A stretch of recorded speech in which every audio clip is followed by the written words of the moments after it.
In the name of Allah, most gracious, most merciful. Assalamu alaikum. Welcome to the second Dialogue Within Islam conference organized by the Deen Institute. Now, the Deen Institute was established to provide Muslims the necessary tools so that they may articulate their faith in a contemporary world and reconnect with their rich intellectual heritage.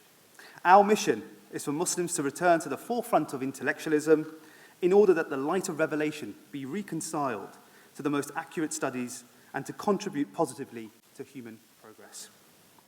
DWI, Dialogue Within Islam, was created to address the most pressing intra-Muslim questions of our time and to allow a safe intellectual space where Muslims from different perspectives could come together, discuss, engage with ideas, and present the most cogent positions on any given matter.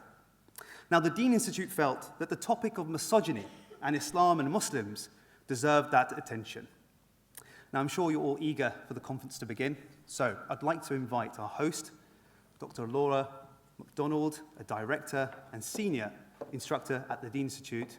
Please welcome her, enjoy the conference, and I hope you find it enjoyable and informative. Thank you very much.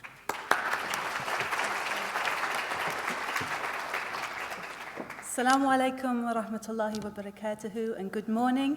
Thank you so much for joining us here today. I'm Laura Zahra McDonald, and I'll be your host. So I'll be in charge of any issues, keeping everyone on time, bossing people around, and ensuring all your questions are answered by our panelists, inshallah. So please enjoy the day. That's our main message. But just to say, when we first raised this question, can Muslims raise misogyny? A lot of people perhaps buckled a little bit about our title, and I thought it was interesting just to frame this, because we live in a world where misogyny is all around us in different forms and different kind of articulations. So we have, issues of participation in broader society between men and women. We have issues of domestic violence broadly in society. We have, women's bodies used to advertise and sell products all around us. So there are different ways of seeing the way that women are portrayed and the expectations, and also the relationship between men and women. And so when we were, coming up with these ideas, we were talking about how things become very divided. There's this idea that it's, battle of the sexes, or men against women, or feminists against traditionalists. And what we want to do, just as Adam was saying, is open things up and have those debates and discussions so we have the confidence to articulate our perspectives as Muslims and our diverse perspectives, because diversity is one of the hallmarks of our communities, of our ummah.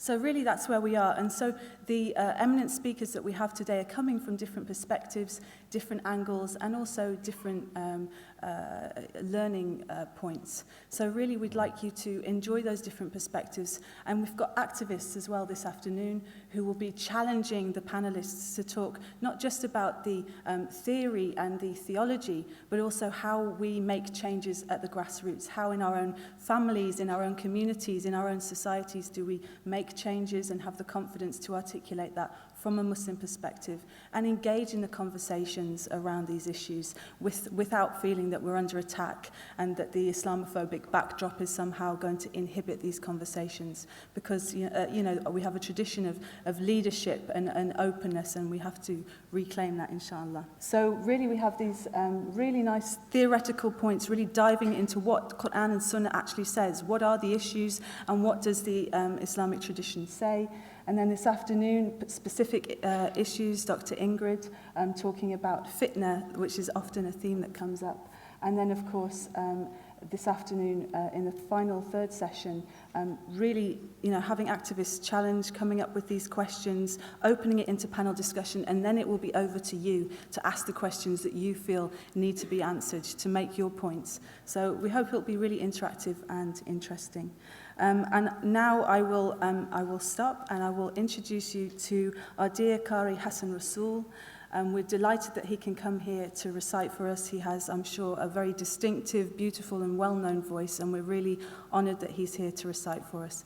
So please, with no further ado, I'll introduce him.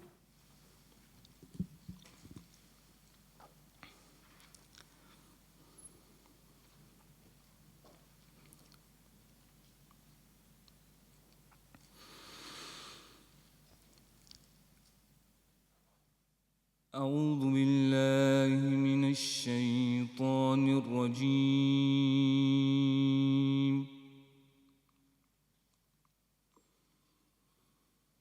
بسم الله الرحمن الرحيم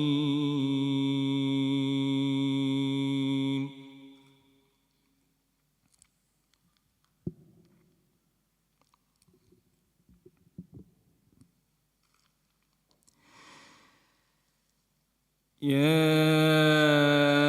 أيها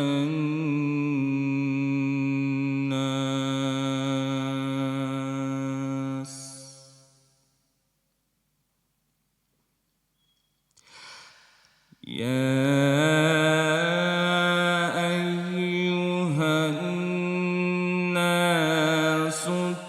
اتقوا ربكم الذي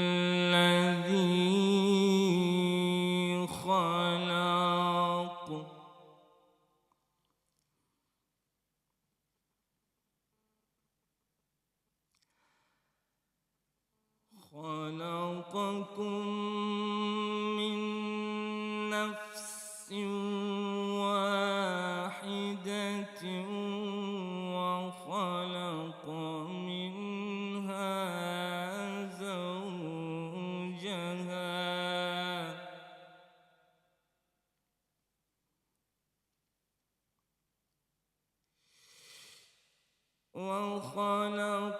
منها زوجها وبث منهما رجالا كثيرا ونساء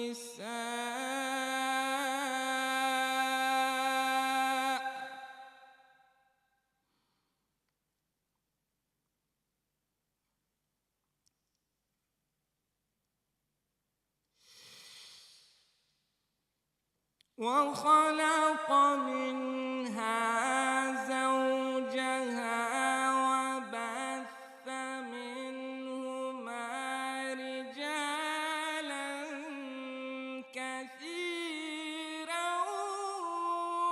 ونساء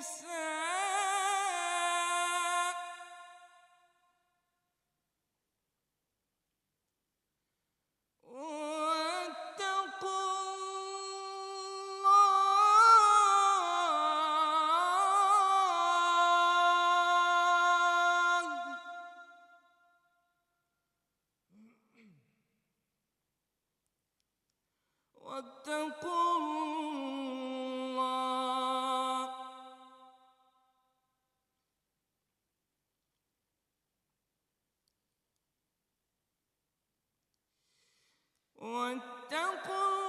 الله الذي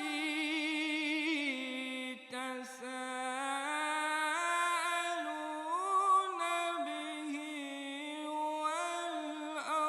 والأرحام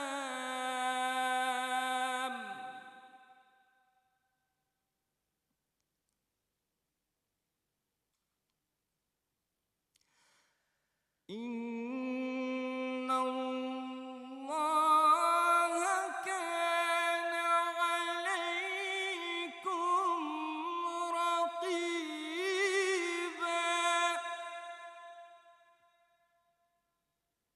صدق الله العظيم.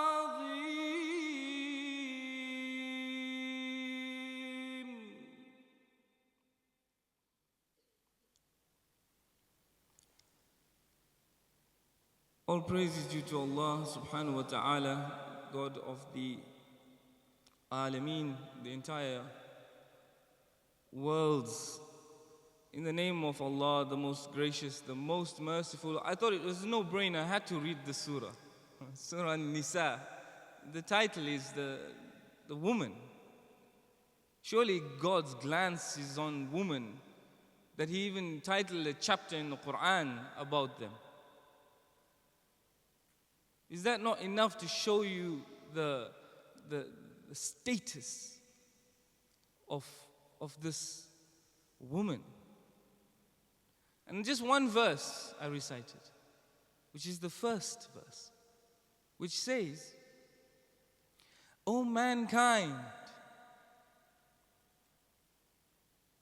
O mankind, reverence your guardian Lord, who created you from a single person, created of like nature his mate,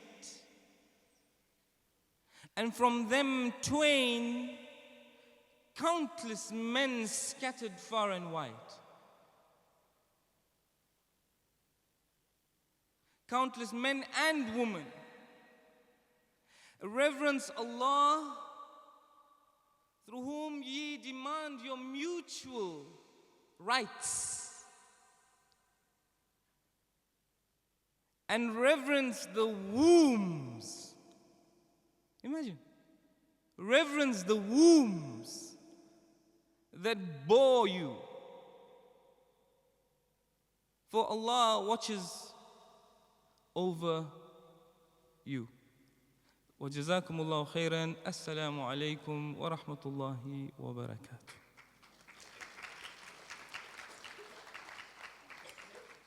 Qari Hassen there with the first verse of Surah An-Nisaa. So I'd like to introduce you to our first speaker, Myriam Francois-Cerrah. I'm sure you're all very, we're very proud to have her here in the UK and speaking here. Myriam completed her BA in Social and Political Sciences at Cambridge University in 2003, after which she worked for a year for MEND, a Palestinian NGO in Jerusalem. In 2007, she gained an MA in Arab Studies with honours, specialising in Middle Eastern politics, on a CCAS scholarship at Georgetown University. There, she collaborated on the production of a documentary called Arabs and Terrorism with Bassam Haddad, and published current affairs articles, and she continues to do so. She's also former assistant editor at Emil magazine and writes a regular blog for Huffington Post. So I'm very pleased to welcome Myriam today. And with no further ado, please come to the stage, Myriam. Thank you. Good morning, everyone. Thanks for coming. Really glad to be here discussing this really important topic, which is certainly one that is very central to me. I start in the name of Allah, the most merciful, the most kind. I've been asked today to address the topic of, does Islam have a women problem? Obviously, the title is somewhat tongue-in-cheek, but it opens the way for an exploration of a number of important themes which have long been personal bugbears. The first thing I should point out is that referring to Islam as the source of something doesn't actually tell us what we're referring to. Is it the Quran? Is it the Prophet, peace be upon him? Is it scholars? Is it other texts? Using the term Islam can lead to what the scholar Khalid Abu al-Fadl describes as a type of doctrinal authoritarianism, whereby arguments are shut down through an overly rash recourse to Islam says, when in fact it's quite clearly a particular reading which leads to X or Y conclusion. So in my brief exploration, I'm going to refer to Islam at several different levels: Islam as lived experience, Islam as text, and Islam as scholastic theorizing. I'll kick off with some lived Islam. Does the way Islam is experienced in the daily life of individuals across the globe suggest there is a problem with sexism? Well, let me start with a personal story, if I may. A few years ago, I met a young woman who has since become a good friend of mine. For the sake of the story, we're going to call her Samia. Samia is from a powerful tribal family in the Levant. Her father was is a deeply pious man, she recounted to me, never missing a prayer, giving freely to charity, and diligent in his fasting. When she was 17, Samia informed her father that, having excelled in her education, she wished to go on like her brothers and study at university. Her father refused and informed her that he'd arranged a marriage for her in which she was to have no say, and that she was required to obey him. This she was told was the Islamic way. Safia refused to marry the man her father had chosen for her. She had other plans, and marriage didn't fit into any of her immediate concerns. Angered by her rebellion, her father locked her in her room for an entire year, a punishment he felt was religiously sanctioned. As her father, he felt that he had the authority and the right to dictate to her how she should live her life. Locked in her room for an entire year, she literally had no human interaction for that entire year. Meals were passed through the door hatch. She told me the only thing that kept her sane was watching television. Apparently, she watched every single episode of Friends on repeat. I don't know how that kept her sane, but apparently it taught her English, which was to her benefit, because after a year, she managed to escape with the help of a family member, and she headed to the US, where she denounced Islam. Her story reminded me of a book I'd read in my youth called The Yellow Wallpaper by the American feminist writer Charlotte Perkins Gilman, in which a woman is confined to her bedroom and forbidden from working by her physician husband because he claims she's suffering from hysteria. The story is generally read as about patriarchal attempts to silence women through justifications based on their own good. Some might say Safia's father twisted and manipulated the faith, selectively using verses or ahadith, sayings of the Prophet, peace be upon him, to justify the control he wished to exercise over his daughter. But listening to Safia, I had no trouble understanding why she rejected Islam. Islam, as she'd lived it her entire life, painted women as less able, less capable, with an emphasis on marriage and motherhood as somehow forming the core female ideals. Women could redeem themselves for this faulted status by becoming honorable mothers, but the expression itself was twisted to suggest that the only honorable life for a woman was to be a walking womb, a carrier for your husband's progeny, and so in many ways, the threefold characteristics of an incubator, a domestic servant, depending on your social class, and a nanny. Certainly not an interlocutor, a partner, or an equal. After passing from the tutelage of one's father, as a woman, she, like many, was destined to pass to the tutelage of her husband, and after the birth of her son, for her entire identity to be entirely subsumed by the new mothering role. She would no longer be Safia, she would become known as her son, Khalid or Ismail, Safia disappearing into the background. Some of you will be thinking, my friend Safia's story is just an anomaly. But I would suggest to you that in many ways it's not. Just yesterday, a friend of mine attended a lecture by Sheikh Haytham al-Haddad, in which he informed the audience that the highest pinnacle for a woman is to be a wife and a mother. And he questioned a female law student on why she was aspiring to become a lawyer, given that, he claimed, there was no worth in this endeavor. And so, it isn't difficult to see why, when even the language we use consistently refers to women in relation to men around them, why those who, far removed from our theorizing on this issue, are restricted to walking in a male shadow, might reject the body of ideas used to belittle their full humanity. I often hear that the problem is culture, not religion, but untangling the two is far from obvious. And despite the huge diversity of Muslim cultures from Indonesia to Sudan, women's struggle to affirm even basic rights such as autonomy, divorce, access to their children, or even education is a common feature across the globe.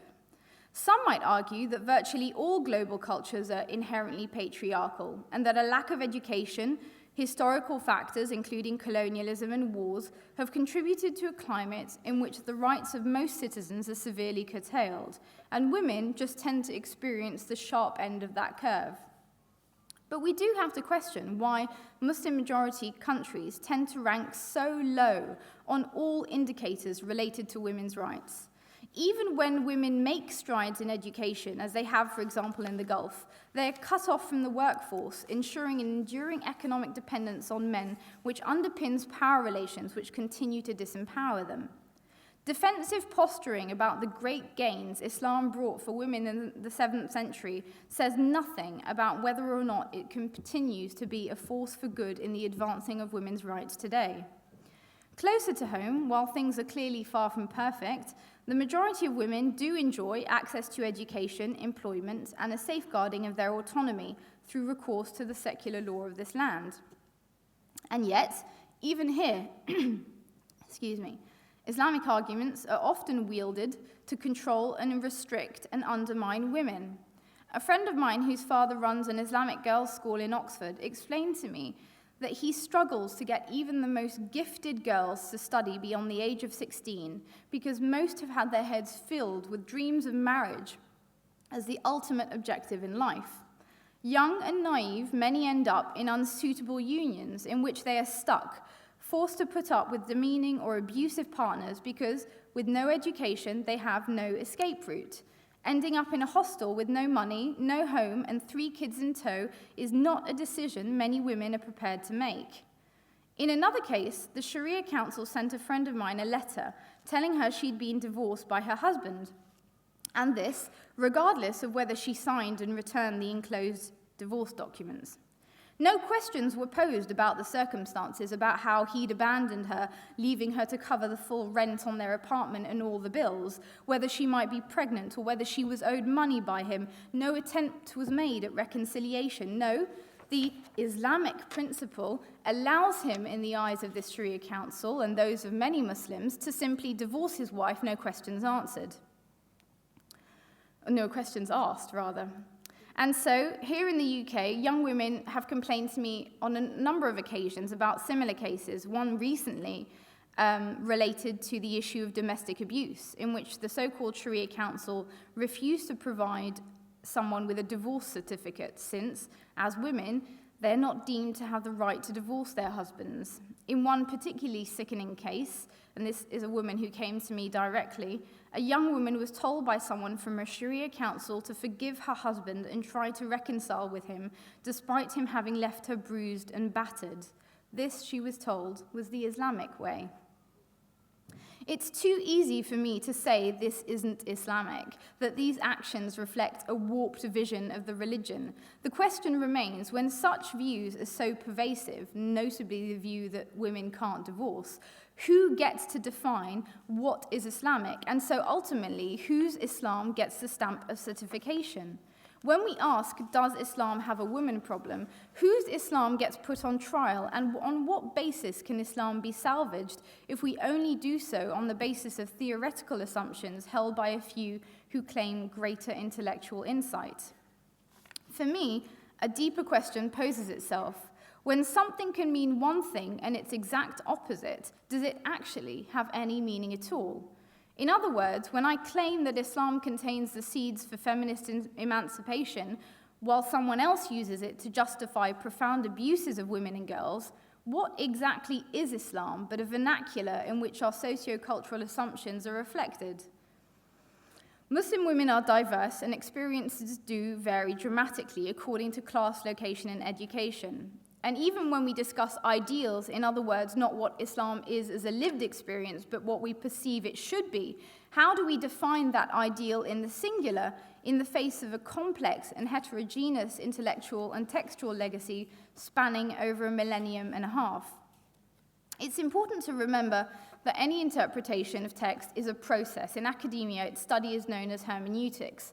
An interpretation is conceived of in 3 stages: the sender, the text, and the receiver, so that both the nature of the sender and the receiver necessarily impact on the interpretation made of the given text. Not all knowledge is as objective as mathematical truths, and under conditions where the knowledge reproduces power inequities, whether they be related to class, gender, or ethnicity, that knowledge can have the perverse effect of disempowering us, leading us to accept injustices, embracing imbalances as some sort of mysterious reflection of an alleged divine wisdom, perceived as a divine eccentricity, something beyond our comprehension. This suggests a need for a much greater awareness of the conditions under which knowledge is produced and the impact of our assumptions, our biases, and the broader context on the production of knowledge. In relation to gender issues, this means critically engaging with the dominant perception of women in the societies in which many reference texts were produced, understanding how we came to a particular perception of women as a consequence of these assumptions, and learning to disentangle self-serving premises upon which iniquitous rulings are forged. For example, few people realize that the entire classical jurisprudential doctrine surrounding lawful sexuality was based on the concept of ownership or dominion, whether within marriage or in terms of slavery. This obviously is at odds with modern conceptions of marriage based on mutual consent and reciprocity. But to quote the academic Dr. Keisha Ali, and I quote, "Slavery remains conceptually central to the legal regulations surrounding marriage. In other words, at a jurisprudential level, the basic understanding of marriage as a relationship of control or ownership was predicated on an analogy with slavery, an institution under which Muslim jurists claimed it was permissible to have sex with your slave, who, it should be pointed out, could neither grant nor withhold consent. In other words, if we refer to authoritative doctrines without considering the conditions under which those doctrines were elaborated, we are perpetuating principles which are deeply uncomfortable in light of modern post-slavery conditions. If consent was irrelevant to those formulating these reference texts, surely we can agree that it is not irrelevant to us today. Dr. Ali argues that because slaveholding as an institution was such an enduring feature of theorizing on male sexual access to women, specifically concerning access to female slaves, this has shaped the very contours of Islamic ethical and legal thought on sex, and so, despite some attempt to rethink relationships along more egalitarian lines, there has been little attention paid to concepts such as consent, reciprocity, or coercion. And this is how we hear absurd statements regularly regurgitated, for example, that rape within marriage is not possible in Islam.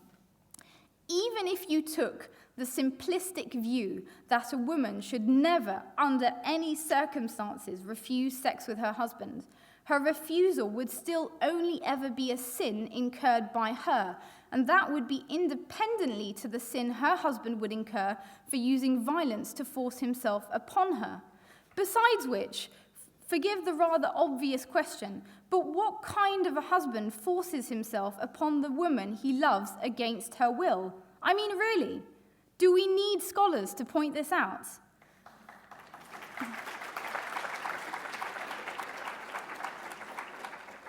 And why do we have a discourse which even seeks to defend this, except for the sad realization that the assumption that Islam is somehow so different to anything normalized in the Western world has gained such widespread credence? Of course, the sexual subordination of women is certainly not restricted to Muslims. The sexual abuse of slaves was normal in both ancient Greece and Rome, and it's tacitly condoned in the Bible. And high-profile cases of sexual slavery from India to here in Europe are sadly far too common. But surely the question shouldn't be whether Islam is uniquely oppressive towards women, but more so why it isn't providing the liberating principles which were so critical to the Prophet, peace be upon him's early message. Moving to textual Islam itself, there are undoubtedly verses and sayings of the Prophet, peace be upon him, which continue to cause concern in their current understanding. The juristic and exegesis-based heritage is, in many ways, deeply patriarchal and, at times, undeniably misogynistic. How else should we interpret assumptions found, for example, in the writings of al-Shafi'i that a baby boy's urine is purer than that of a baby girl's? And what about the dubious and single hadith often used to claim women can't be leaders, and which has such widespread credence, as I hear it returned to me every time I talk about the topic? The hadith, incidentally, was reported by Abu Bakr, who had himself fought alongside, in other words, behind Aisha, may Allah be pleased with her, yes, that's Aisha, a woman, in the Battle of the Camel, and who allegedly remembered this hadith after her defeat and then reported it to the victor, a man. Abu Bakr claimed he'd heard it years before, but he'd never narrated it, and in his past he'd also been flogged by Umar radiallahu anhu for false testimony. Why would a hadith produced in such questionable circumstances be so readily accepted in our corpus? The reason? Because it confirms the narrative of women as less able and less reliable. We're willing to accept it. We want to accept it. Even when women are portrayed positively, such as Bilqis or the Queen of Sheba as we know her in the Quran, male theologians go out of their way to present them in a negative light, even questioning, as in the case of Al-Qurtubi, whether she was fully human. What better way to deprive this woman of her humanity than to claim she was half jinn? And what of Ghazali's views on women, possibly one of the most influential Muslim theologians? He held that women are deceptive and wicked, although, to be fair, if you had to live with a man who believed you were feeble-minded, you might arguably be entitled to develop such traits. He described marriage as slavery for women. I quote, "The authoritative statement in this context is that marriage constitutes a form of enslavement. Thus, she is his slave, and she should obey the husband absolutely in everything he demands of her, provided such demands do not constitute an act of disobedience."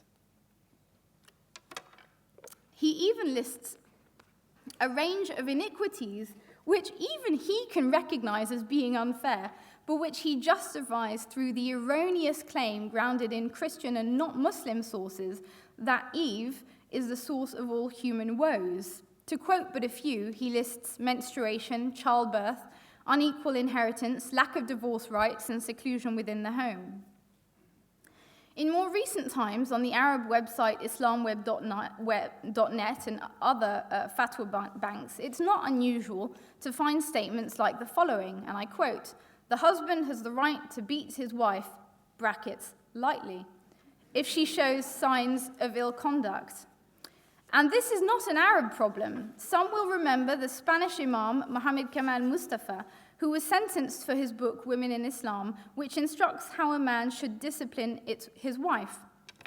It reads, and I quote, "To avoid serious damage, a husband should never hit his wife," he should have stopped there, in a state of extreme or blind anger. He should never hit sensitive parts of the body, how caring, such as the face, head, breasts, or stomach. He should only hit the hands or feet using a rod that is thin and light so that it does not leave scars or bruises. That's thoughtful of him. The husband's aim, the writer said, should be to cause psychological suffering and not to humiliate or physically abuse his wife. I'm sad to say that this is actually considered a moderate position, that we have become so inured to the injustices inflicted on women that this is actually considered a genial interpretation. How can we claim misogyny is not an issue when so-called moderate interpretations claim that verse 434 allows a man to physically admonish his wife using a miswak or, if he's super modern, a plastic toothbrush? How can we accept the underlying power relations which see women treated in an infantilizing and demeaning fashion, smacked like a naughty child by a man assumed to have superior and unquestionable authority over her? We have a problem when the most progressive interpretations continue to argue that this is merely a symbolic gesture. Symbolic of what, we must question? Of power relations which give men the right to treat grown women like petulant children. My feeling generally about religion is that it ought to elevate the soul to higher ethical planes. If we fall back on the all too easy, these are problems found everywhere, the question remains of what exactly Islam is contributing to improving women's lot, rather than adding its own layer of culturally or religiously specific justifications for these injustices. Even when Islamic literature seemingly praises women for something, the praise sits within a broader framework of female ineptitude. Muslims often talk of the lofty status afforded to mothers, but I just don't see this personally. I see mothers whose entire life has been a process of self-sacrifice, a never-ending service to the men around them, including often their sons. What's worse, this then creates expectations in the young men they raise that a woman's role is to midwife male success, to support men and cheer from the sidelines, to offer up your life as the trampoline from which men should launch into the world. But most of all, I see no genuine status afforded to mothers, no greater authority, no special treatment, no VIP dinners, no grand awards.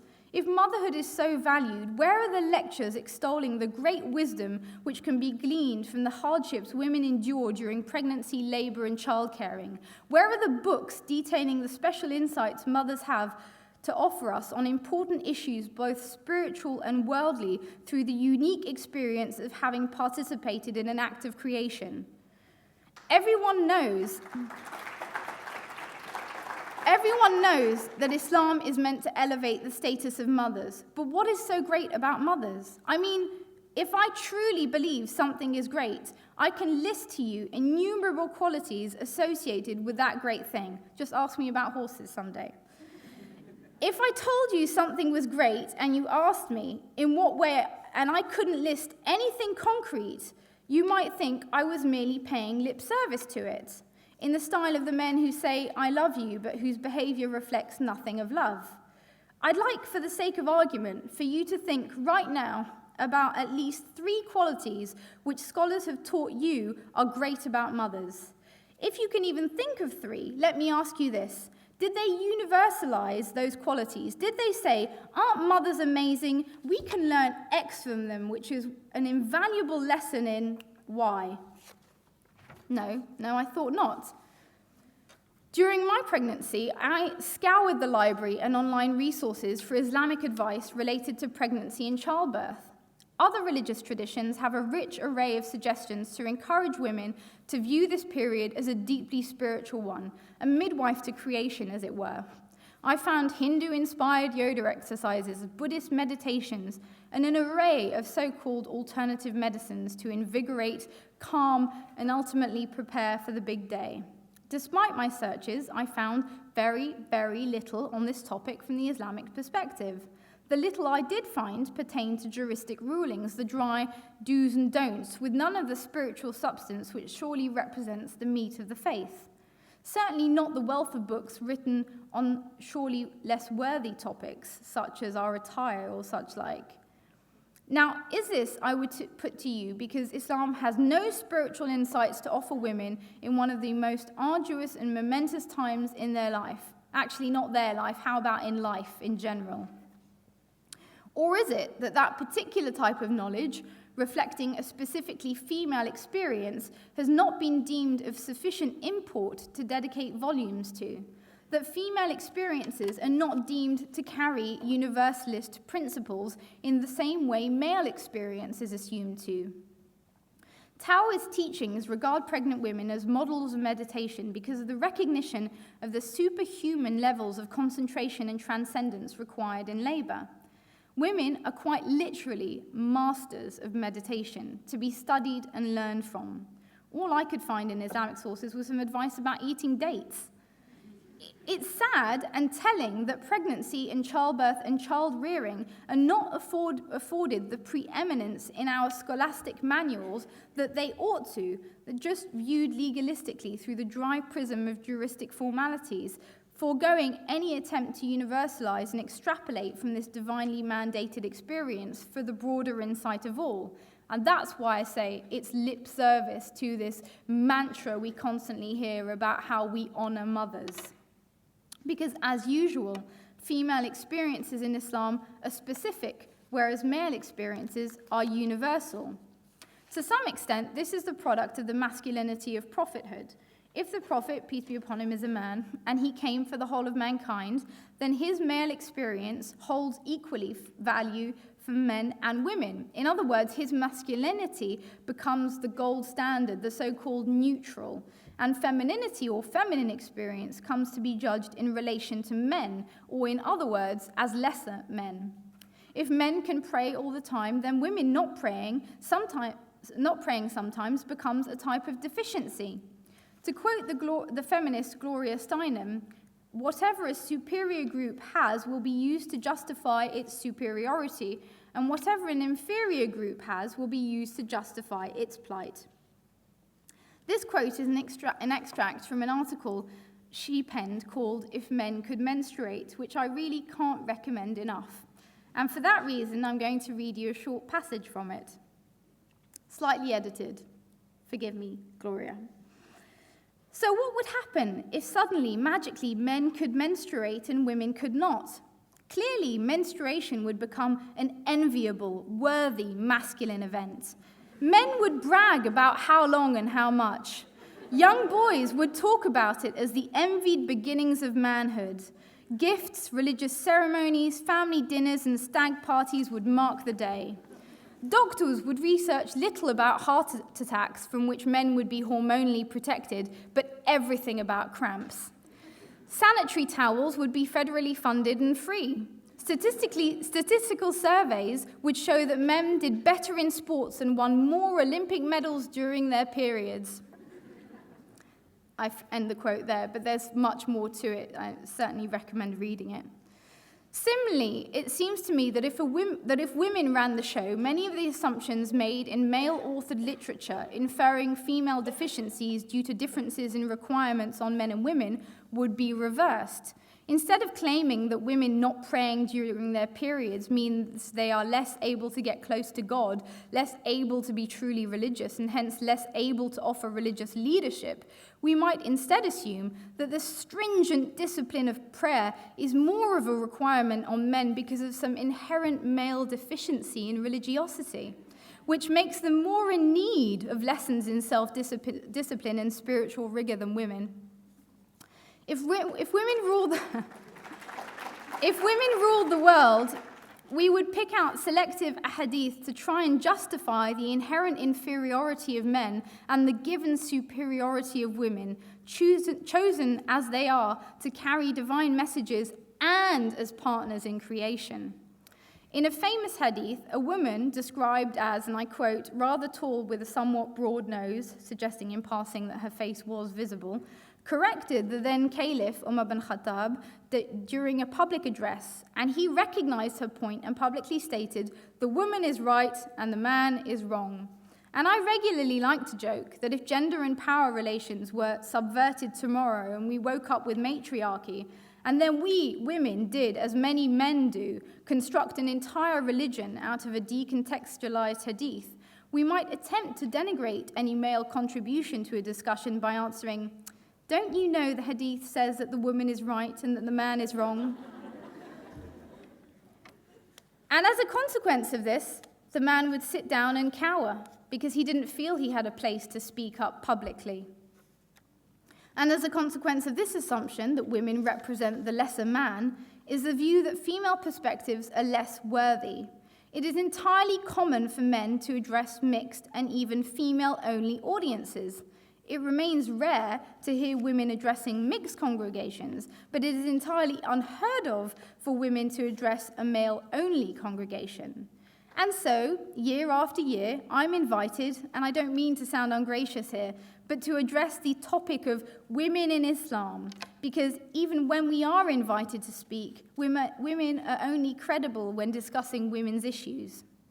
The topic, women in Islam, is a subject which attracts an audience consisting virtually entirely of women, despite my most caustic messages being directed quite squarely at men. Because ultimately, we women can sit around discussing just how great Islam is for our rights as long as we like. But until men are not only part of that discussion, but driving it, things cannot and will not change. The fact that so many men continue to claim that there isn't even a problem suggests just how inaudible the issue still is to many. The classic and recurrent response is a recourse to the illusion that one is at fault for failing to accept divine will.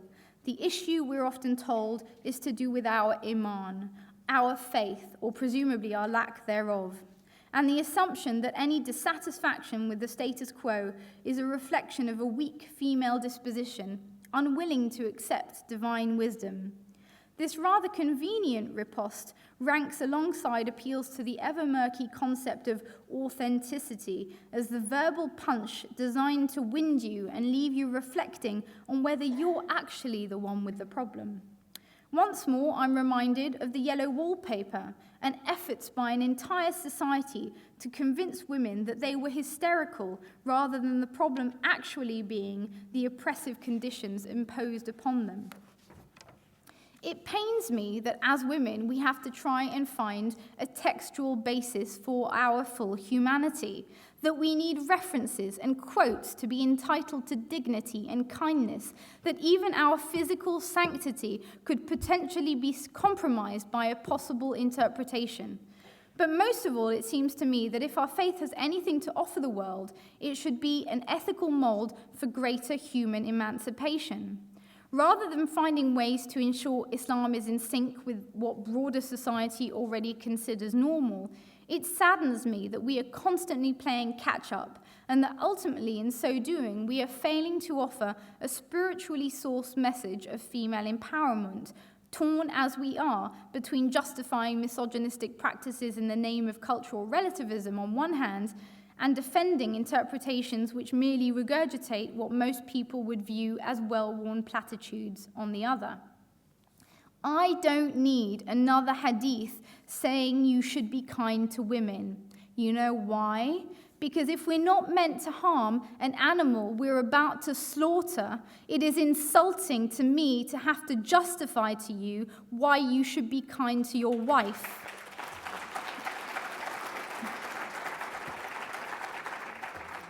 What I really aspire to is to see an Islam which seeks to elevate all women by offering new insights, new visions, and new ways of being truly feminine. If faith is to be in any way relevant or meaningful today, it must offer enlightening solutions to the problems of our time. So what does Islam's spiritual tradition offer us as women which we don't already benefit from? That's the challenge I'm hoping will be met here today. Thanks very much for listening. And thank you so much to Myriam for that incisive opening to our day, and I think quite frankly laying bare some of the issues that we need to tackle head on and with confidence. So I'd like to welcome our dear Ustadha Safia Shahid as our next speaker. She'll be talking about how Islam itself can challenge misogyny. She was born and raised in Glasgow in the UK and travelled to Syria in 2003 to study sacred knowledge. She remained there for 5 years, studying Arabic at the University of Damascus and the Abu Nur Institute. Ustadha Safia attended the classes of several illustrious scholars of our time, such as Sheikh Adnan Darwish, and received ijazah to teach tajweed from Sheikh Abul Hassan al-Kurdi. She studied numerous texts under the tutelage of the great and erudite scholar Sayyid Sheikh Muhammad al-Yaqubi, and was gifted the honor of gaining teaching licenses in these texts, as well as chains of transmissions in other major books of hadith. She had the great honor of the company of Sheikh Muhammad, exposing her to an abundance of light, knowledge, and wisdom. And upon leaving Syria in 2008, Ustadha began teaching online classes, covering subjects such as tajweed, aqidah, completing al-aqidah at-tahawiyya several times.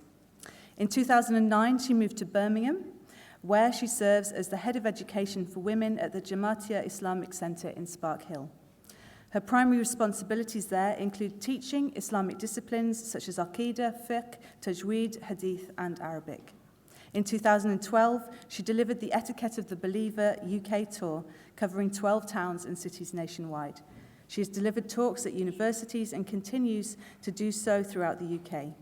And in 2013, she moved to London and regularly now visits us in Birmingham too. So I'm very pleased and honoured to welcome Ustadha Safia.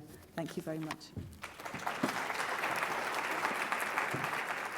Assalamu alaikum wa rahmatullah. بسم الله الرحمن الرحيم الحمد لله رب العالمين وأفضل الصلاة وأتم التسليم على سيدنا محمد خاتم الأنبياء وإمام المرسلين وعلى آله وصحبه أجمعين. The Oxford Dictionary describes misogyny as dislike, contempt for, or ingrained prejudice against women. If we understand misogyny to mean injustice, violence and oppression against women, Certainly, misogyny is antithetical to Islam. If we understand it to mean the mistreatment, denigration, and hatred of women, certainly it is far from the benevolent treatment Islam enjoins towards women. If we understand it to mean the treatment of women as second-class citizens and deeming them as inferior beings, certainly it is alien to the ideals of honor accorded to Muslim women. And let's not forget that there is good in the ummah of the Prophet ﷺ.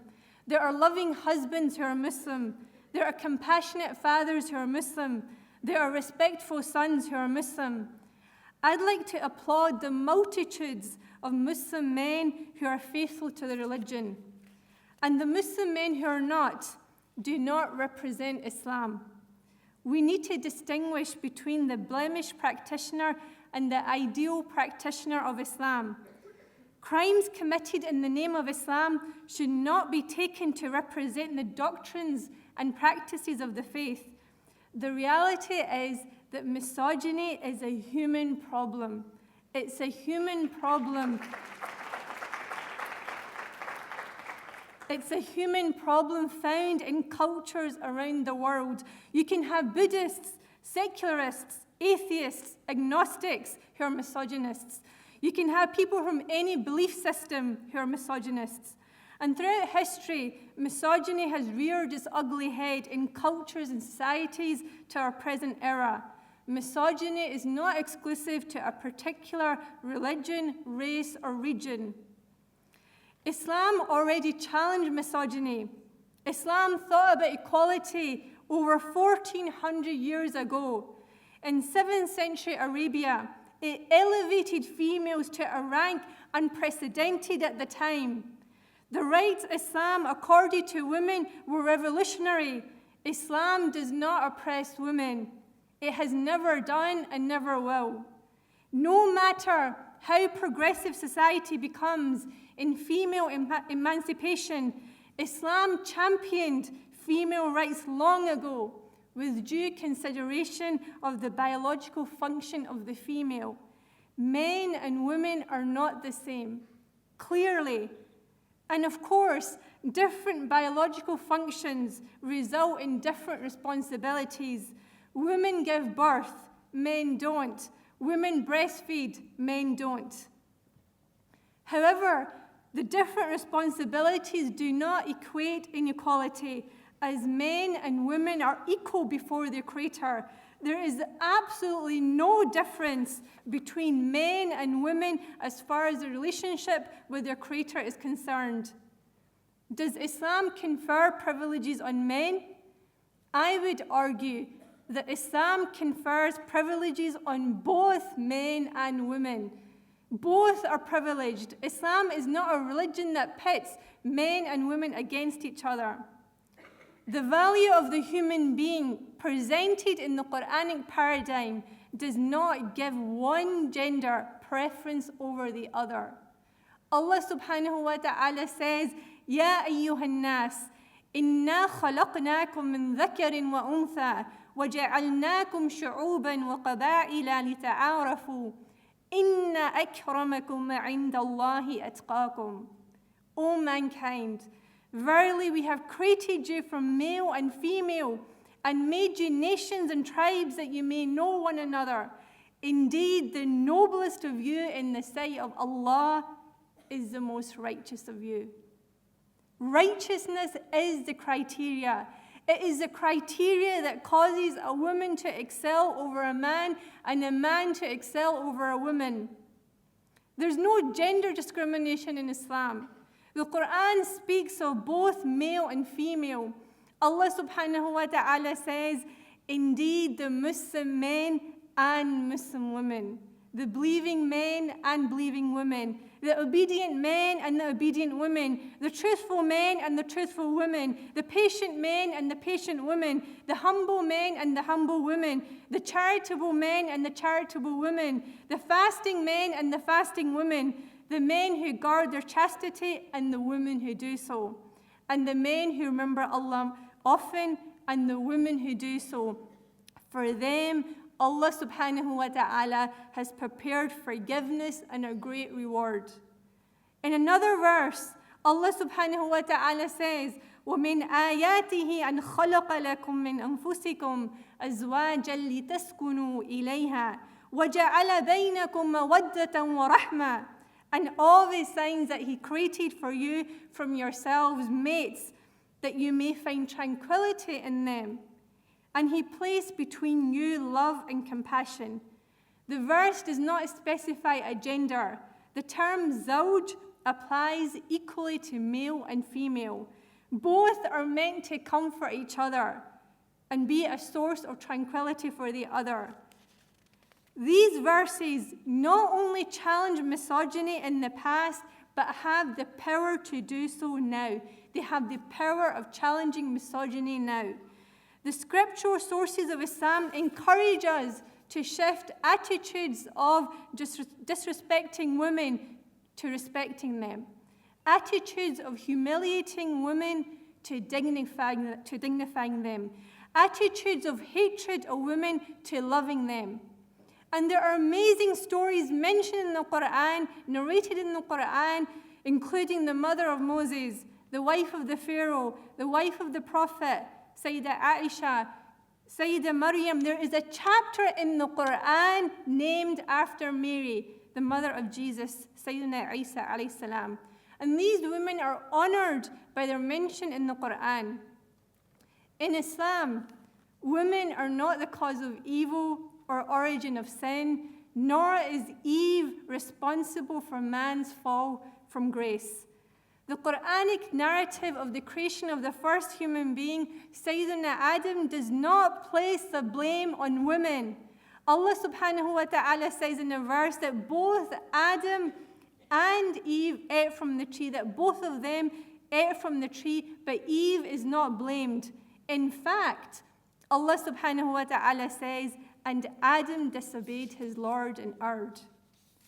Prior to the advent of Islam, crimes against females included female infanticide. The news of a female birth is highlighted in the Quran. Allah subhanahu wa ta'ala says, and when one of them is informed of the birth of a female, his face becomes dark and is filled with grief. He hides himself from the people because of the ill of which he has been informed. Should he keep her in humiliation or bury her in the ground?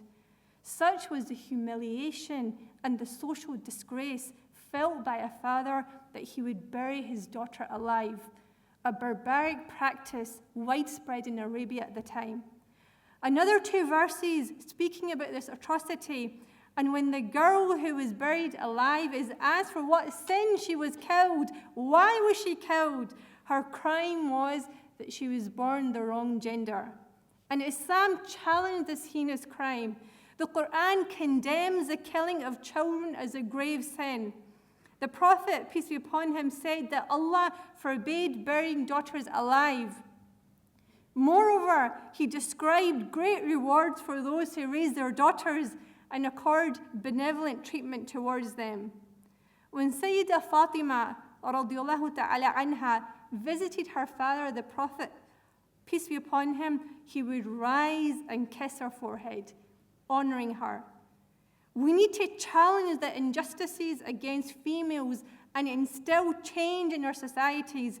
Female infanticide is still happening tragically in parts of the world.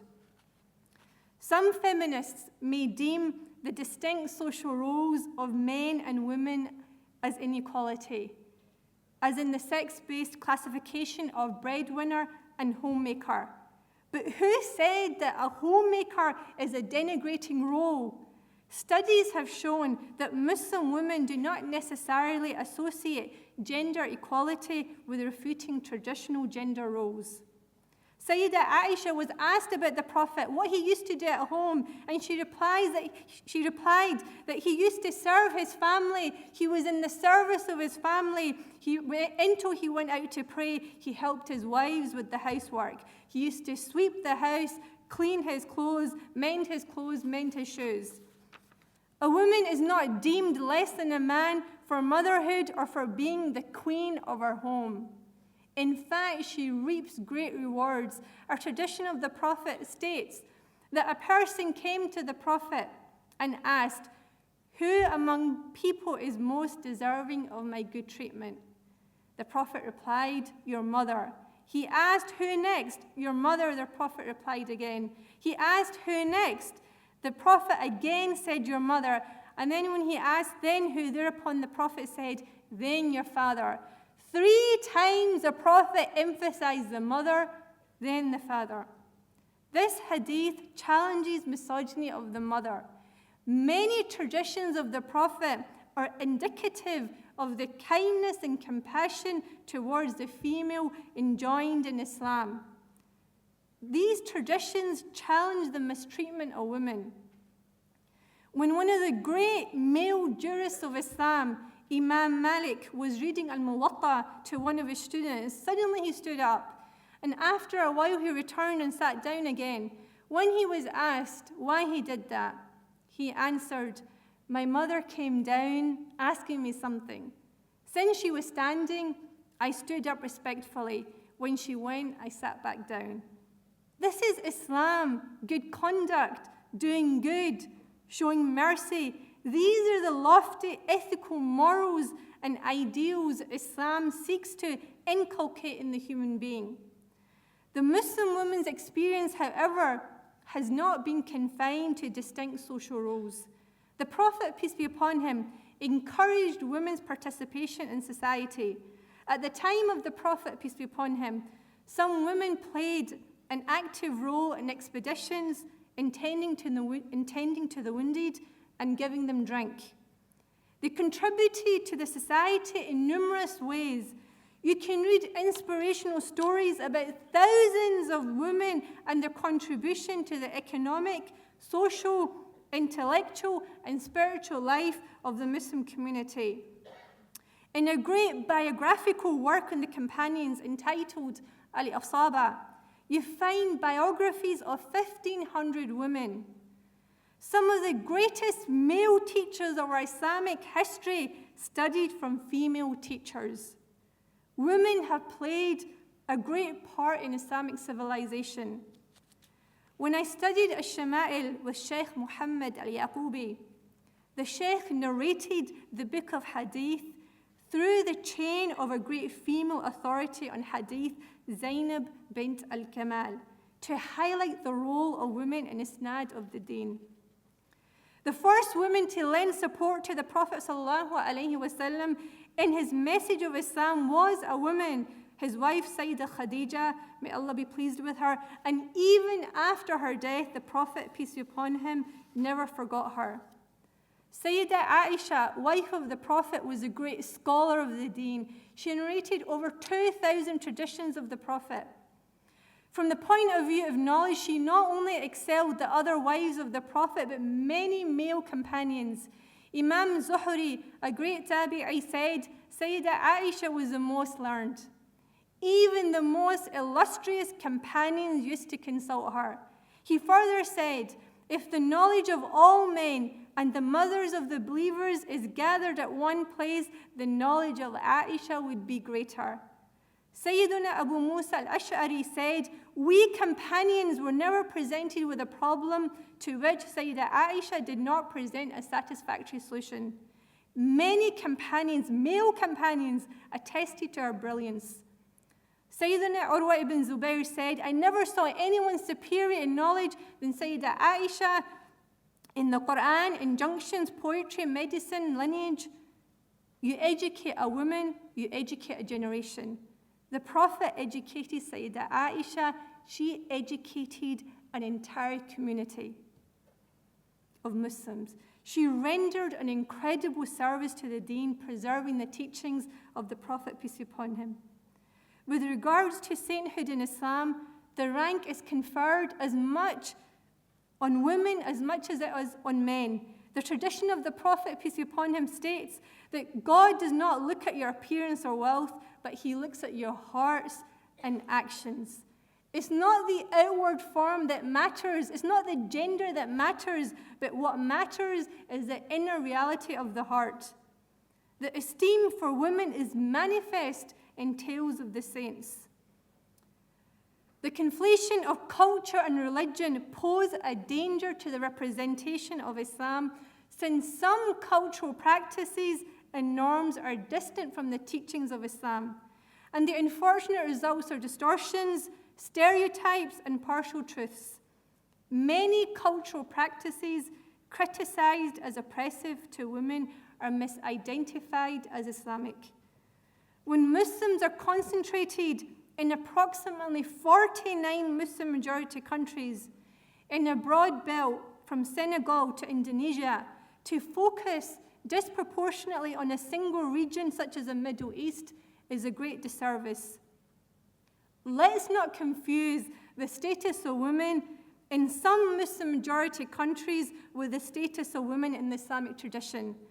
Unfortunately, crimes against women are assumed to be sanctioned by Islam, either because the perpetrators are Muslim or they cite religious justification for committing them. With regards to forced marriages and honor killings, unfortunately, some people are shackled by deeply rooted cultural norms that are antithetical to Islam. Islam challenges these cultural chains that shackle the human being. We need to break these chains. Families should not see their daughter's refusal or prospective spouse as a dent in their honor. Why force her to marry someone she hates? She is the one who's going to live with this person, not the parents, not other family members. A woman came to the wife of the Prophet about a marriage that she was forced into. When the Prophet, peace be upon him, came, he gave the woman the choice, and the woman was intelligent. She wanted to make it known that fathers have no authority in forcing their daughters into marriage. The heinous crime of honor killings are carried about close family members to maintain family honor. After a female member brings shame to it by committing an act deemed to disparage their honor, and young women are predominantly the victims of honor-based violence. There is nothing honorable in Islam about honor killings. There's nothing honorable about honor killings in Islam. And some rights advocates have compared honor killings to crimes of passion which occur in parts of the world. Whitney Brown, a previous advocacy director of Human Rights Watch, said, "In countries where Islam is practiced, they're called honor killings.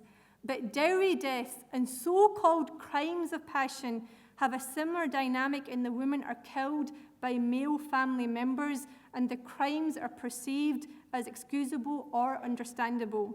The practice," she said, "goes across cultures and across religions."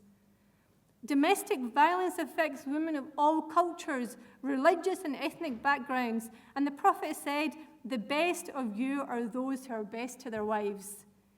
The Prophet never struck a woman, and he also said a believing man should not hate a believing woman. If he dislikes something of her character, he should be pleased with some other or another trait of hers.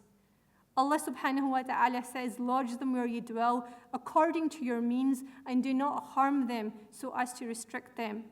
The relationship of husband and wife should be one of love, mutual respect, mercy, as opposed to violence, hatred, and enmity. We need to exemplify good character, and that starts at home with those closest to us. From one perspective, the faith-based perspective, women are liberated by the Islamic dress code. Liberated in a sense that they escape the societal pressures to conform to an unrealistic standard of the ideal woman. Moreover, women are liberated by the fact that Islam accords them all their necessary rights. From another perspective, the headscarf is deemed oppressive. However, a perspective that assumes an oppressed state of a Muslim woman does not impose that state on her.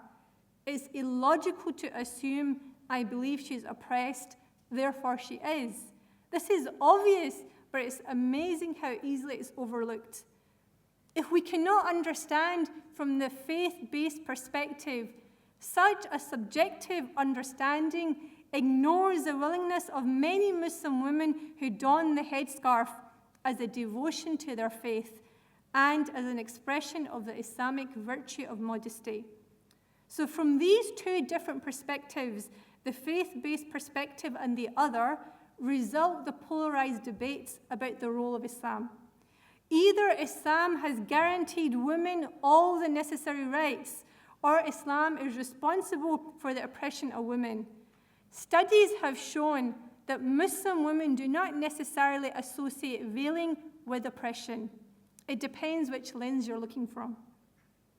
In 19th century England, Florence Miller, a feminist, described women's status. Under exclusively man-made laws, women have been reduced to the most abject condition of legal slavery in which it is possible for women to be held. Upon marriage, everything a woman owned, inherited, automatically belonged to their husbands.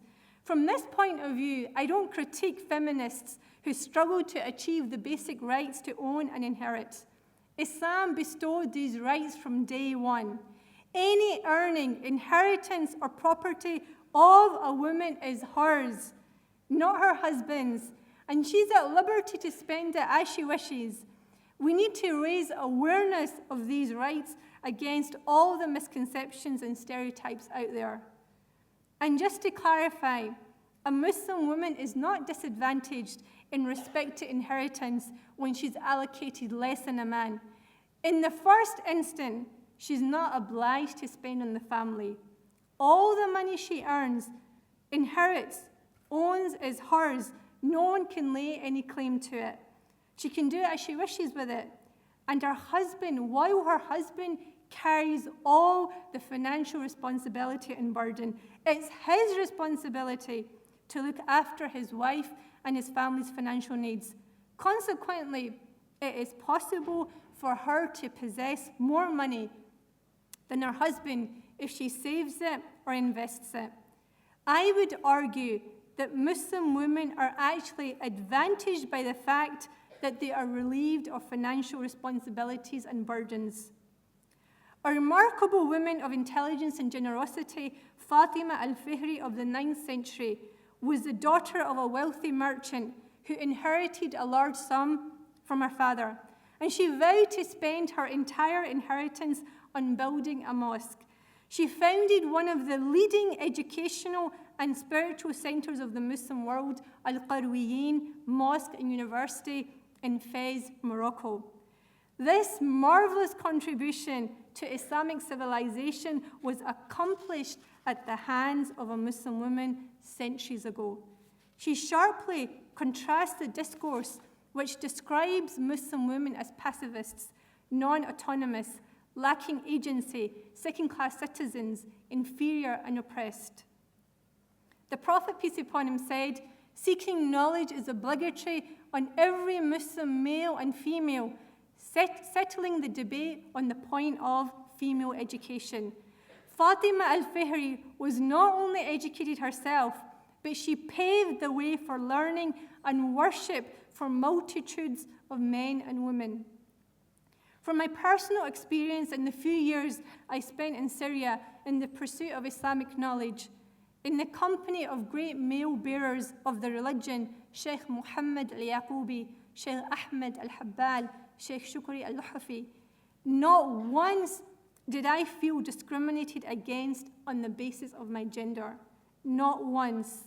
In fact, I felt honored and respected.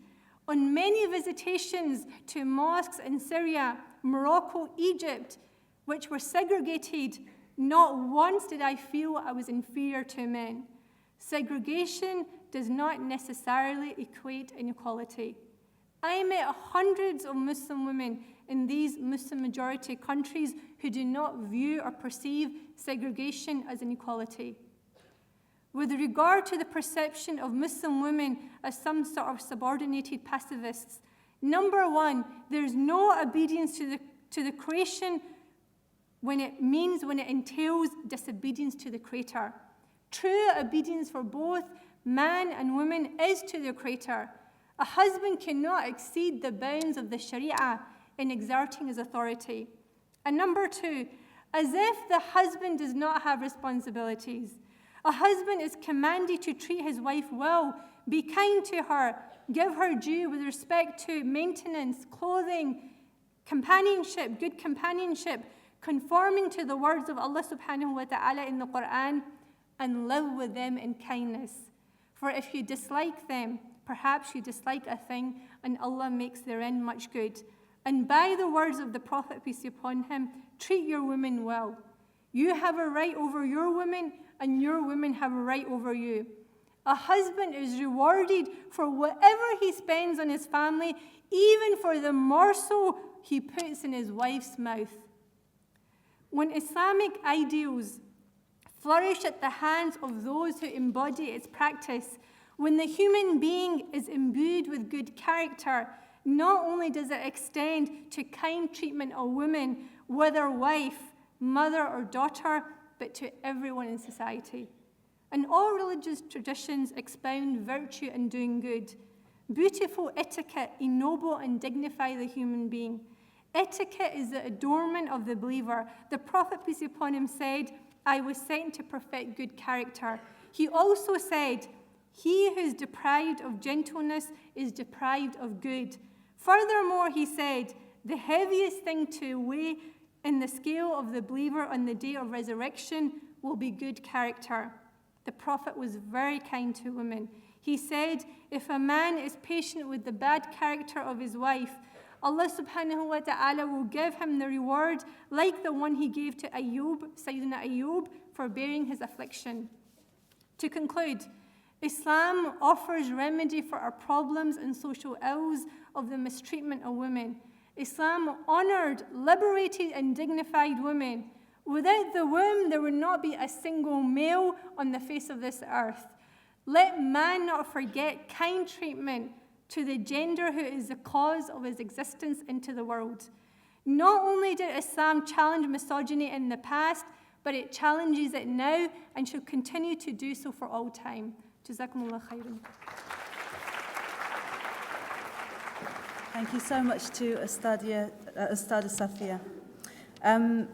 I think it's interesting that already perhaps we're bringing out some of the tensions inherent in this kind of conversation, particularly perhaps around the actual core of gender relations and the idea of roles. And does Islam itself project particular roles for men and women? Are we talking about complementarity within equality? Are we talking about, these kind of issues? And that's why I'm very happy that our next speaker, Dr. Zainab Alwani, has an expertise in maqasid, because a lot of the time we're talking about, practices of individuals, practices of culture, practices of communities, but how that, as Myriam at the beginning was unpacking, how that is often justified not just by culture, but also particular interpretations of fiqh, particular misinterpretations of Quran and Hadith. So how do we get to the bottom of that? And perhaps when we go right back to the core, if we have a look at the Quranic models, the Sunnah,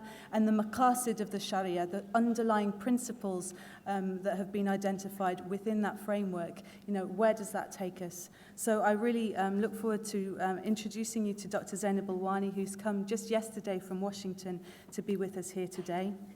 She's an assistant professor of Islamic studies at the Howard University School of Divinity, an Islamic scholar, speaker, researcher, and community activist. In addition to being the first female jurist to serve on the board of the Fiqh Council of North America, the FCNA, Dr. Alwani currently serves as the vice president of the FCNA. Her research focuses on Quranic studies, Islamic jurisprudence, the relationship between civil and religious law in the area of family and gender, comparative religions, and inter-religious dialogue. Dr. Alwani received her PhD in Islamic Sciences, Usul al-Fiqh, and Islamic Jurisprudence from the International Islamic University of Malaysia. Her PhD dissertation focused on Islamic jurisprudence, the implementation of the maqasid, the objectives of the Sharia, in the American Muslim family. So taking those maqasid issues and how do we live that in that contemporary time. She's a member and a board member of various national organizations, including the Muslim Women's Lawyers for Human Rights, Karama, the Abrahamic Roundtable, and the American Academy of Religion. So inshallah, Dr. Zainab will be enlightening us on these issues. Thank you so much, Dr. Zainab.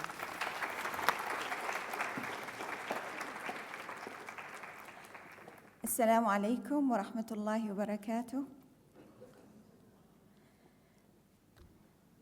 Alhamdulillah wa salatu wa salamu ala Sayyidina wa Nabiyyina Muhammadin wa ala alihi wa sahbihi wa sallam. I'd like to thank the Deen Institute by inviting me here. I'm very honored this morning to be among all of you and really to present at this important conference. I would like really to start with, yes, I think Laura, that's what, it's the Quranic model that we try to present today. But at the same time, I started really to contemplate on this topic. So I found myself asking the question, how did the Quran transform the first generation? And from there, I would like to offer a few words on my own scholarly motivations to work in this field, the field, of course, of issues that related to the Quran from one side, and also to answer and ask many questions regarding gender, family, women, and other issues. So it's, I have come of age in a world in which having a talking female voice is an indication of gender inclusion, where women, even in the wealthiest nations, are still lacking genuine representation in the upper levels of science, government, and business. I have come of age in a time in which women's bodies continue to be the symbolic battleground for power struggles. Thus, when I explore gender reform, law, and family structures in Muslim societies and communities, in my scholarly work, I situate my larger aims within the context of a globalized struggle for political, economic, legal, and gender justice for all, not just for women, and especially not just Muslim women. In this global age, we are all struggling against different main manifestations of oppression and inequalities. Blacks, Latinos, South Asians, Africans, political exiles, war refugees, political prisoners, the disabled, victims of abuse, women, children, and even men. In Western societies, where many of us live and where some of us were born and raised, there tends to be an emphasis on the need to save Muslim women in the media and larger societies, which tends to trickle its way into other spheres like politics and academia. At the same time, this should not make us Muslims also defensive. We should not bury our heads under the sand and ignore the existing abuses and neglect to address those issues of misogyny. As Muslims, we are commanded by God to stand up for justice, whether it be in our favor or not. And regarding the question posed by the Deen Institute's event today, can Muslims escape misogyny? The questions that first need to be answered are, one, how do we define misogyny? And second, how do we pave the path for gender reform and empowerment? Because the answer to the first question will then determine and set our agenda for change. How do we define misogyny? Is wearing the headscarf misogynistic? What about the divine division of inheritance as prescribed in the Quran? What about laws considering marriage and divorce? What is misogynistic and what is not? The problem today is the agenda also for changing Muslims' conditions has already been set and determined based on other faiths, cultures, and societies' response to the first question. It has been determined based on presumptions that are flawed and inaccurate in sometimes. This leads me to my second question. How do we pave the path for change? And who then sets this agenda? The path of escaping misogyny in the Muslim world can only be reached through the foundational sources of Islam and its higher principles and objectives, maqasid sharia. As many scholars of various faiths have recognized, any gender reform in the Muslim world that is not rooted in the discourse of Islam will ultimately fail.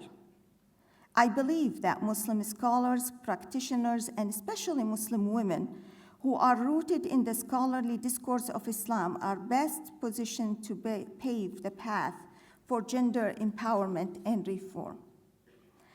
The questions we have here: what does the Quran offer the women? Did the Quran transform women's status intellectually, legally, socially, and financially? How do we evaluate this transformation? What did the Quran attempt to establish in respect to women and gender in that society, especially the first society? Since the inception of the Islamic community in the earliest decades of the 7th century, women have been taking a prominent role in the process of cultivation and preservation of the main sources of Islamic knowledge, the Quran and Sunnah, and especially someone like Hafsa, the Prophet's wives, who preserved the Quran, and the first written copy was really preserved by her. I argue that just as women's voices and intimate engagement with the primary sources were vibrant and influential in the first Muslim community, women scholars of the present should follow the footsteps of their foremothers. The Quran encourages its readers to ask questions, critical questions, seek clarity, and draw inspiration from it in ways that complicate, nuance, and ultimately enrich the debates and then refine practices. Approaching the Quran during the time of revelation was based on a dialogue and ongoing interaction between the people and revelation. People raised their questions and issues, and then the revelation answered. Today, the Quran is complete. Therefore, defining a comprehensive methodology in approaching the Quran and the Sunnah of the Prophet is the most crucial challenge, which I will come to discuss in my conclusion. Now, I will discuss 3 examples that serve to demonstrate how women of the first generation seriously engaged the Quran, and saw it within their right to pose questions and to offer critiques. The 3 examples I provide illustrate that they were answered by none other than the divine God, the revelation, and that they were addressed on equal footing with men. The first example is the verse, this is 33, 35. The different narrations on who asked the questions, especially at Tabari conclusion, the women asked the Prophet, the women, shows that the question was circulated among the women at that time until it reaches Salama through Amara. In Musnad Ahmad, that it was Salama who asked the Prophet, O Prophet of Allah, how is it that we are not mentioned in the Quran in the same manner as the men are mentioned? She said, then I suddenly heard the call of the Prophet on the podium while I was combing my hair, and I went near the door of the room trying to hear what he says. And I listened and heard him reciting the verse, indeed, the Muslim men and Muslim women, the believing men and believing women, the obedient men and obedient women, the truthful men and truthful women, the patient men and patient women, the humble men and humble women, the charitable men and charitable women, the fasting men and fasting women, the men who guard their chastity or private right, and the women, and the men who remember Allah often, and the women. Do so for them Allah has prepared forgiveness and great reward. Her question sought to clarify any misunderstanding that the Quran prefers men over women by mentioning men more. The fact that answer to her question came through revelation shows the significance and the legitimacy of this question. What does this ayah refers to? The ayah emphasizes the ultimate equity of both and focuses on showing that significant difference between people is based on their action rather than gender, race, color, family, wealth, etc. It takes them back to focus on the mission itself that cannot be accomplished successfully without the cooperation of men and women. Women are mentioned alongside the men and have the same mission to carry. Every single adjective in this ayah is applied to both, demonstrating that they are equally responsible for actions and for creating morally upright society. This verse also reflects the Quranic concept of zawjiyya, pairing, which is the original and widely used expression in the Quran to describe the male-female relationship. With this in view, the Quran clearly denies the certainty of confronting between the sexes and removes traditional male-bound authoritarian theories on the gender question. It is the role of both men and women to come together as vicegerents. The second example in the Quran, in a more complicated situation in Surah An-Nur 24, the Quran sought change by exposing the most sensitive and complicated social and moral issues, such as sexuality, marital relations, and long-standing customs that challenge the prevailing view of women as bringing shame and dishonor. The Prophet and his household were chosen to lead this difficult and painful experience along the entire community. The personal and collective struggle reveals that change takes planning, time, great efforts, and pain. This surah reflects the Quranic comprehensive plan for reform. The serious Quranic plan of action reveals that seeking to abolish ancient customs such as honor killing, stoning, prostitution enterprise, domestic violence, and burying their daughters alive requires the involvement of the entire community. The community must be educated, convinced of the need for change, and then be trained to implement these changes. Furthermore, the Quran not only deconstructs the old model, but also offers a new model with a comprehensive reform plan. The Quranic plan for reform includes 1, saving women's honor and life from any injustice done against them. 2, presenting women as respected, equal, and active partners with men, establishing the society and enforcing that legally. 3, representing a new model on sexuality and gender relations. And finally, presenting the family and its structure as a cornerstone of society rather than the tribe. The story of Ifk was used to train the entire community on the very critical issue that was always used against women. Quran not only deconstruct unjust and misogynistic practices, but offered practical and healthy alternatives for each custom. In the pre-Islamic Arabia, it was considered a socially acceptable punishment for a man to kill his wife if he suspected her of having an affair. The Quran prohibited this act of violence against women and introduced reforms to protect the wife and those who were accused of immoral conduct by introducing fair and just legal procedures to address the problem. Chapter 24, the light in the Quran, Surah An-Nur, prescribes a severe punishment for men or people in general who accuse chaste women of adultery without bringing sufficient evidence. 4 witnesses of upright characters or who witness the act of sexual intercourse firsthand. This verse prohibits men from taking action against women based on their own assumptions or even proof of fahisha.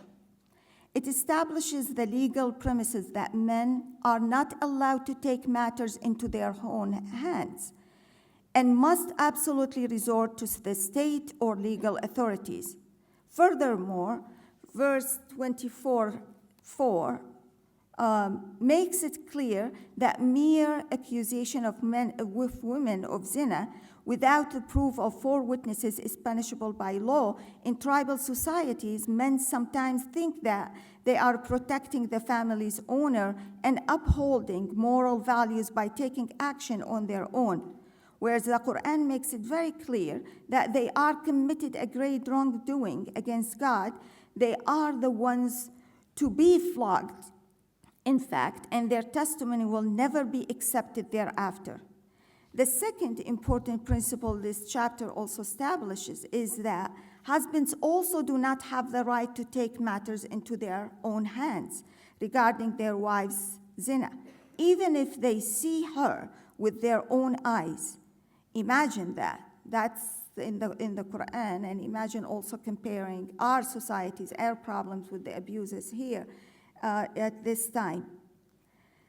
In fact, they must resort to the courts or legal authorities.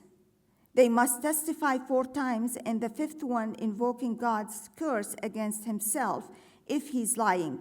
The wife's testimony, however, is equal to her husband's testimony against her. Not only are their testimonies equal before the law, but they follow the same exact procedures, even if a woman is lying. Her testimony claiming innocence is enough to avert her punishment in Islam, in the Quran. Although I'm not planning to examine this time, the critical verse 434, where, of course, I spend more time, I guess, in my books and articles discussing this issue. Regardless of different interpretations, applies this verse, in no way sanctions, of course, domestic violence. Therefore, presenting a comprehensive and a holistic methodology on approaching the Quran and Sunnah must be a primary goal for the contemporary scholars and researchers on these issues. Questions like what Sister Myriam asked in the beginning, that what should we, as people, as scholars, we should answer and try to find the critical questions again and more to answer from the Quran. The third and last example is Khawla bint Thalaba. With the title Al-Mujadila, the women who disputes. She earned this title because she complained to the Prophet regarding the pagan custom of dihar.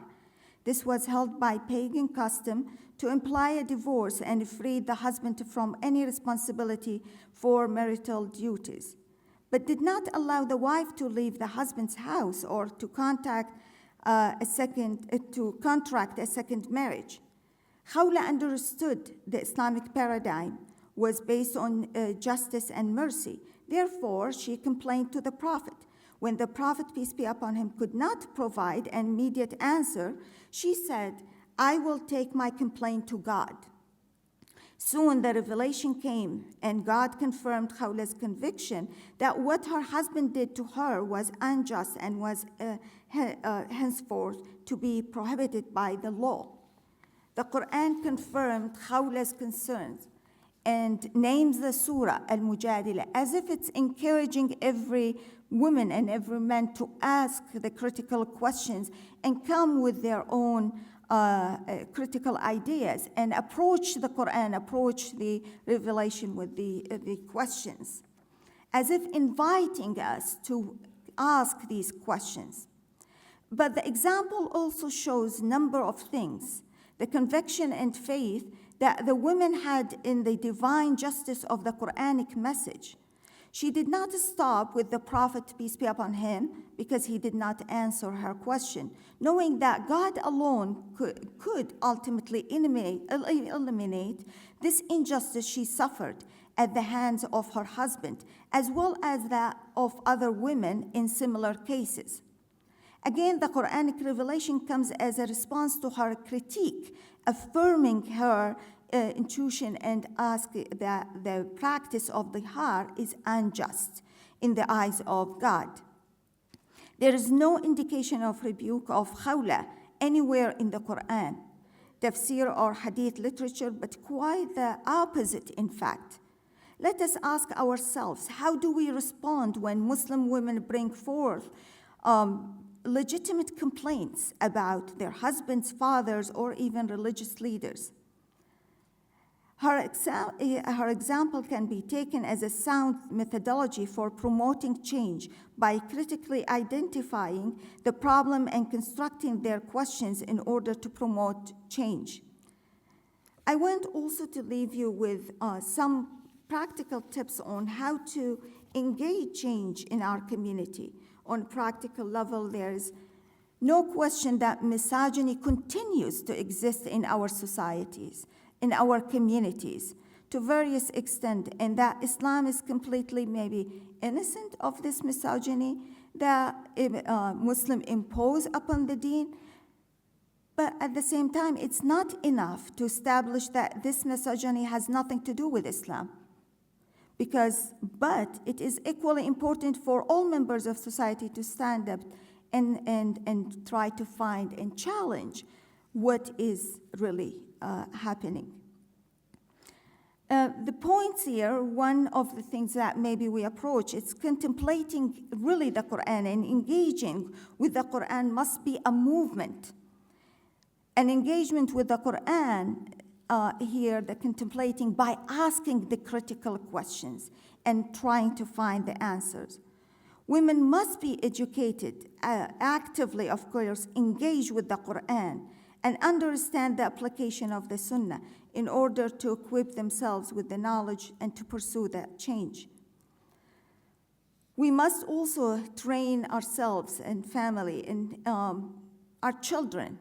And in this case, in this way, we will be able to translate the Quranic concept of qawama, wilaya, daraja, into a communal efforts rather than power struggle, but also we have to be very critical with every words and questions, and we have to be honest with ourselves in our issues and what are the challenges we face in our communities. Muslim men, of course, must embrace, support women's efforts to promote more fair and just policies in our masajid, and instead of having women maybe behind the curtains or other challenges that we face, we have to involve them. And in this case, seeking change, I guess it comes from both. And also change must be gradual. The sunnah of the change in the universe is gradual and it's not sudden. The moon appears to us in phases as a quarter of moon, then half moon, then full moon. And this doesn't mean that one should accept or tolerate injustice or oppression where it exists, but it means that one must pursue change with wisdom and cooperation from everyone. Today one can ask, how do we conduct any reform while the Quran is complete? We also have tremendous number of hadith that most of the time cause more confusion for people than a solution. A hadith out of context has been used all over the places, and especially regarding women issues. And in this case, we have to define that comprehensive methodology in approaching the Quran, and it is crucial. And this is the challenge, I guess, for Muslim community scholars, students, to come together with this.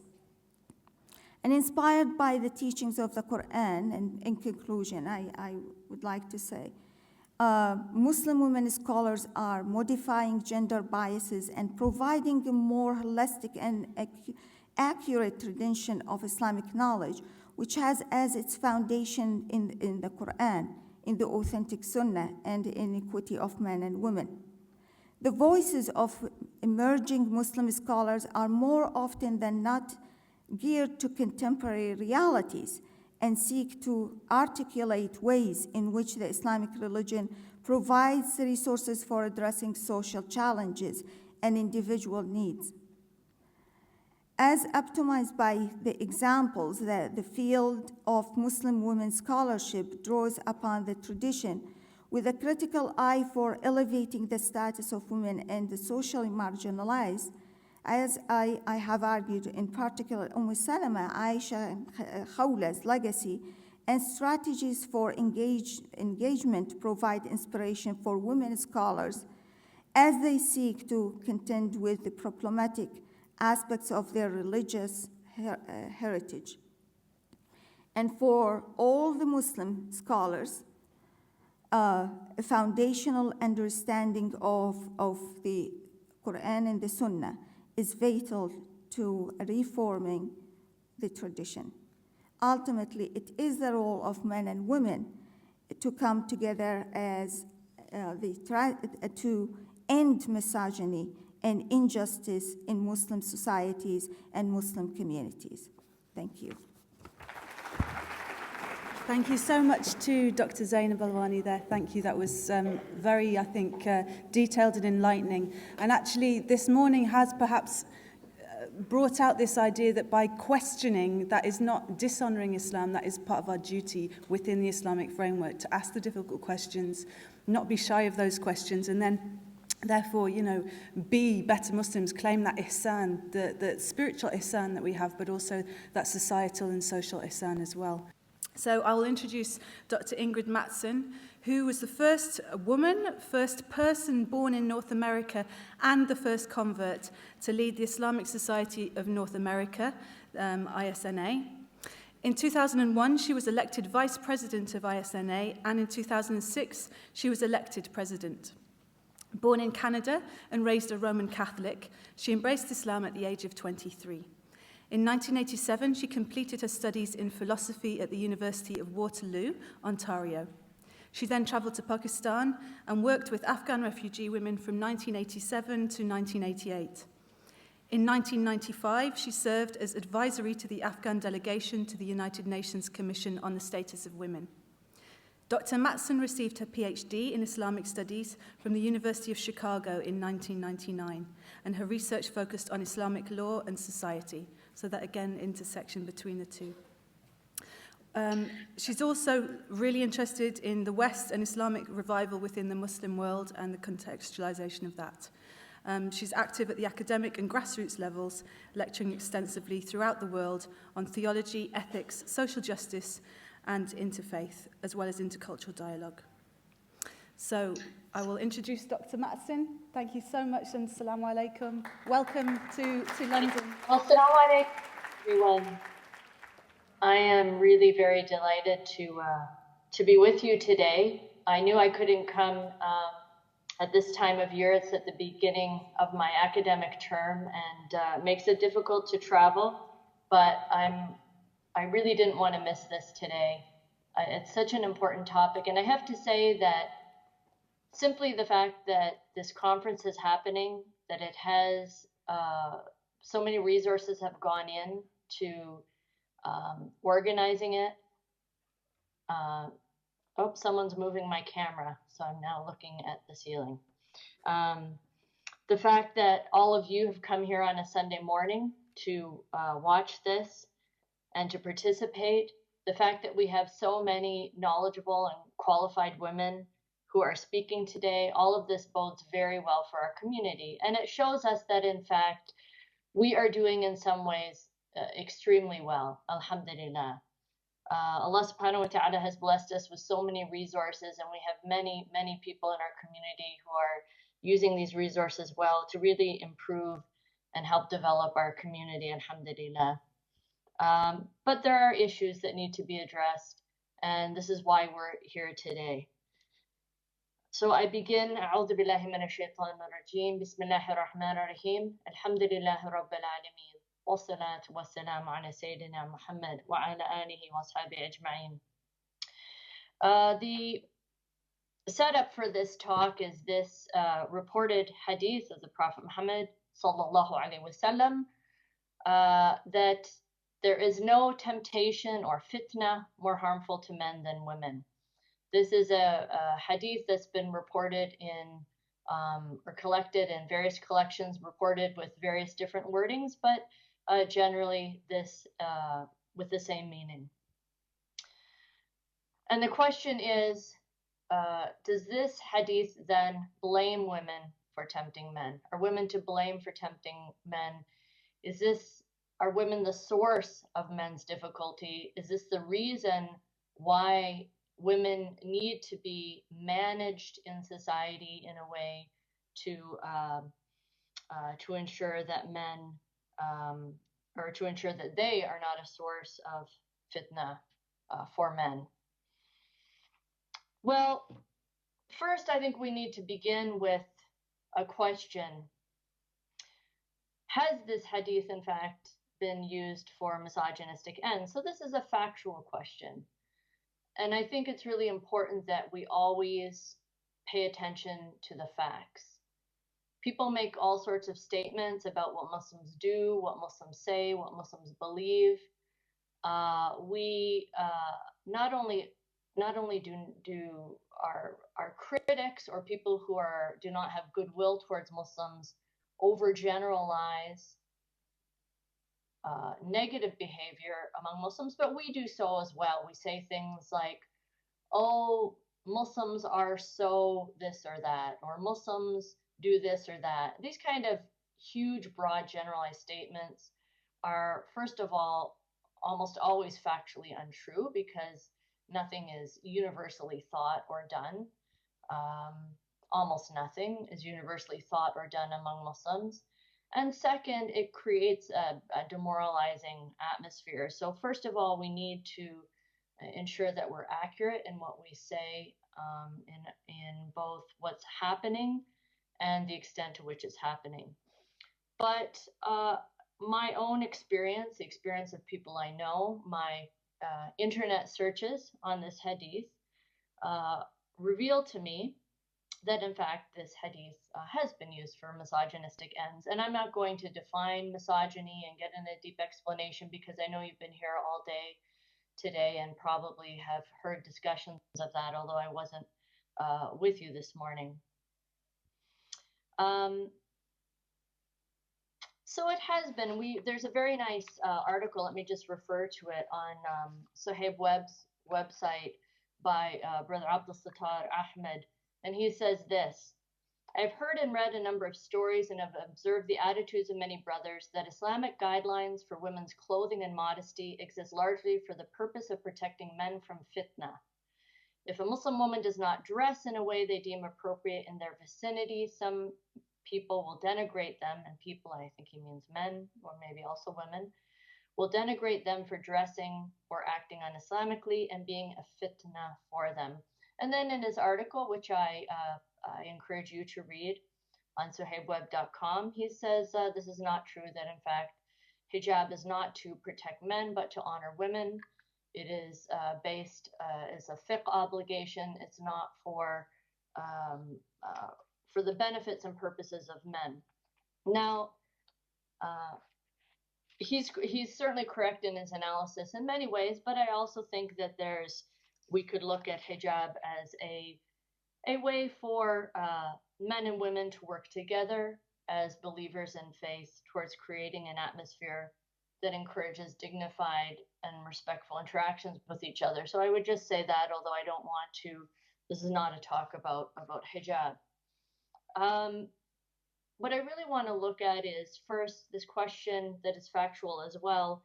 Why has this discussion arisen, this greater discussion about the problem of hadith that are invoked in a misogynistic paradigm? So not only this one that I've mentioned for my talk, but there are many more, and we're well aware of that.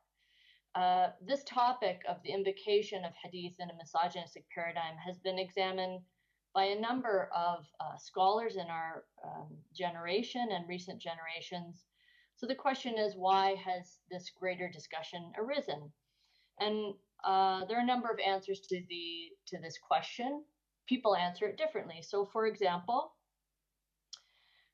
one of the comments that I saw, or one of the themes that I saw by looking at different people's websites and lectures and discussion is this.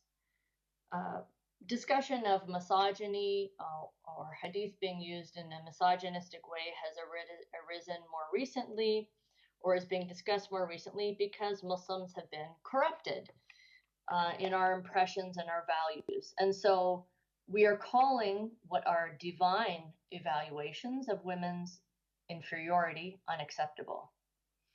So what we are concerned about is not misogyny. In fact, any devaluation or evaluation of women as inferior is not misogyny, it's just our religion. And if we have a problem with it, it is because of our lack of faith.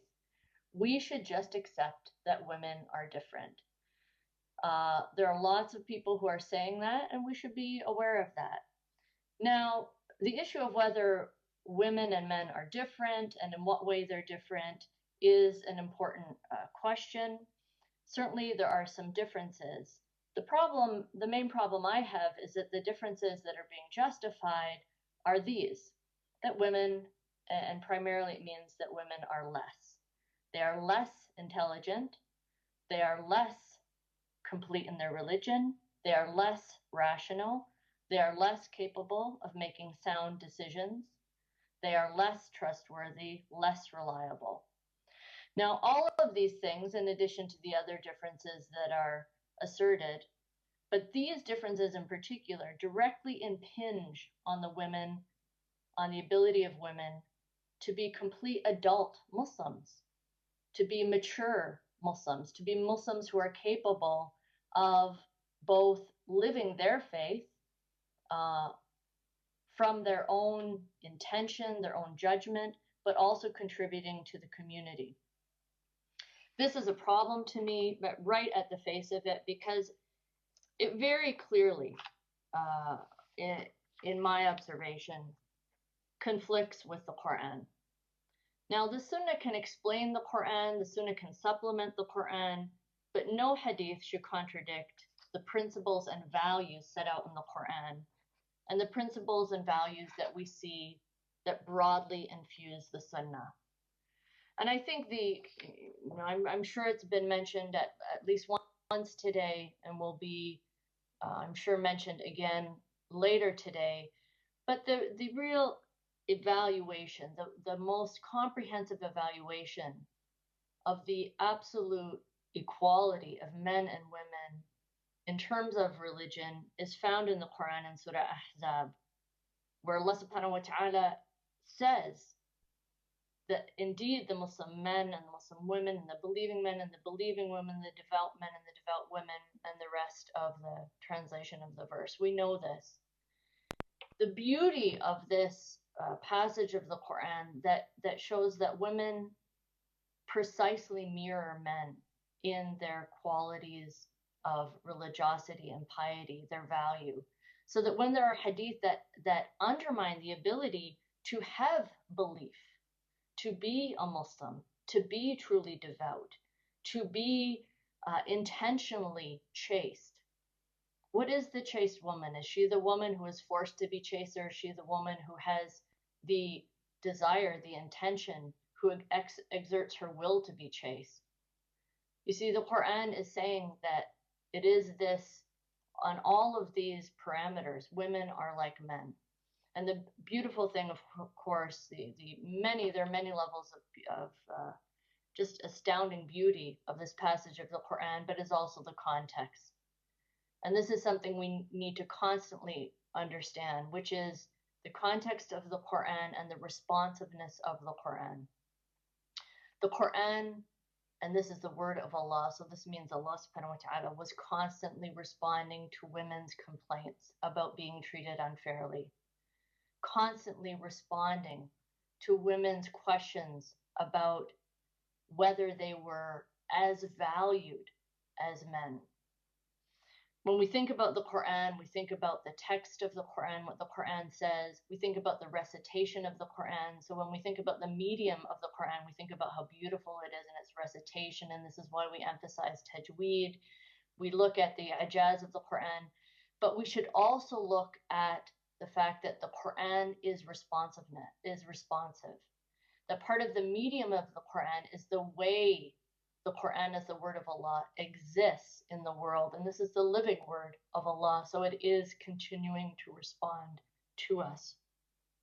This means that the questions are all valid. The concerns are valid. Raising these concerns are valid. And again and again and again, Allah subhanahu wa ta'ala responded to the women of the Prophet's time saying, you are valid, you are valued.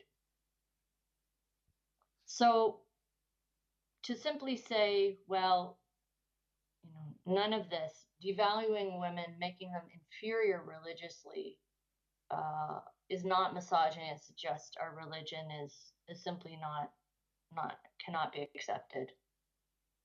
And we can discuss that more as we go on.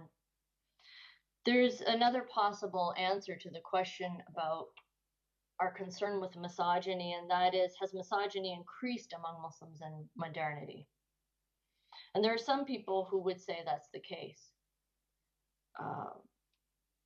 Social, economic, political structures in Muslim societies have changed so profoundly, and we are indebted to scholars like Leila Ahmed, who showed the impact of colonialism, how colonialism, in fact, made women's situation in places like Egypt worse. Sorry, I know you're all British, but that the British colonists, your people, were Victorians who brought their Victorian ethos into the places that they colonized. And then we have scholars like Wa al-Halaq, a great scholar of Islamic law, who talks about the impact of colonialism on the endowments of Islam, the awqaf or the hubus, and how in many of the Middle Eastern Muslim lands, 50% of property was dedicated to awqaf. And in most of those places, women controlled approximately half of those awqaf. Now, what did that mean? That meant that women had major public roles, that they controlled, they supervised and controlled all of the businesses and income generating enterprises that supported these charitable endowments. It gave them, these were paid positions. It gave them independence in terms of their own income. It gave them visibility, public. It gave them influence and clout in society and their ability to distribute and redistribute resources. So has misogyny increased as those awqaf were dissolved? Women disappeared from these positions, and when people look around and see that women weren't serving in the bureaucracies that had been set up by the colonists and post-colonialism, they understood from that women weren't capable of serving in those positions. So misogyny has increased to some extent in modernity. There are those who would also say that that it's because Islam is being maligned as misogynistic unfairly that we're paying attention to it. And so this is a defensive or apologetic stance that is either necessary or simply as a matter of survival. And I would say that we have to be careful about the extent to which we care more about other people's impressions than our own. We need to set our own priorities. If we spend all of our time simply answering the unfair accusations of others, then we will not be able to pay attention to our own agenda. And there's a fine balance here because, of course, our community and especially our children learn so much about who they are from the media, from popular culture, from the internet. We need to understand that they are getting impressions of themselves from these avenues. So we need to be engaged there. We can't make some kind of dichotomy between Muslim and non-Muslim media or sources of discourse. We need to be involved in all areas so that what they're seeing, what's being reflected back to them and said to them about what Islam is and what Muslims are, is in the public sphere and reflects what we understand. But we need to pay attention to on a much deeper level. We can't only be defending ourselves. We need to be honest. We need to dig down. Now, I would say there are those who also would assert that are concerned about misogyny or discussions about this, and especially the discussions about the ways in which hadith can be invoked in a misogynistic discourse, that this has greater impact now or greater discussion because women are involved more in public discussions about Islam. And this is critically important. And it's not because men are evil, or if men only have the microphone that they're going to use it for misogyny, any more that all women are evil.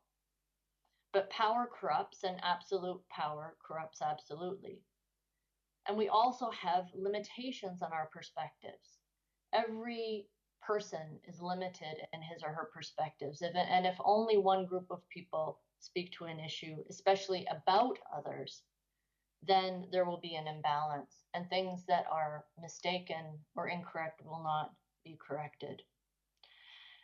So all of these things are important. Now, given that, I would like to say that a concern with attributing misogynistic statements or attitudes to the Prophet Muhammad sallallahu alaihi wasallam is not new. This is not some new thing, some modern feminist liberal agenda. Because in fact, we know that our mother, al-Mu'mineen Aisha radiallahu anha, she was very concerned about this. And I'm sure there are others today who are going to discuss this.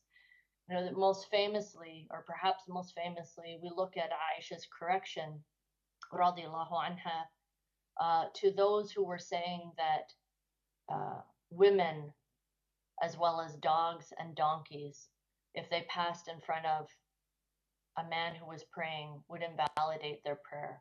Aisha was outraged that anyone would attribute this statement to the Prophet Muhammad sallallahu alaihi wasallam. She said, "Some people put us along with dogs." She was outraged at this. And she continued to correct people when they made statements. And these people were companions of the Prophet Muhammad sallallahu alaihi wasallam. She continued to correct them when they said things that were wrong. She had first-hand knowledge of the Sunnah, and she used that to correct a purported hadith. Now, some people would say, yes, well, she was Aisha, she was al-Mu'mineen, and you were just a person. What gives you a right to say anything about hadith? And there are those who would say that, you know, look, everything has been settled, both the text and the context and the interpretation.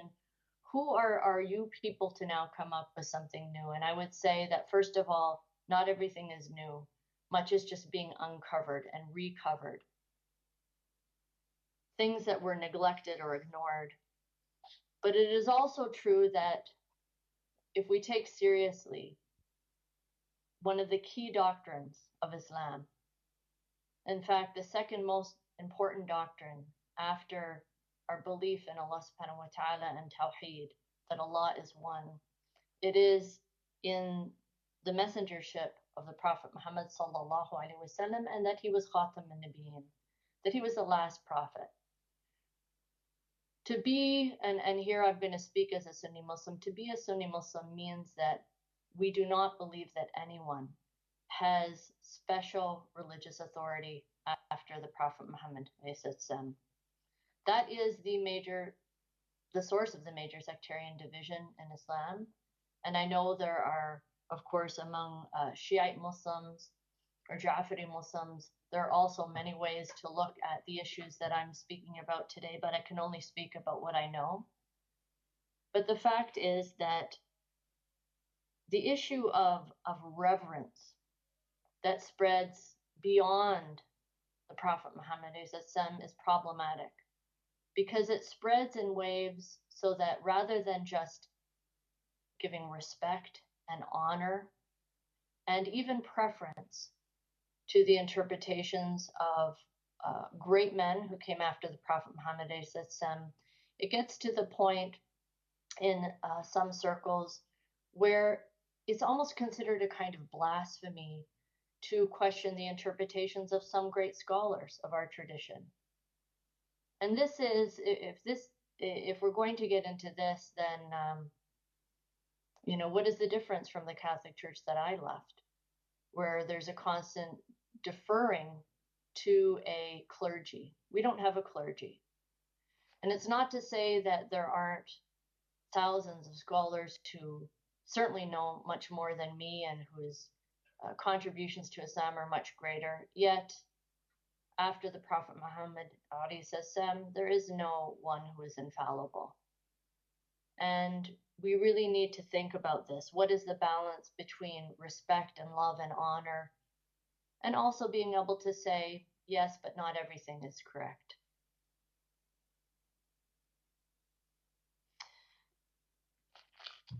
So let's think about this. Let's think about about when hadith are invoked in a misogynistic discourse. What do we do about this?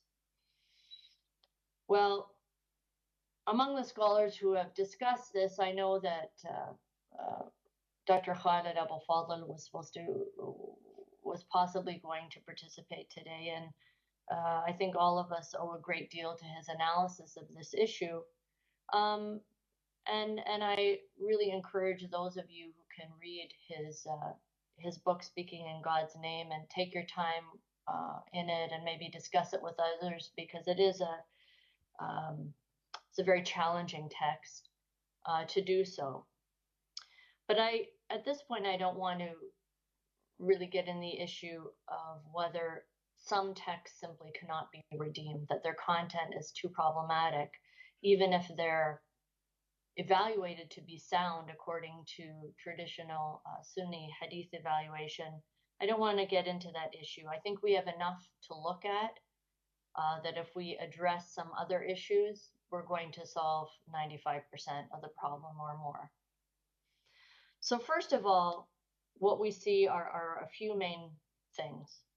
One is a reliance on pseudoscience. And I must say that I did spend a few days simply reviewing some of the most popular texts on Islam.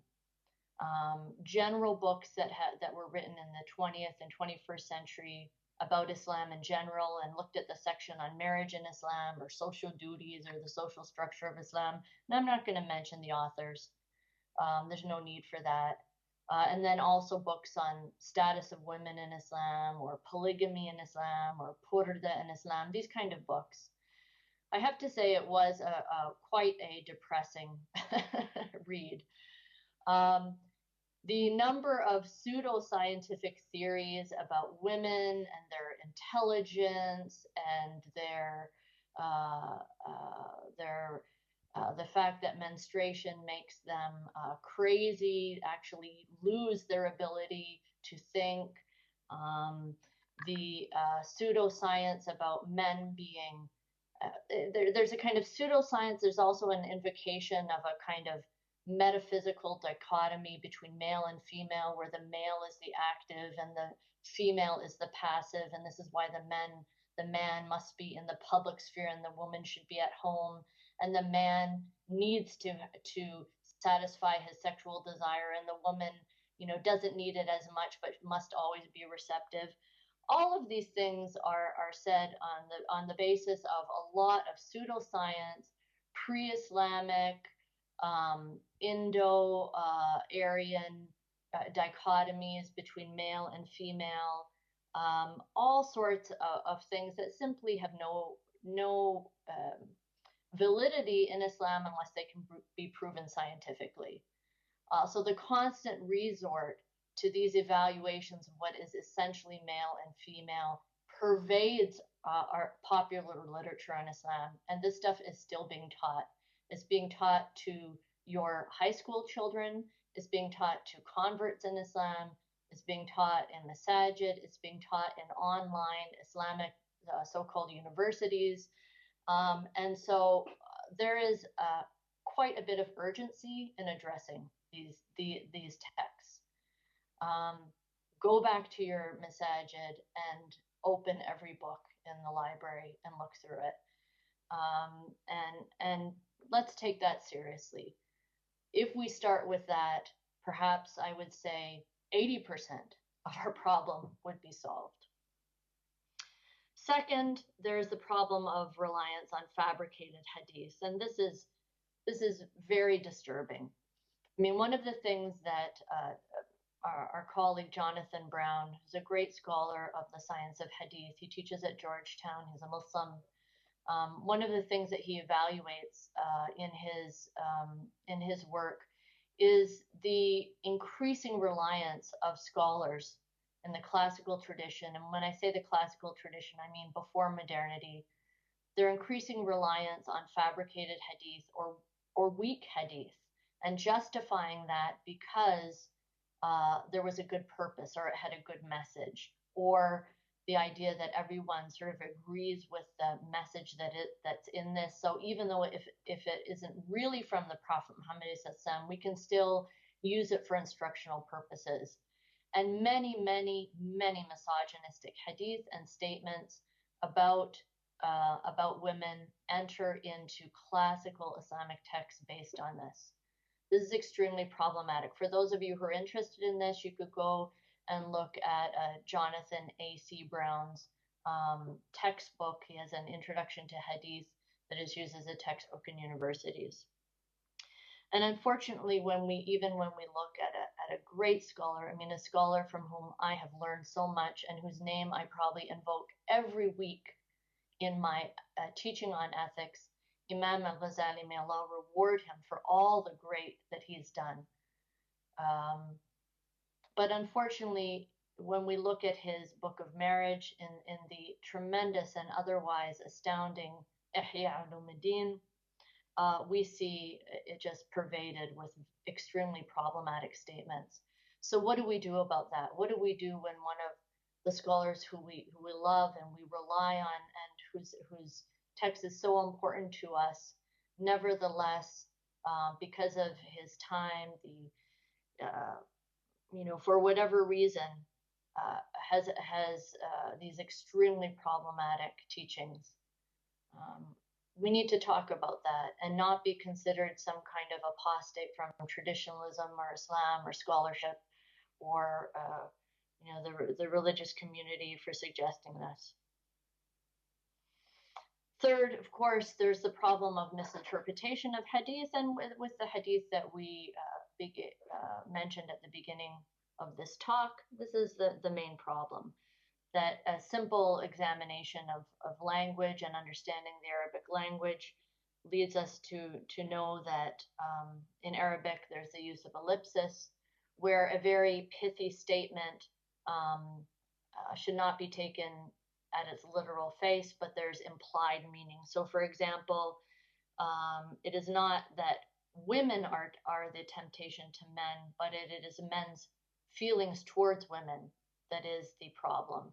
So men's lust, men's desire to please women, men's desire for women, that is the temptation. So the temptation is not embodied in the woman any more than that we demean horses, which are, the Prophet Muhammad also said, were a great source of fitna for men.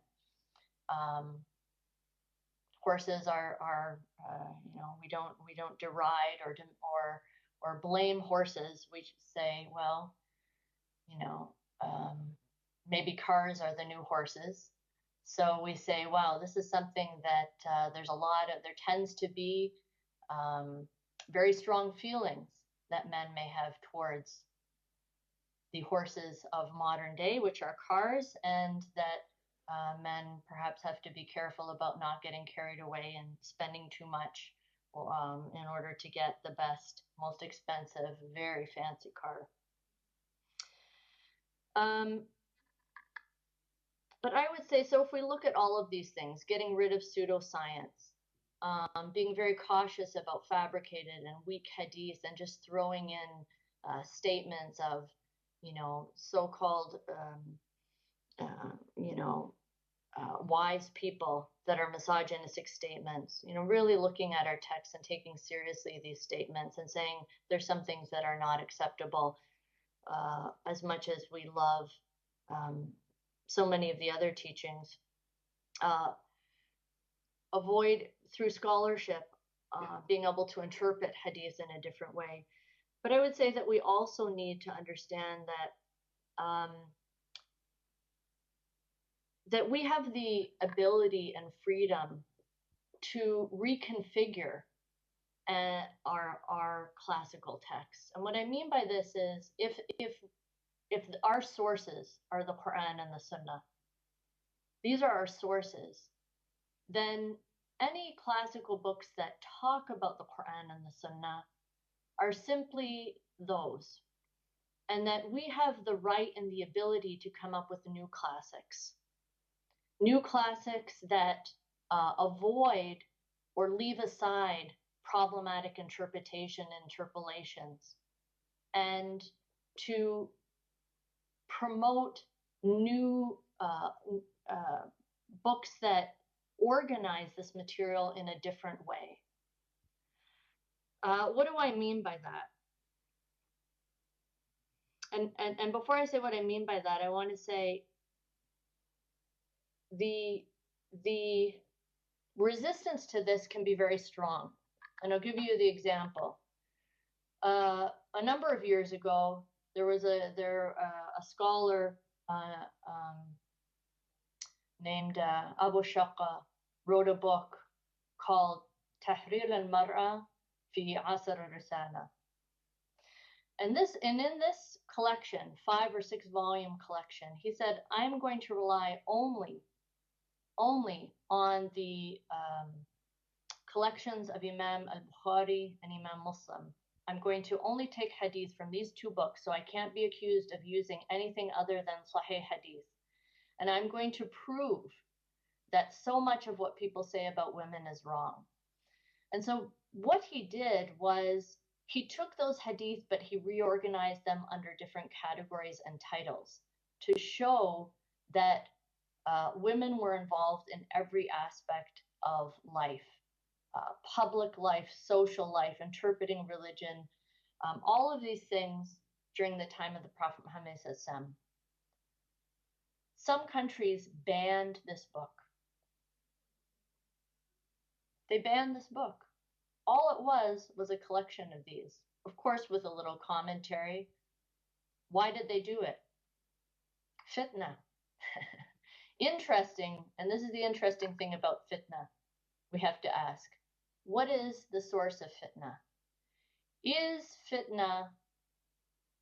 fitna to respond to injustice and oppression? Or is it fitna to create injustice and oppression?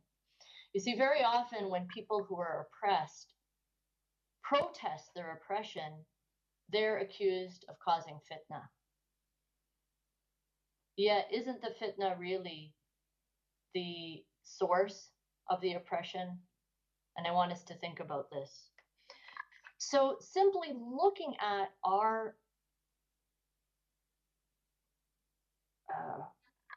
looking with new eyes at the Sunnah and the Quran, for some people is a fitna, because it challenges how they have interpreted or how they have used the Quran and Sunnah to justify social structures, political structures, economic structures that deny perhaps men and women their dignity and full rights.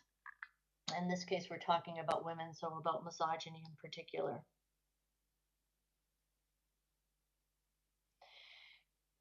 Jonathan Brown also wrote a book. It was based on his doctoral dissertation called The Canonization of Al-Bukhari. And what he meant by that is that at some point in Sunni Islam, the Sahih collection of Imam al-Bukhari became a canon. And this is problematic to some extent, and this does not in any way undermine the great work that Imam al-Bukhari did, the tremendous debt that we owe him for preserving and collecting the Sunnah. But there is a problem that if the Quran is our book, if it is the Quran that is the book, and it is the Sunnah of the Prophet Muhammad rather than that is the source of our guidance, we need to be careful on not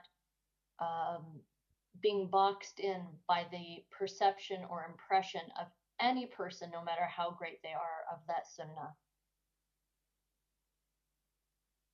So this is why it may seem a little bit odd to do what I'm going to do, but I want you to think about how this can help us break out of some of the problems that we found ourselves in. And I know I'm probably running out of time. Someone can just wave at me or hold up a sign and tell me when I need to end. Let's look at something like this.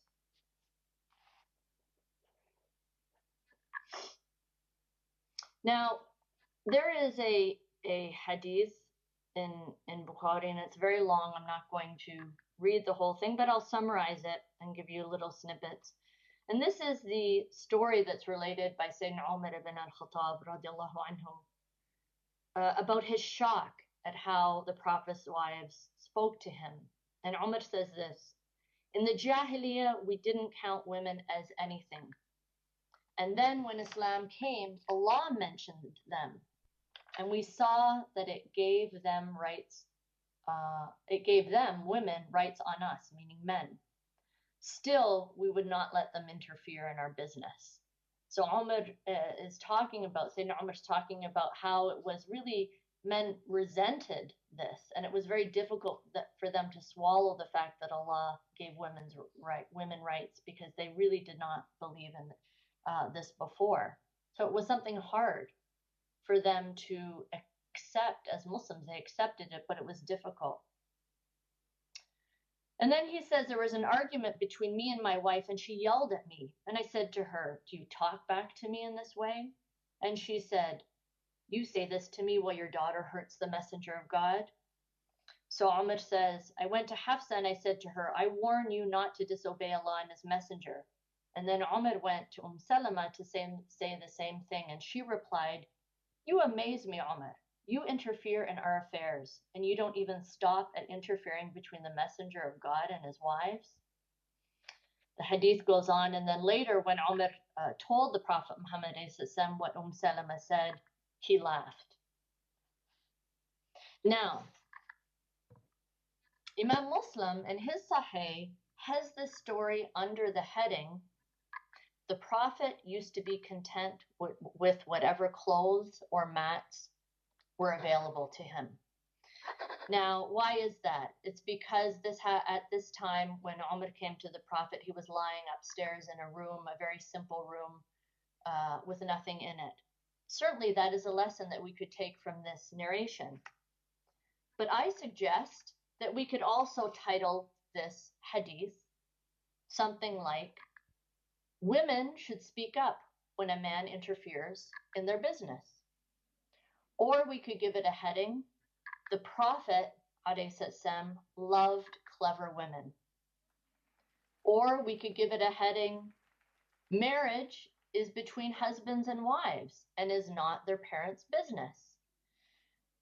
So, I mean, of course, when we're thinking about new headings, we need to make sure that we look at we don't ignore other hadith or other parts of the Quran that talk about this issue. There are lessons in these that are not being picked up. Let's look at another one. If we look at Imam Muslim's Book of Divorce, there's a section called, it's titled this. Well, let me give it to you first. This is about when, I can't hear you. Just hold it up, 5 minutes. Okay. Barira, who radiallahu anha, who was a slave, and when she was enslaved, she was married to another slave. So when she became manumitted, she had the right to leave her husband or to stay with him, and she wanted to leave him. he loved her and he began weeping and crying and he was so sad. And when the Prophet Muhammad saw how sad he was, he went to Barira and he said, what do you think? Do you want to, why don't you return to him? And Barira said, O Messenger of God, are you ordering me? And he replied, no, I was just trying to intercede for him. And Barira said, I have no need of him. And that's the end of the hadith. And she left him. Now, the heading for this hadith is, that's given, is the intercession of the Prophet for Barira's husband. Now, that's not untrue, but perhaps we could give it a title like, a woman should not stay married to a man if she feels like she's getting nothing out of the marriage. I think there's as much truth in that as in the other. Or let's look at another one. There's a long hadith about Asma bint Abi Bakr, that she narrates in her own voice, and she talks about how when they emigrated or became refugees in Medina, they were very poor, they were impoverished, and she actually had to go to work outside in the date palm orchards in order to support the family. One day she's coming back with a very heavy basket on her head, and the Prophet Muhammad passes by. And when he sees her, he makes this sound to make his camel kneel down so that it can be low so that she can mount the camel and have a ride back to where they live. And when he does that, Asma demurs and she says, no, it's okay, I can walk the rest of the way home.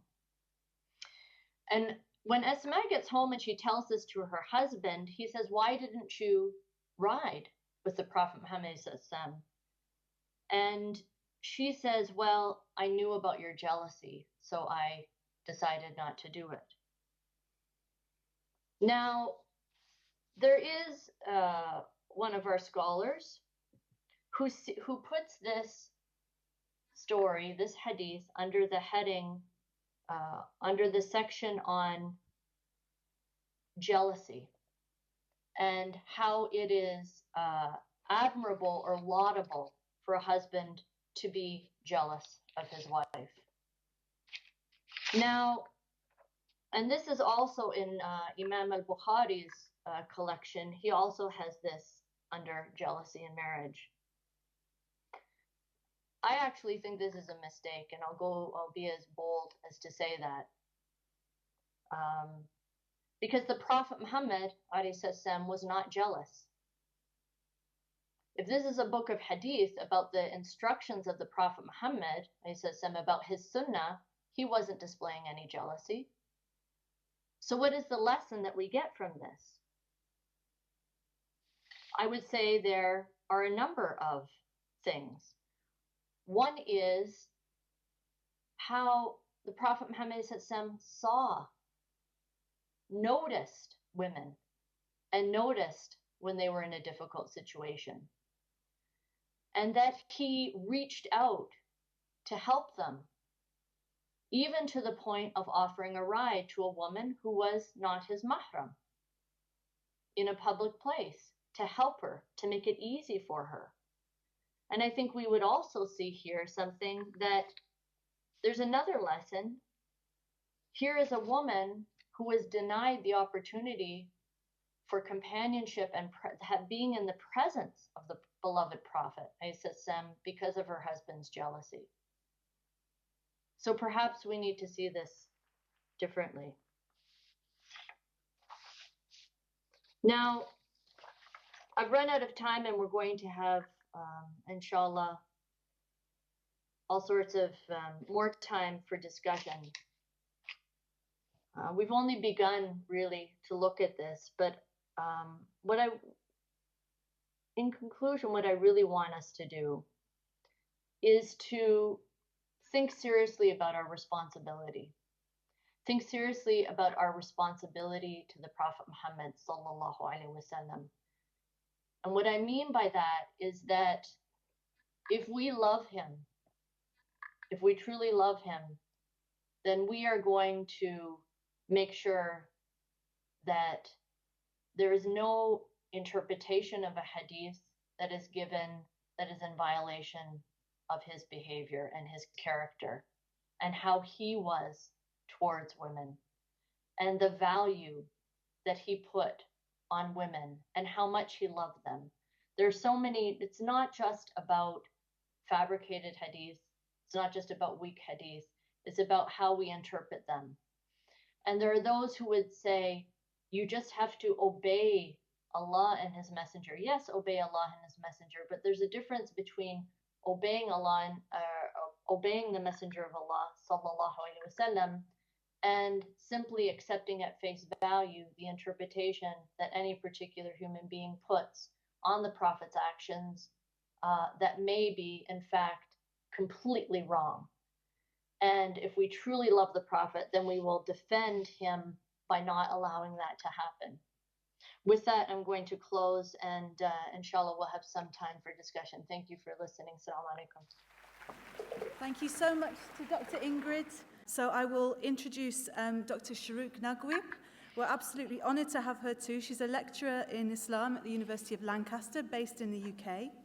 She received her PhD in Islamic Studies from the University of Manchester, the Department of Middle Eastern Studies. Dr. Naguib's research covers two key strands, and this is the interesting dynamic with what Dr. Ingrid has just been saying.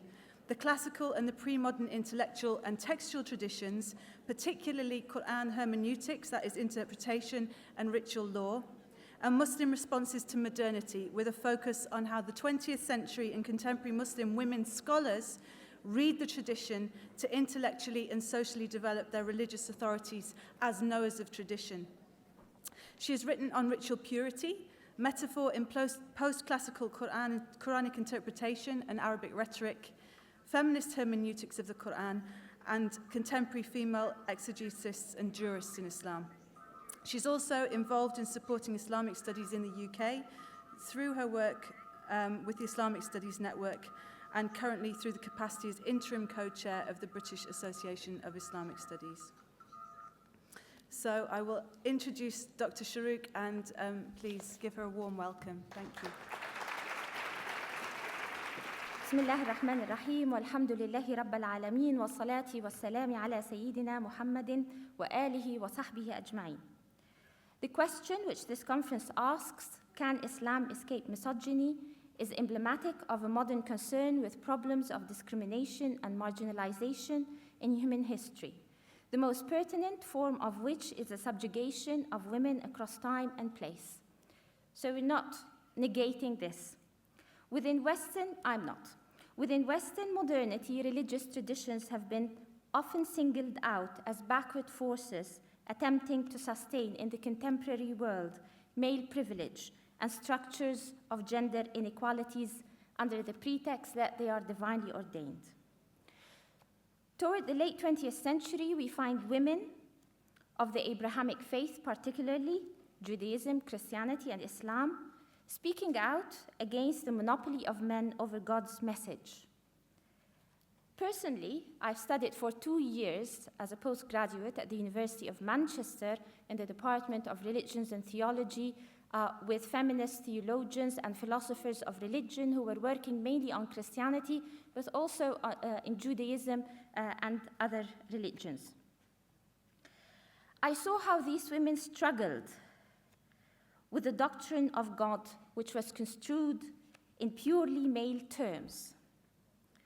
The words of a feminist theologian called Mary Daly, who eventually moved beyond Christianity, is considered a post-Christian theologian now, echoed in that department loud and clear. Her words captured her sense of the futility of the struggle in the following sentence. If God is male, then male is God. She argued that at the core of misogyny, therefore, is a real fear that real women could have power equivalent to that of the male, that it is when women act and live as adequate persons in their own right that men are frightened, especially men of religion, who want to maintain male privilege, even the image of God as male. Muslim women do not have to grapple with that problem, with the problem of the male God, that is. And modern Muslim women scholars, starting from a woman or a sheikha called Aisha Abdul Rahman, who was the first Quran exegete in modern times to look at the Quran using both traditional and modern methodologies, the first woman to author a tafsir in Arabic in the history of the tafsir tradition, which is the Quran commentary tradition, and she did it in the 1950s, and up to the work of Amina Wadood and Asma Barlas in the 1990s, to whom we owe a lot. These women have highlighted the evident gender neutrality of Quranic conceptions of God and demonstrated very powerfully that the Quran or the Quranic creation story provides a solid grounding for an egalitarian view of humanity. There are many examples too in the Islamic tradition of women, acquiring scholarly and political power, and often Muslims who engage in apologetics, and I mean by apologetics, the defense of Islam against the abysmal status of women in many Muslim societies today, so trying to argue that the true Islam is not responsible for the condition of Muslim women, it's possibly culture, misinterpretation, etc. They also invoke the names of the Prophet's wives, especially Sayyidah Aisha radiallahu anha, who transmitted hadith, explicated the Quran, and gave fatwas. Recently also there has been an illuminating study of female jurists and muhaddithat, transmitters of hadith, who licensed some of the great figures of Islamic knowledge. Licensed in technical terms is to give an ijaza. It remains to be said that nevertheless, compared to male scholars, the written legacies of these female scholars is quite limited, and their efforts as far as our historical knowledge goes have been mainly focused on hadith, maybe a little bit on fiqh, but fiqh was and remains the male bastion. Today, this is more true than ever, with very few shaykhas teaching men at the heart of our renowned centers of Islamic education, a point that I'd like to return to. But just a note on the shaykhas of the past. We have Suyuti, for example, one of the great Shafi'i scholars of Egypt, a polymath, encyclopedic scholar, had at least 11 shaykhas who taught him hadith as well as fiqh. The problem that I'd like to move to now is the problem of the tradition. So how do we approach a tradition where, yes, women had a role? There was the example of Sayyidah Aisha, there were shaykhat, but largely the tradition was male-dominated. Muslim feminist scholars, I've mentioned a few names so far, reject that scholarly tradition as misogynistic and as having appropriated the message of the Quran to legitimate the exclusion of women. For example, when the Quran speaks of God creating humankind from a single soul, the male interpreters have always read it as the single male soul of Adam. The predominance of this interpretation in the Islamic tradition is perceived as indicating the transposition of patriarchal ideology, by patriarchy I mean the rule of the father, onto divine discourse. To redress such traditional scholarly practices, that is male dominance of the tradition, as well as certain readings which privilege men, these women prefer, the feminist scholars of the Quran, prefer to reciprocate the exclusion, indicting the whole of the Islamic tradition as one permeated by misogyny. There is a lot of misogyny or misogynistic interpretations in the Islamic tradition. I'm not contesting that. And Dr. Ingrid Mattson has done a wonderful job in giving us examples of how the hadith can be shifted or interpreted in ways that do not fit with the overall model of the Prophet. What I'd like to propose today is a third way, neither exclusion nor entrenchment in defending the tradition. So neither a feminist exclusion of the classical tradition nor an entrenchment in defending the tradition as it stands. Perhaps the whole of the talk of Dr. Ingrid Mattson provides that example, a critical engagement with that tradition. Personally, I consider the attempt to exclude tradition a kind of rupture that will not work for the larger community. It is an enticing shortcut. Let's start afresh with the Quran, or let's start afresh with the main text of Islam. However, either case where we embrace a counter position of entrenchment or exclusion, I consider this ethically problematic. Many in this room, I hope, share the view that despite the affirming messages in the Quran and the reassurance that throughout the Islamic tradition, conceptions of God were gender neutral, which is a great achievement, that we did not end with an understanding of God as, or understanding of God as being male, or of man, or of the male as being created in the image of God. This is the reassurance in the Islamic tradition that conceptions of God are gender neutral. Despite all of that, Muslim women today find themselves in spiritually and morally challenging positions which cannot be addressed by simplistic positions of exclusion or defensiveness of the tradition. So how do we address this complicatedness? One way is to evolve a method of ijtihad, or a critical engagement that is rooted in the Islamic tradition, yet reviews or critically reads all the problematics therein, while at the same time attentive to the moral outcome of the assessment for the whole community. So not just theorizing, but also considering the moral outcome practically. I consider the work of Professor Khalid Abul Fadl and also the work of Professor Tariq Ramadan to exemplify that new methodology, or that methodology which is rooted in the tradition but provides new horizons through new ways and new methods. So what we need to do, this is my proposition, is neither ignore the traditional or the classical tradition, as Dr. Ingrid Mattson refers to it, nor content ourselves with the critique, so not just critique it, but also to engage with it in such a way that even traditional Muslim scholars can come to recognize where there is misogyny and where there is a potential to move beyond that. This is not just a strategic choice, but it's also a moral responsibility toward our Islamic history. We cannot just jump out of our situatedness. We cannot render the slate clean, as Fazlur Rahman says in his book on Islam and modernity. We need to engage with that heritage as much as we can in order to deal with or resolve where there are problems. So at the heart of the intellectual impasse is this mutual exclusion, or the internal tension between the traditionalists and the progressives, as some like to crudely put it. Here I'd like to give you, after pointing out the problem as I see it, and also a proposition to engage with the problem through a critical attention to the classical tradition, I would like to give you an example of someone who does this, someone I've already mentioned.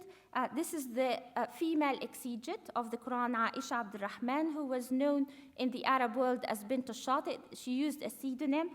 Like many of the early scholars of Islam, they were also known with their kunyas, like Ibn Rushd or others. She was known as Bint al-Shati.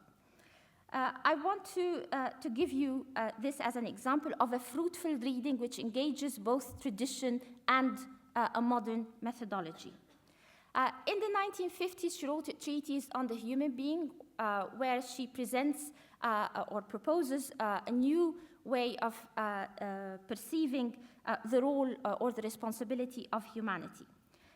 The treatise is called Maqal fil Islam, Maqal fil Insan.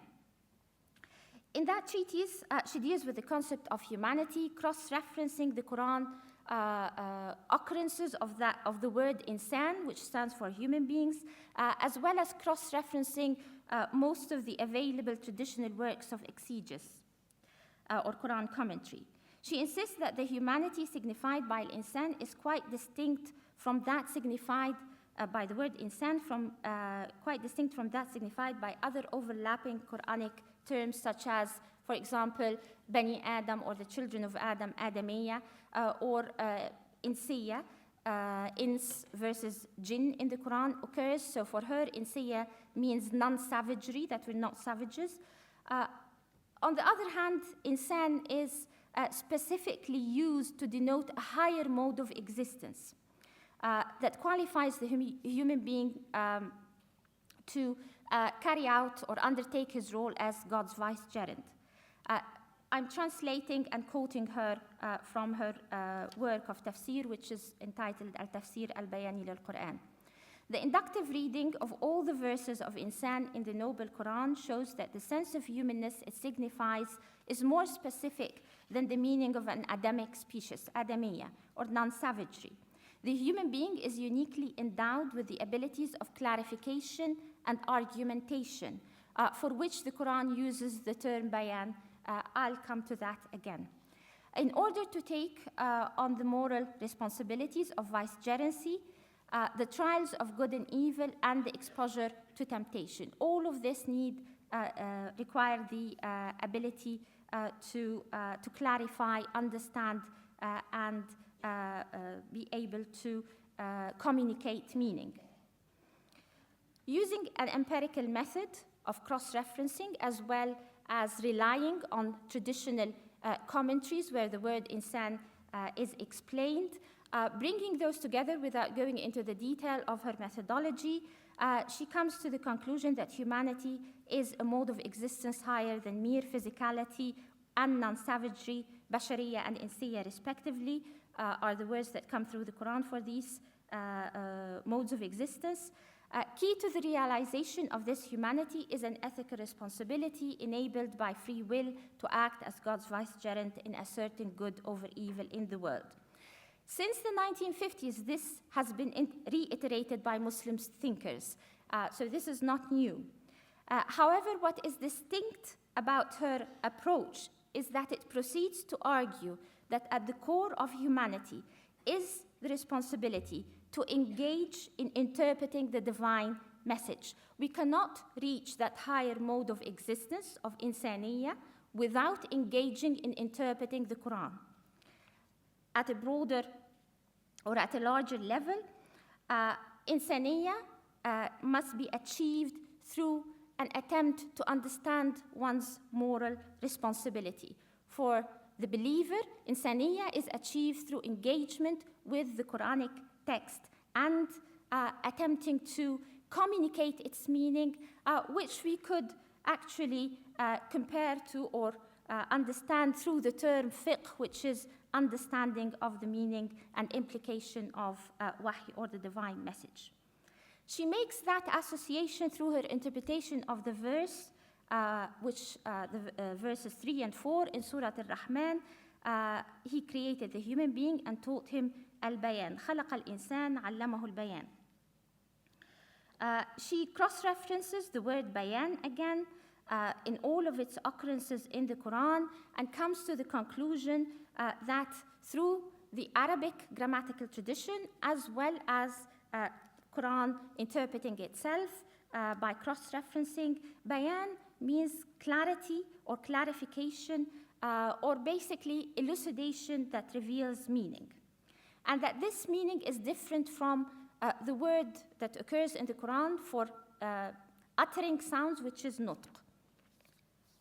So she maintains nutq or speech utterance can be figuratively assigned to non-living or animate and inanimate objects, yet bayan articulates clearly. The word bayan, which means articulate clearly, always refers to human beings. Humankind is therefore more than a speaking animal species, which we can call Adamic or non-savage. Core to humanity is the ability to discern, clarify, communicate meaning through language. So the act of interpretation and communication of that interpretation is central to being human. Interestingly, the Quran also refers to itself in some of the occurrences she analyzes as bayan. So God has sent down bayan. God has taught the human being bayan. What does this association mean for Aisha Abdurrahman bint al-Shati? She suggests a twofold meaning as the point of connection between humanity and the Quran. The Quran is bayan in that it embodies a linguistically perfect and beautiful articulation of guidance.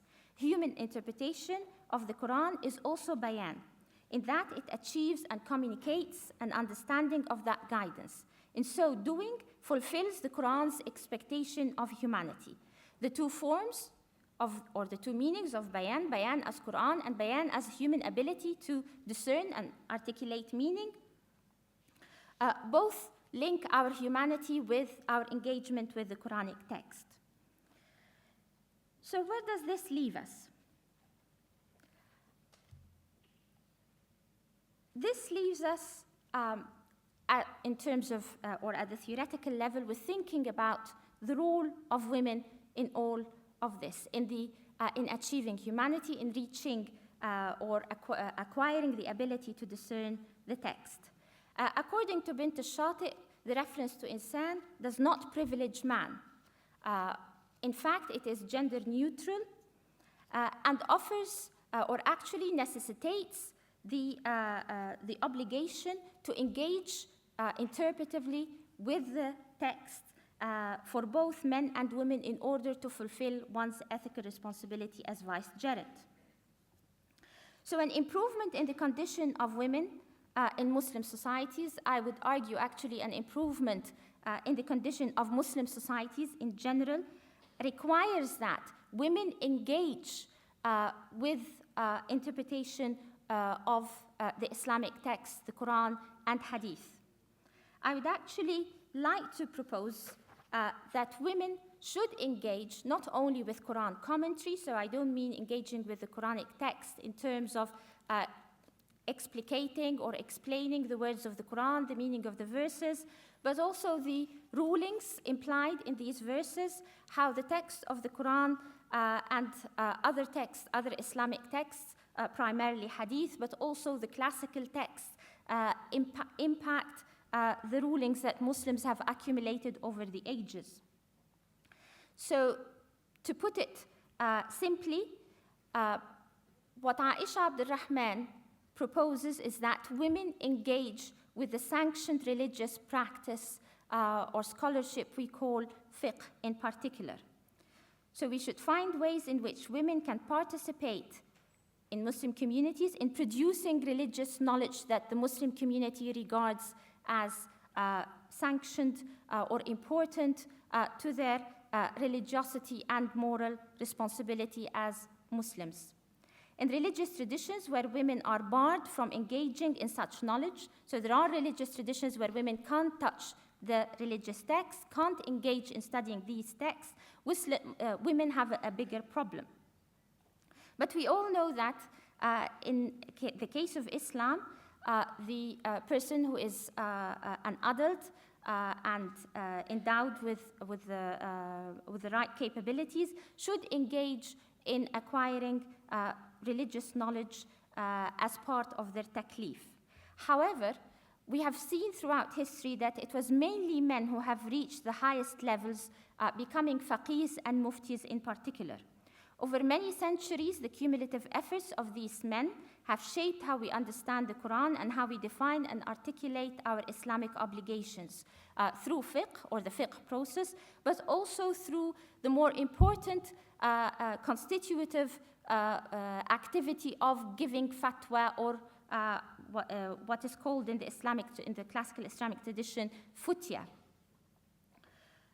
This is considered by classical Muslim scholars, for example, Al-Shatibi from the 8th century of Islam, a great and prestigious role for the Muslim community. It is actually communicating God's word, speaking for God, signing for God, توقيع عن الله, so signing the message of God for him, and this opportunity or this role has been mainly practiced by men, although, as we've seen through the interpretation of Aisha Abdul Rahman, engaging or becoming a human being, becoming insan, requires that we engage as much as we can in attempting to understand the implications of the Quran, the rulings that could possibly be developed from it, but also communicating that knowledge, which I would call futya, or imparting fatwas. So to what extent was such possibility accepted, at least theoretically? We know historically that there were women jurists, but very few were muftis. So to what extent is the classical tradition open to that possibility, to the possibility of women becoming muftis? I have looked at the Muslim religious tradition on many occasions, and the outcome or the encounter was not always a happy encounter. And Dr. Ingrid Mattson has given so many examples of how there are parts or certain sites within the textual tradition that can be, whether through the misinterpretations or through the view of renowned classical figures we respect so much, like Al-Ghazali, where women can be extremely undermined as they are reading these texts. So it's not always a very happy encounter. However, with regard to the question of muftis, I've been astounded when I read the text to see that this is a possible opportunity for women to use within the Islamic tradition. And it shouldn't be underestimated as a site of hope, which is a phrase from the title of my paper. In the first few centuries of Islam, there was no attempt to theorize male privilege in the production of religious knowledge as we see today. For example, an 11th century theologian in Iraq called Al-Khatib al-Baghdadi writes in his book Al-Faqih wal-Mutafaqih that it is permissible for women to participate in fiqh.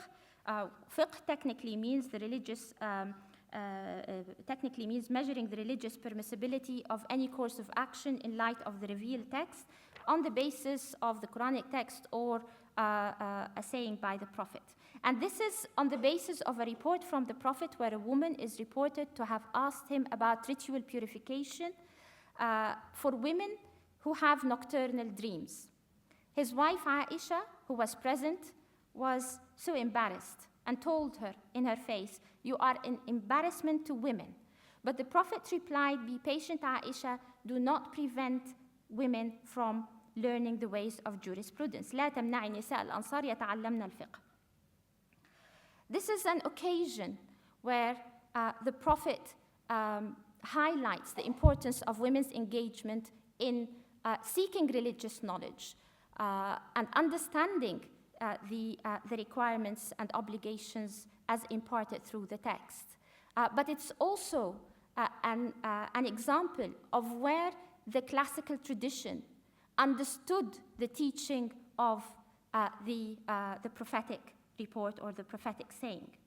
Al-Imam al-Nawawi, a famous Syrian scholar from Damascus, a Shafi'i who died in the 7th century, Anno Hijrai, writes in a treatise on the conditions to be fulfilled by those authorized to practice jurisprudence and fatwas, stating that if the necessary legal knowledge and understanding are acquired, then the conditions a mufti must ideally fulfill are, and I quote him, it's my translation, that he must be a responsible adult who is trustworthy and pure of corruption or moral faults, and who possesses a perceptive mind, a sound intellect, and a capability for coherent thought, and who is exact in action, accurate in reasoning, and generally attentive. Just reflecting on our ulama today, I wonder how many of them fulfill that criteria. It does not matter if the mufti is a free person, a slave, a woman, or a blind person. The mufti could be any person, including a mute person, if he or she, and I've included the she in the translation because I feel it's faithful to the spirit of the text, if he or she can write or make gestures understandable to others. Fiqh and fatwa have shaped our understanding of divine revelation for 14 centuries. As I said earlier, we cannot underestimate the significance of that activity for Islam and the prestige that goes with it. I know many of us, as I said to Laura before, we're still in awe of the man in the turban with the beard, including very religious and knowledgeable women who are well trained and qualified in the tradition. So for women to lead the religious scholarly community, to become a mufti or a faqih, was not inconceivable in Islam for many centuries. Many scholars before Al-Nawawi asserted what he said later, and those after him also concurred that maleness is not a condition. And just to give you a brief idea, the mufti does not impart fatwas only by copying them from the classical books or the books of fatwa of his own legal school.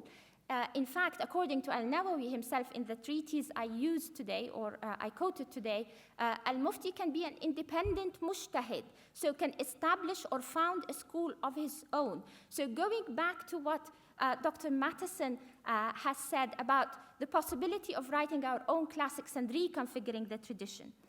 So Al-Mufti only does that, according to Al-Nawawi, can become independent, a mujtahid, when he has mastered all the texts there are, including the Quran and the prophetic tradition, but also the work and methodologies of previous scholars. So the tradition is cumulative, but there is an opportunity of moving beyond it. And this is open to women. So there's no reason why a woman cannot establish a legal school today, theoretically speaking.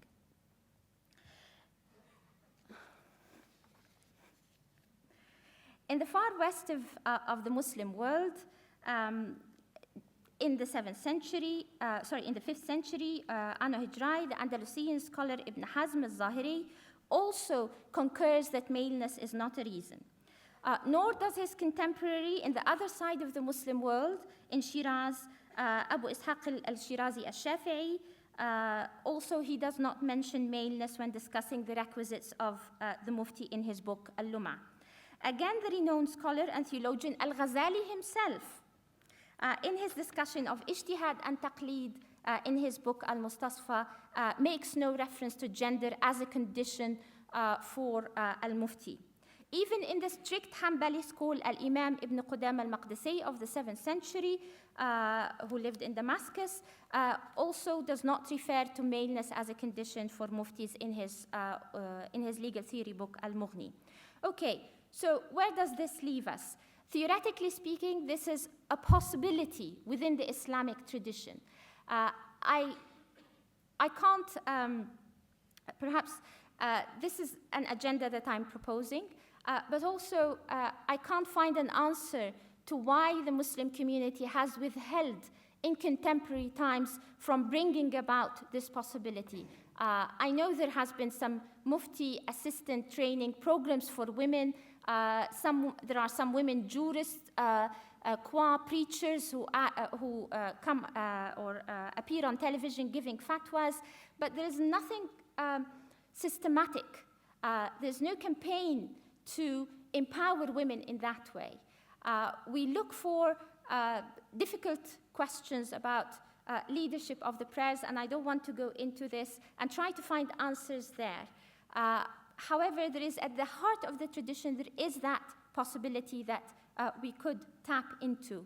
And where I could not find at least theoretically, the classical scholars frightened of the power that women could have epistemologically at the level of knowledge, nor even ethically at the level of imparting knowledge to the community. So this is something that I'd like to propose to you today, and I hope I can hear from you your opinions on that. Finally, I think one final observation that I'd like to share with you. In contemporary times, Muslim intellectuals have focused on theory, particularly question of maqasid or rethinking the Islamic tradition, especially Islamic law or Sharia, on the basis of new principles or proposed principles, more abstract principles, and moving away from furu' or substantive law. One historical observation that comes through a lot of studies on Islamic law is that theory came after substantive law. In fact, the theory that we find in the 4th and the 5th century of Islam reflects how Islamic law has been practiced and developed at the grassroots level, more or less. So if we train women traditionally in the Islamic sciences, opening up also other fields in the humanities and modern knowledge, could it be possible that through their practice we'll have perhaps a much more, a greater transformation at a deeper level, not only a transformation at the level of attitudes or by prescribing new laws that are more egalitarian, but also by introducing, by changing the structure of how knowledge is produced, by the very presence of women at the heart of that activity. I'll leave it there, and thank you very much for listening attentively to me. Thank you very much, Dr. Shuruq. Going straight to our honor to have Dr. Tariq Ramadan, Professor Tariq Ramadan, here today. He is Professor of Contemporary Islamic Studies at the Oxford University Oriental Institute, St Antony's College, and also teaches at the Oxford Faculty of Theology. He is Visiting Professor at the Faculty of Islamic Studies in Qatar and the University of Malaysia, Perlis, Senior Research Fellow at Doshisha University in Kyoto, Japan, and Director of the Research Center of Islamic Legislation and Ethics in Doha, Qatar. He holds an MA in Philosophy and French Literature and a PhD in Arabic and Islamic Studies from the University of Geneva. In Cairo, Egypt, he received one-to-one intensive training in classical Islamic scholarship from Al-Azhar University scholars, and he has ijazat in 7 disciplines, mashallah. Through his writings and lectures, Professor Tariq has contributed to the debate on the issues of Muslims in the West and the Islamic revival in the Muslim world. He is active at academic and grassroots level, lecturing extensively throughout the world on theology, ethics, social justice, ecology, and interfaith, as well as intercultural dialogue. He is president of the European think tank European Muslim Network in Brussels. So please welcome Professor Tariq Ramadan to the stage. Thank you. أعوذ بالله السميع العليم من الشيطان الرجيم بسم الله الرحمن الرحيم والصلاة والسلام على أشرف المرسلين سيدنا محمد وعلى آله وصحبه أجمعين ونعوذ بالله من شرور أنفسنا ومن سيئات أعمالنا ما يهدي الله فهو المهتد ومن يضلل فلن تجد له وليا مرشدا ونشهد أن لا إله إلا الله وحده لا شريك له ونشهد أن محمدا عبده ورسوله أيتها الأخوات أيها الإخوة أحييكم بتحية الإسلام تحية من عند الله مباركة طيبة السلام عليكم ورحمة الله وبركاته. Thank you so much for your invitation today here at the Deen Institute. It was not so easy to organize my presence, but thank you for having organized this and bringing to the fore such a difficult question. And I think that what I heard right now, what I know from Dr. Ingrid Mattson discourse and perception and understanding of the issue, I think that what is important also is not only to get an understanding of some of the problems or to get a better understanding of the past, but also to go towards our responsibility to change things and to move on. And this will be the second part of my talk is or how can we be involved into a movement that is a movement of thought that could help us to evolve, to reform our way of dealing with the scriptural sources, with some even of the questions that we have. Because it might be through what you are saying, for example, that we have to question the questions the way we are putting them. So I will come to this in my discussion. So let me start by saying, is there a problem? And once again, you know, very often we have this perception from outside. The people, when they look at Muslims, they have the perception that, or even the discourses or the perceptions that we have from within, This is something which is coming from abroad. The question of women is, and especially because we live in the West, is brought to us through some cultural and social pressures. On the other side, when you are within the community, you can see that many, and this is why we are here today, is that there are questions coming from within. So are there problems? Yes. Now, it's a wide range of problems, and we have to be quite clear in the way we are dealing with them. From even, for example, just the way I started today, starting with women. أيتها الأخوات أيها الإخوة. And you had someone once, I said this in an Arabic country, coming to me and say, why do you start with women? In Arabic, we start with men. In Arabic, meaning the language and the culture, we start by أيها الإخوة أيتها. If you say أيتها الأخوات, sometimes you don't even say that. And I did it on purpose, because I think that this is the starting point. The discourse, the perception, the very deep starting point is there. And then you have all the problems that we have, some social, religious status, social status, and leadership. These are problems that are very wide, and we have to be structured in the way we are dealing with them. And we have to circumscribe the problems, multidimensional and multi-layer at the same time. If we try to get an understanding from this, is that listening to what you said, there is the first problem is our relationship with the texts, the scriptural sources. This is a very difficult problem. It's not as easy as that. I think that with this, by quoting, this is not what you did, because adding to what you said, you added the fact that we had also questions to put, but coming back to the past and saying we had scholars and women, that's all fine.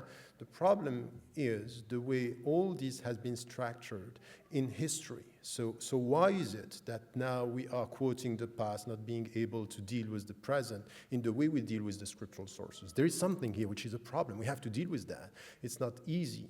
So our relationship with the scriptural sources, the texts, is something that we need to assess. Our relationship with culture. And it's something which is, it's not simple to say, we had a problem is that in the book Radical Reform, I was speaking about the fact that we have a cultural projection in the way some of the scholars are dealing, and it's quite clear with all the scholars, by the way. All the great scholars that were mentioned here were influenced by culture. All of them. You know why? Because it's just normal. It's that you are a human being, you read the texts from the culture, or within the culture, or through the lenses of the culture that you are dealing with. That's normal. So this is where the cultural dimension, it's important, and you have to take this into account. Not to dismiss the readings of the past, but to take this into account by saying, yes, there is something that we have to deal with, and to know how to have to deal with this, and understanding also that if we trust the divine project, Allah's will, God's will, if we trust Him, we understand that by us going through all the cultures, He's expecting us to come back with al-bayan, nurtured by cultures in the name of the universality of the text. Cultures are not here by accident. Cultures are necessary for us to discover, to come back to al-bayan, which is bringing to the light the deep meaning of the trans-historical text. So cultures are essential. This diversity is God's will, if Allah had willed. وَلَوْ شَاءَ اللَّهُ لَجَعَلَكُمْ ummatan meant also not only one community, but it could be one culture, because at the moment you have cultures, you have interpretations. So He wanted this diversity, meaning you deal with my oneness, at-tawheed, with your diversity. No way for you to deal with me if you don't deal with the diversity of cultures within time and space. So this is very deep, in fact. It's really something that we have to deal with as Muslims. The third dimension is also something that we are not talking about. Here, not enough. It's the psychological factor. We are facing, when we speak about, from where psychology comes, from the very essence of us being human beings. but it's deeper than that. The relationship that we have with other cultures, other civilizations, is shaping a psychology that you have to take into account. Out of confidence, the way you read is different than out of fear. So this relationship with yourself and the other is essential here. And if you look at the Muslim communities around the world, you can get it right. There is a psychological factor in the way we read the text, in the way we come back to the source. Sometimes we come back to the tradition to protect ourselves from the current questions. So it's a very protective way. And this is also something that we can see in some Salafi literalist trends, that the way they quote the text is the best protection from your questions. Get that? No. There is something that I'm asking. I have a special fatwa, no clapping. And no Allahu Akbar as well. Allahu Akbar with your heart, and I was asked to remind you with this, which is you say Allahu Akbar in your heart, and all what you can do in silence is have some dua for all the oppressed people around the world. Oppressed people means what happened yesterday in Egypt, what is happening in Palestine, and what is happening within families where women are treated in a way which is just unacceptable. When you have a woman who is facing domestic violence in the name of Islam, you better pray for her instead of clapping and saying Allahu Akbar. Get that? I hope so. Laughing is possible. You can go ahead with that. So the psychological factor, it's important here. And I think that this is also something that we have to deal with as an essential element. And as I said, the relationship with the others. Let me try, in 35 minutes with such a complex issue, but I think that you heard lots of important things today. Let me start with the first dimension, which is our relationship with the scriptural sources. The first thing which is important that we have to ask is, what is your objective when you read the text? What is your objective? When you come back to the Quran, this is a very essential question, by the way. And we know this when you are teaching literature, you have to come with this first question. And you have to come with it from an Islamic viewpoint is, what are you trying to do? And in the verses that you mentioned, which is essential, Ar-Rahman, Allah didn't speak about himself as Allah allama al-Quran, Ar-Rahman, out of mercy. Out of my openness towards you. This is a gift for you. Allama al-Quran. So he taught the Quran. And then it's only after that خلق الإنسان. And then علمه البيان. علمه البيان, in the way you put it, which is also said by many other mufassirin, is something which is بيان القرآن وبيان إلى الناس. So it's two-way. What you extract from the Quran and the way you are going to express what? Meaning. You extract from the Quran meanings. And meanings means here something which is essential in any way when you read. You need three things to get the meaning: is to understand what is said, is to get the semantic, and to understand the grammar. Which in fact is exactly the same way that you have to do with cultures. In cultures, you need to get the semantic of the values, the grammar, the way it's organized, and the way this is expressed for the people. So anyway, when you deal with the text and when you deal with the context, you read the semantic, the grammar, and the meaning of the structure. And this is where, in Islam, what we have to understand here is, what are you trying to get out of the text? And this is where the most important thing is this relationship. I put this as something which is important. Why? Because I have a problem with some of my progressive, quote unquote, brothers and sisters. I have a problem. Why? Because very often, some of them, they come back to the quote-unquote Western sciences, so I'm very cautious, okay? And they take from the means, and they deal with the Quran in a way which is, let me take the means in the West and to challenge the understanding of the text through the means which is, for example, rationalism or historical critical sciences and things like this. Be careful with this. We have to use the means, but not at the price of the essence. Allah is telling us, God is telling us, عَلَّمَ الْقُرْآنَ خَلَقَ الْإِنسَانَ عَلَّمَهُ الْبَيَانَ. There is something which has to do with your heart, it has to do with your mind. Be careful. Rational means will never get the light of the text alone. Never. So there is a trust here, which is the other way, the other name of faith.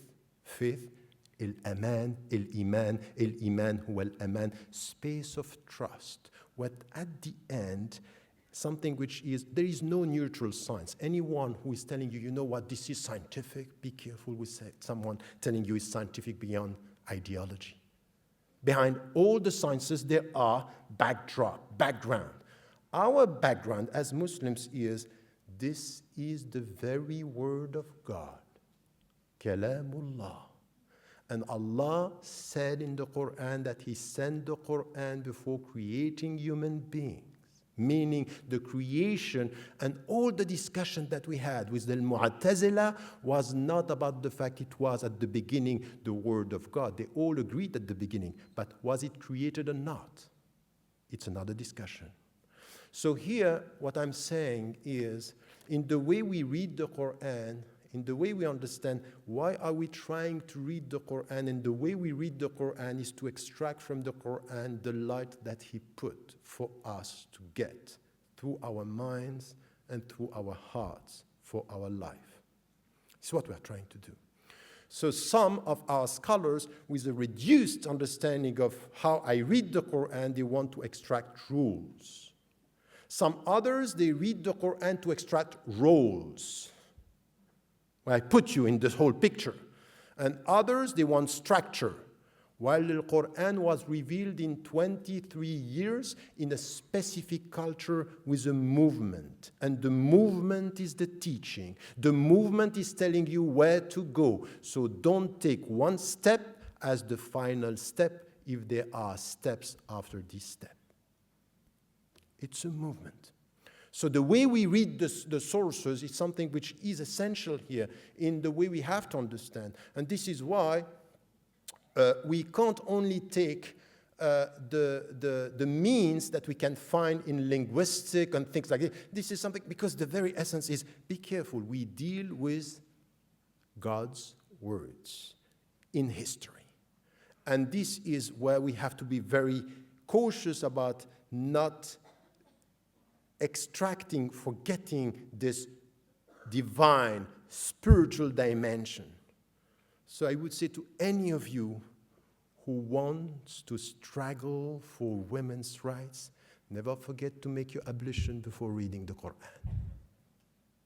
Do you understand what I mean here? Don't forget to make your ablution. This dimension of purification with Him to get the deep substance of the Quran is something that men and women should share. It's not with our minds that we are liberating our sisters. It's with our mind, our heart, and our understanding of Allamahul Bayan. Extract the very meaning of it. I'm saying this because what I see now with this progressive is all about rational structure, means, constructivism. Say, oh, be careful. And telling you this is science, as if there is no ideology. So the most powerful ideology is the one making you think that there is no ideology. This is very powerful. And you know what it is? Science. Telling you this is scientific. Take it as it is. So we have to be very cautious with this, which is the first dimension.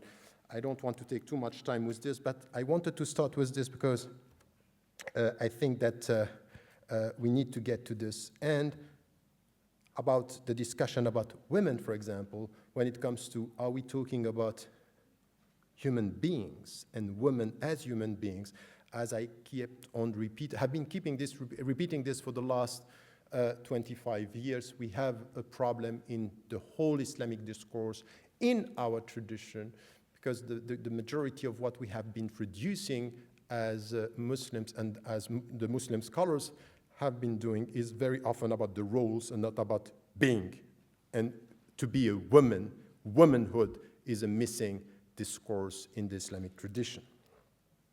So when it comes to the text is then something which has to be done, and you refer to this in our way we deal with the tradition, is what are the texts that we are referring to?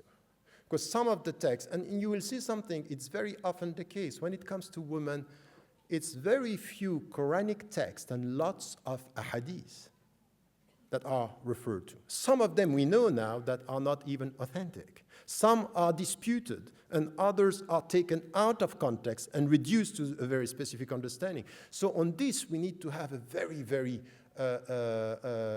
important work to do, still to do, in the way the relationship, first, the understanding of the Quran, but the Quran by the Quran, which means the very understanding of this evolution. Why is it important? Because we all accepted something which is important. This is an eternal, universal message, isn't it? The Quran for us is eternal. But there is something which is clear for us, is that it was revealed to a specific, or within a specific culture. The point is for us not to take the culture as the reference, because it's not the reference. What is going to be for us the reference is the movement from where the people were taken to where the people had to go. So the movement, it's important. And we read the steps, we read the rules in the light of the movement. And the movement is the divine pedagogy. So why then Allah would have sent the Prophet, ﷺ, 23 years with a mission which is what? Change their mind, change their understanding, educate them, help them to read it in a better way. Why? Because there is an important factor. The first who we are taking Umar ibn Khattab radiallahu anhu as a reference. He was the first in Medina not to be happy with the evolution of women. They answered back. And the Prophet ﷺ smiled at him, saying, you have to look at that and you have to deal with it. Because your culture of silencing women was a Meccan culture. Islam is telling you that the right to answer back, to tell you her thought is Islamic. So principles beyond cultures. But you need to get that. You need to study this. And this is the understanding of the Quran by the Quran. And then the Quran with the hadith. And we all agree that the Quran is coming first. So all these discussions have been done by so many scholars. But now we need women to be involved in this. So I don't agree that, I agree that we need muftis and we need women who are involved in, but this understanding, the discourse in itself, the evolution of the discourse, the steps, and some of the important principles that we can get out of this is which principle can you extract from the revelation of the Quran over 23 years, not in a literalist way of dealing with the rules, but an understanding of dealing with the movement. The movement itself. Where are we heading? This is an important question when it comes to the selection of even the authenticity. I wrote a foreword for a book about, the wrong, the false hadith, and just showing how men were involved. Sometimes some of the men in history were producing a hadith just to protect their power, and we have to deal with that. The second thing is to get in our study the overall message of Islam. And the overall message of Islam is what you were saying about al-maqasid. We have to be clear on this. Yes, al-Quran, al-Sunnah, the Hadith, the Prophet tradition, they came with, and we have objectives. Some of the scholars inductively came to the maqasid, which are the higher objectives. It's all a question of balancing. Getting the rules and knowing the objectives. It's knowing what we want to reach and what were the main objectives from the Quran. So this is also something that we have to deal with, is this balancing. The problem that we have now is that we have been so focused on the rules that the people who are coming with the objectives are neglecting the rules. So they are not. This is where we need to have something which is balancing. It's balancing the whole thing. And not to get the rules without the objectives. That's not going to work. But not to get the objectives by just forgetting that there are rules. And this is what I said at the beginning, it's important, the way you trust the fact that this is coming from God. That's an important question. That's an important question. So the way your relationship with the Quran is an important question. The third dimension is read by whom, and as it was said and repeated, I think that we need now women much more involved in scholarship, ulama, or, shaykhat, as we say. But we need women to be involved in this critical discussion. And once again, this perception that it's going to come, I heard this in the States, by the way, I'm saying be careful with this as well. So it's going to be through the converts. It's as if the converts have some means and understanding that, so I'm out of the picture, I'm sorry. I think it's completely silly. We need the converts' vision, yes. Because this is where some questions about the cultures of origin and the way we deal with the text. But we need all these eyes, all these readings together. So this is why we need to understand that the diversity is important coming from all the dimensions. It's important to get all that. So I would say that this is where we need to work together, and not as if there is a new authoritative voice in the West. And as I told you, be careful with anything which is, the current and the contemporary sciences are all, ideologically neutral. I think that this is a point which is important to discuss. Last point that I wanted to make about the text is we need to agree on something. Whatever is your take on the reform process and what we need and how we are going to deal with, the misogyny and all this, we need to accept something. And this is a challenge for every one of us. That at the end, willing it or not, we'll have many different answers for the same question. So we need to deal with diversity. So the people who are looking at, the Salafi or the literalists by saying, oh, you are backward, or you are Salafi, or you are, some Muslims even saying you are extremists. No, you have extremist views. But as long as you have an interpretation which is coming back to the sources, faithful to the principles, accepted in our tradition, you have no right to put the people within or without or outside Islam. So this accepted diversity works also for women. You can't just come and say this is the only right vision. And to say, to label yourself as progressive, and you need to be very careful, because even with our understanding in the diversity, there are levels, there are priorities, and there are things that are the essential, the foundations. And then we have secondary issues. Be careful with not being misled by taking as something which is a priority, a secondary issue, because this is the story of the time, or this is the controversy of our time. Be careful with this. So it means that you have to be in this quite equipped. So the point about text is, as you can see, very complex. And the starting point is a very deep discussion that we need to have. What are your means? How are you going? What are the methodology through which you are going to deal with the texts? This is a very deep one. It's not an easy one. And I think that the spiritual dimension, I'm very, very, I repeat this because I want you to understand that. I really, really think that we need to be quite clear on our relationship with the Quran as the very word of God, of Allah. And this spiritual dimension, this trust that you have that this is coming from Him, it's important. And you have the means, the intellectual means to extract from the Quran in the light of your context. This is trust in Him, trust in your capacity. So, but there is a text. And you cannot deny that there is a text. You can't deny that this is a text. It is not human construction. It's not. This is not coming from our construction. It's not a projection. This is coming from God. That's essential for us. And be careful, all the new trends that you have, questioning, is it coming from God? This is just ilham. And he translated this into his own words. All this discussion, this new discussion, changing even what was said by the Mu'tazila in rereading our Turath, is something that we need to question. So I still have 7 minutes, is it right? 5? Okay. Culture, it's another dimension. And I spoke about this, I wrote a lot about this, and once again, in many books, I came back to this, so I'm not going to take too much time on this, but we all know that in the cultures of origin, the great majority of the Muslim majority countries, patriarchy, it's important. And this is something which is also important. And once again here, we are in the discussion with feminists. And I don't agree with the people rejecting feminists. I'm not scared of using the concept of feminism if I define it.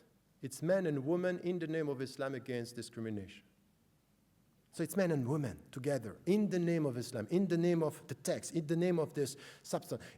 But this is where you are challenging a very specific understanding. But there is something in the Western currents that are important. When they are telling you, for example, constructivism, that it's all socially constructed.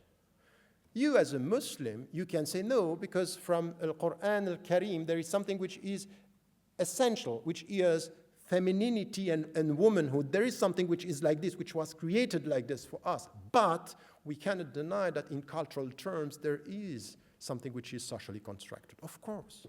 We need to challenge this. We need to challenge, and this is why, in the name of Islam, we are not accepting any culture the way it is. Anyone, even the Western culture. In the name of my religion, in the name of this book, which is transhistorical, no culture is void of criticism. I'm going to challenge every single culture. Every single one telling me this is scientific, I'm going to challenge this because there is an ideology. And my understanding is, in the name of my relationship to him, I want to understand the methodology and the structure that you are using to read history, to read human being. So anyone who's telling us, in the name of science, we are now not to teach what is, who is a woman or who is a man, is gender, everything is about gender. You have to challenge that. Even that you have to challenge. So this is where the cultural dimension is not only the patriarchal societies, which is important, we also have to, and the cultural projection, as I told you, all the scholars were culturally influenced by their environment, and this is important. So the projection here, it's important, and in the male environment, it's also something which is important. This is why I'm saying that in cultural terms, we need women to be involved in the discussion, because it's another perspective. I really think that allamahul bayan meant if we accept that there is something which is intrinsically different between men and women. There is something which is womanhood and manhood, it's different. It means what? It doesn't mean that we should accept discrimination, because as it was said, discrimination is not a Quranic projection or a divine project. No, it's respect and relationship. It means, in fact, allamahul bayan, that men and women are going also to extract from the Quran understandings and vision that could be different, that could be complementary. I really think that you don't have the same reading of the Quran if you are a man and a woman. I deeply think that your understanding of some dimensions in the Quran are going to be different. It could be different because of culture. It could be different from out of your understanding, sensitivity. So between what the neurosciences are telling us today and feminist trends are telling us, we are in between and we take from everyone, just to be able to question the tradition and to question the scriptural sources. Last point, as I said, when it comes to the West and the fear and the psychological dimension, when it comes to women, we have a double problem. We have a double problem because out of fear and lack of confidence, we don't dare questioning too much and too far. And I would expect, or I would suggest that what we need is to push the questions and to say all the questions are legitimate. So let us question the Torah, the Islamic tradition. Let us come back to what was done by so many scholars before us, because there is something also which is a problem, is that we talk about the classical tradition, but we don't study the classical tradition. Many of us, we don't even know what was said by some great scholars about very specific issues. And in some areas, they were even more advanced than us in the way they were confident with the way they were dealing with the sources, not in all, and sometimes they were influenced by their culture. So we have to push this critical thinking. We need critical thinking to get confidence with, so to go beyond this fear. But there is another problem which is important with your presence in the West. It's important because you are getting knowledge and more means, and that's fine. If and only if you don't forget the first question that I was putting as to your relationship to the Quran. Okay, it's not a rational one only. But there is another thing which is important, is the way we are influenced by the way religions were taught in the West. For example, something which is alien to the Islamic tradition is the sense of guilt. We don't start with the sense of guilt. We start with the sense of responsibility in Islam.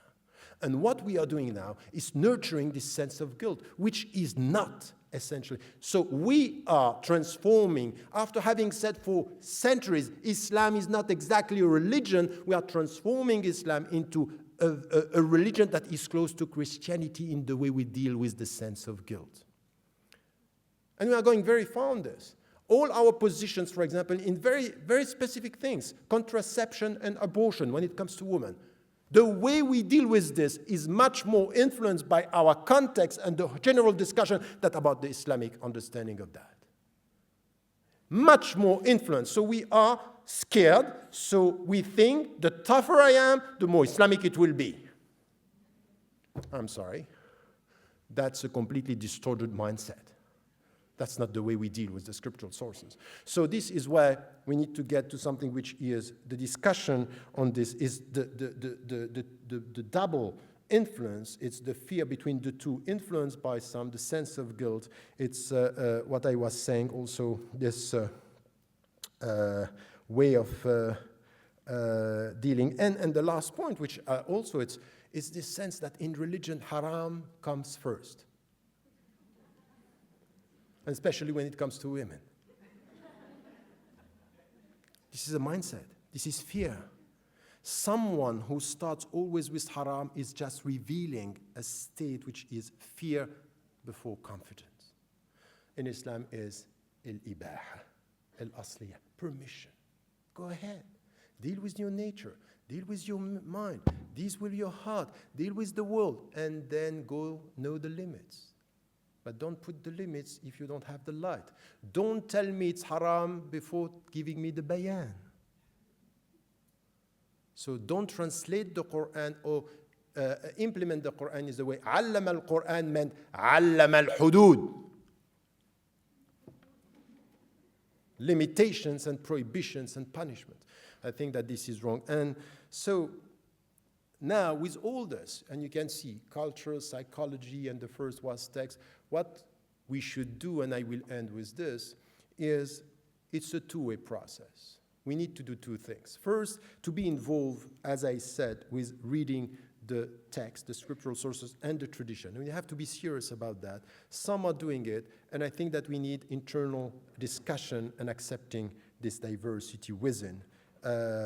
It's important. This is something which is important, starting with a discourse talking about women as women and not from another perspective. It's not the roles, it's tell me what you want to get from the Quran is what and how we deal with women and men.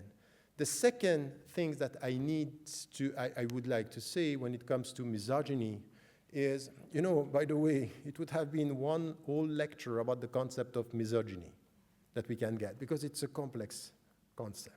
It's complex misogyny. It's not as simple as that. It's not just, anyway, that I don't have time for that.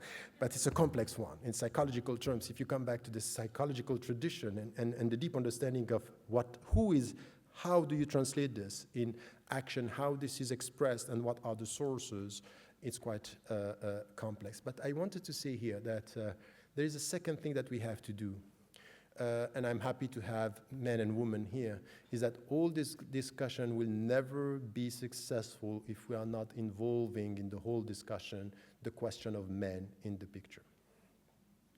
I keep on repeating this. There will be no real solutions for the future if you don't speak about men. Manhood, it's the roles of men within the society and within the family. This is deep, because the very deep psychological crisis is also with men today. It's deep, it's very deep. And not only in Muslim majority countries, here, in many ways. Talk to the teachers, talk to the professors, talk to the psychologists, talk to the sociologists, and you can see there is something which is deep in this change when it comes to man's identity. And if you have this, it's very difficult. So this is where, coming back to the source, we also have to deal with that. And the two-way process is this. Inductively, there are fields where we have to work, and I just want to mention them. And this is where you, at the grassroots level, as students, as activists, as scholars, we should be involved by questioning from an inductive process and coming from the sources and coming together. This is, by the way, exactly, you were mentioning the Center on Islamic Legislation and Ethics. What we are trying to do is to come with the people inductively from the grassroots level, dealing with the reality and scholars, and put them together and say, now you have to talk. Now you have to come with something which is questioned by the reality and questioned as to you dealing with the texts. And what I would say is the discourse is one field, is which time of discourse on women we have now, and I mentioned some of them. Family. You know that I myself was surprised by some of the young Muslims that I have been dealing with for 20 years, telling you today in the West, you know what? We might have to change our understanding of what is a family. So what do you mean? So it's not only men and women, it could be much more complex than that. I say, what do you mean? Many things. But the point is for us that the concept of family, the way we deal with family, the crisis within, the relationship within, the roles, the dynamic, education within the family, tarbiyah, all these dimensions have to go beyond the roles of men and women. I think it's important in the way we deal with family, education, where women should be much more involved in all these dimensions, and men together. Men, today we have to reconcile men with education. Mosques also.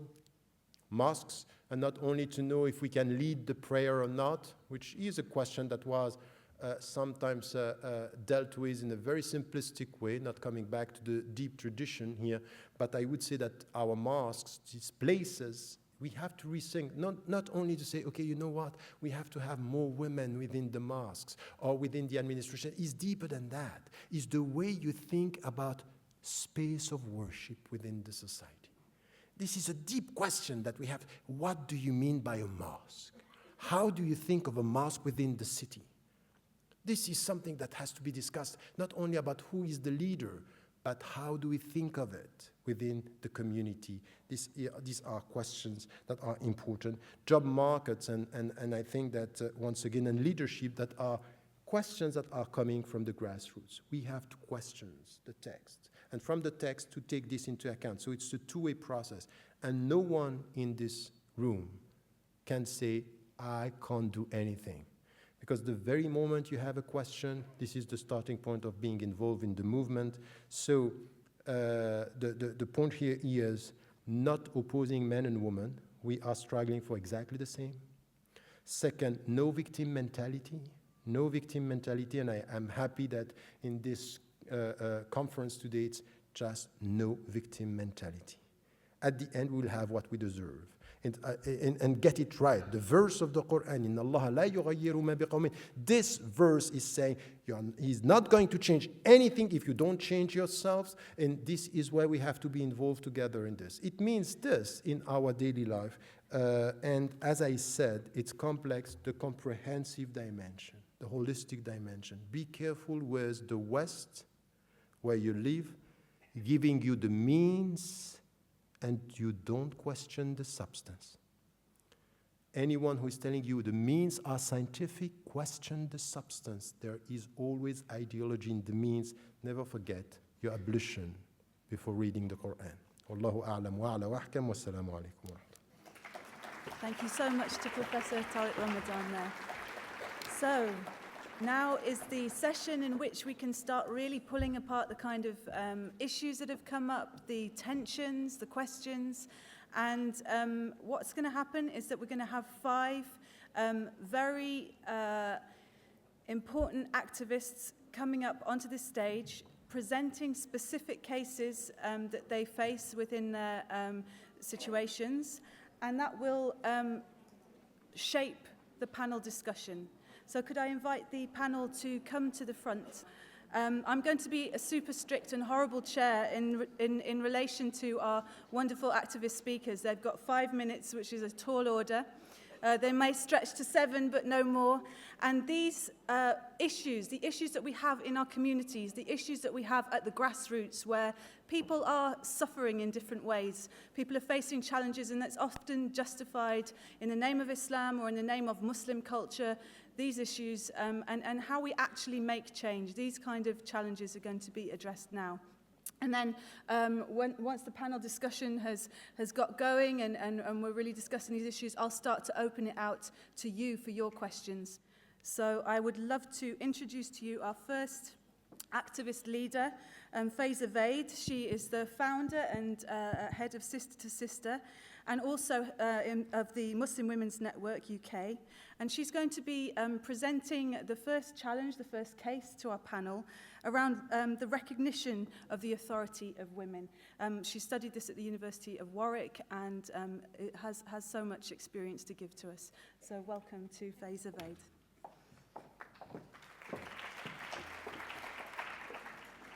I always said to Laura that this height is going to be an issue, so I hope you can see me over the lectern. Today my topic is recognizing the authority of women.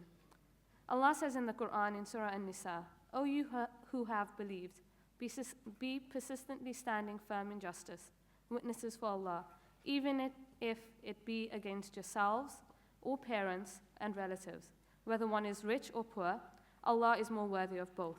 So follow not your personal inclination, lest you not be just. And if you distort or refuse, then indeed Allah is ever with what you do acquainted."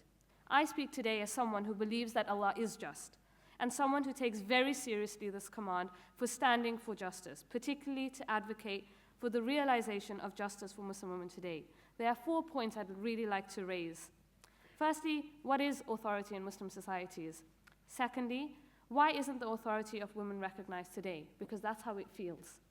Thirdly, what is the need for women to have greater authority? And finally, what solutions can we suggest today? So to begin, what is authority in Muslim societies? We have all heard the phrase, knowledge is power, and those who possess religious knowledge are quite often the authorities who have held and continue to hold power in Muslim communities. Why is this? The way I see it, with Islam being a scripture-based religion, it seems that those with knowledge of the Quran and the Sunnah are perceived as having access to a higher truth, the truth about Allah and His commands. This in turn immediately has created an elite, almost untouchable class of people. But the assumption is that they know the truth, and that is the only truth that exists. We have talked about this already today. But what it doesn't allow for is a real admittance of their context, personal identities, or subjectivities. But even amongst this group, what exactly is the criteria of ranking authority between them today? And I'm not talking about theoretically. I'm talking about, in reality, who do we afford authority to and who do we not? If you do a quick YouTube search, there's scholars of every kind, mainly male, right? Do you have to be a speaker of Arabic? Or do you have to have studied in Arab institutions? This is a real question for us positioned in the West. Do you have to have memorized the Quran or learned all of the fiqh texts? Is that possible? Is that possible for women who have severe barriers facing them in terms of accessing education, just on a basic level? So if the criteria is to learn all the bodies of fiqh, to memorize the Quran, to understand tafsir to a very intense level. Is that realistic for Muslim women to achieve today? Or is the criteria simply that you need to be a man? Because the scholars that I see often just have beards, or at least have the ability to have beards. But when you don't, it seems to be a problem. So secondly, why isn't the authority of women recognized today? We have heard the Quranic guidelines, we understand it, we know that Islam says to women to seek knowledge, understand it, implement it.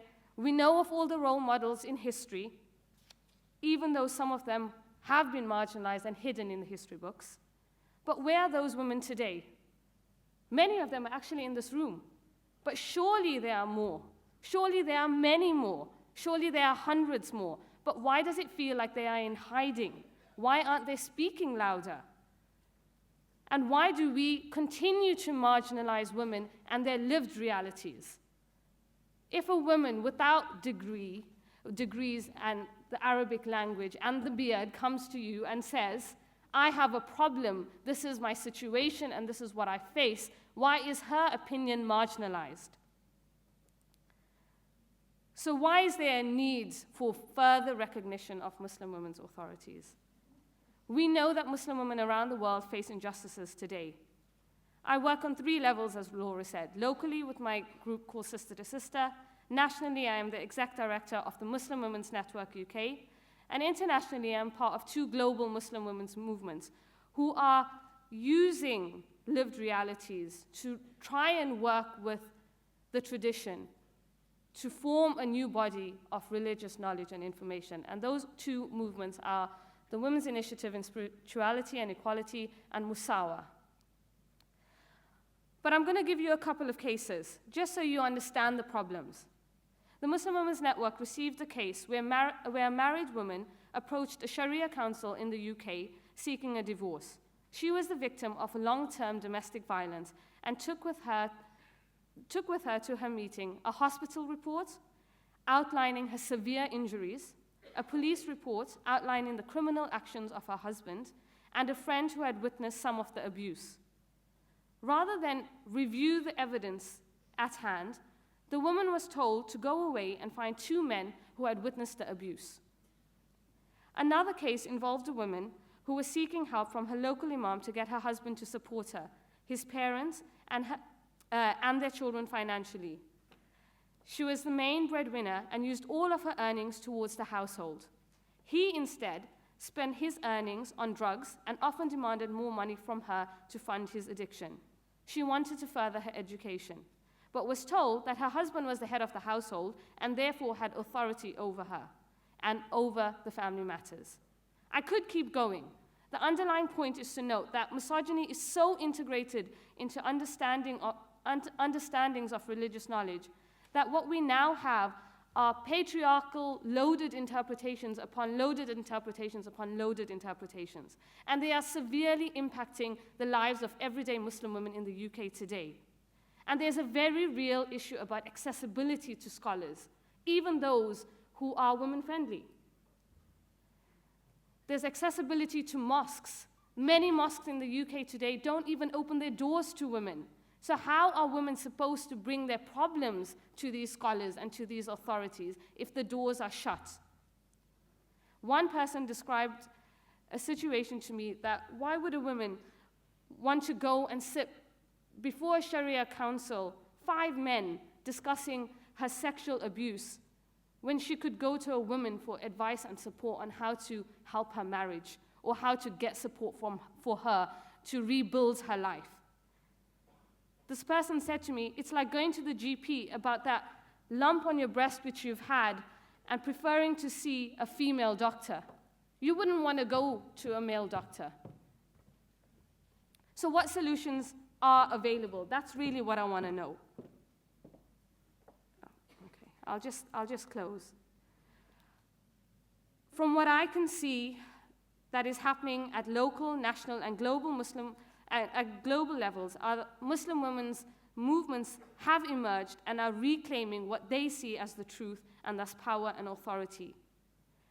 Women are coming together in safe spaces because they need those safe spaces, and they are helping the discourse by presenting lived realities. But is this a problem? Do scholars consider this a problem? To end, I'd like to ask us all a question. How would the Prophet ﷺ have demanded justice in the cases I mentioned? And would he have quaked thinking about women in authority like the other men in our community? Thank you.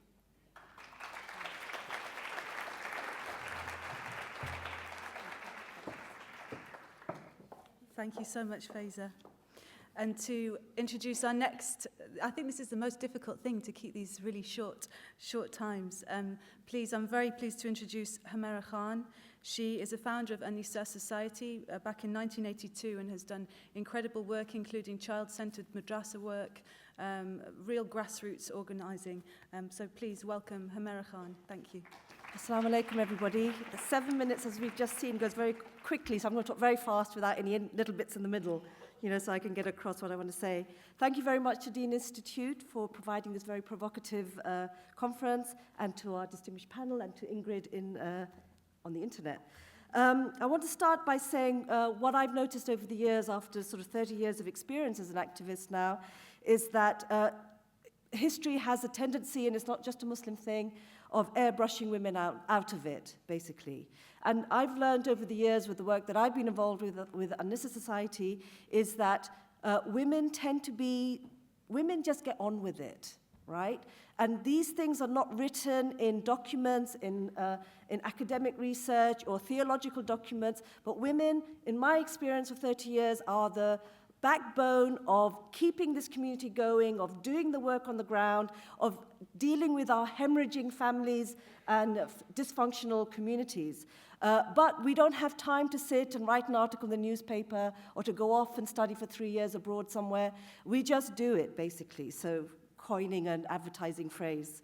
Also, I just want to add to that one of the things I've learned over the years is that one of the critical things for women, and we've heard this mentioned by the speakers we've heard today on the issue of misogyny, is that you sort of know this instinctively, but when you hear it from the mouths of women, it sort of impacts you far greater, is that we ran a course some years ago on Muslim women's self-development course, and there was this particular woman, sort of middle-aged, who, after doing lots of sort of group work and discussions, we got to the crux of what was her blockage.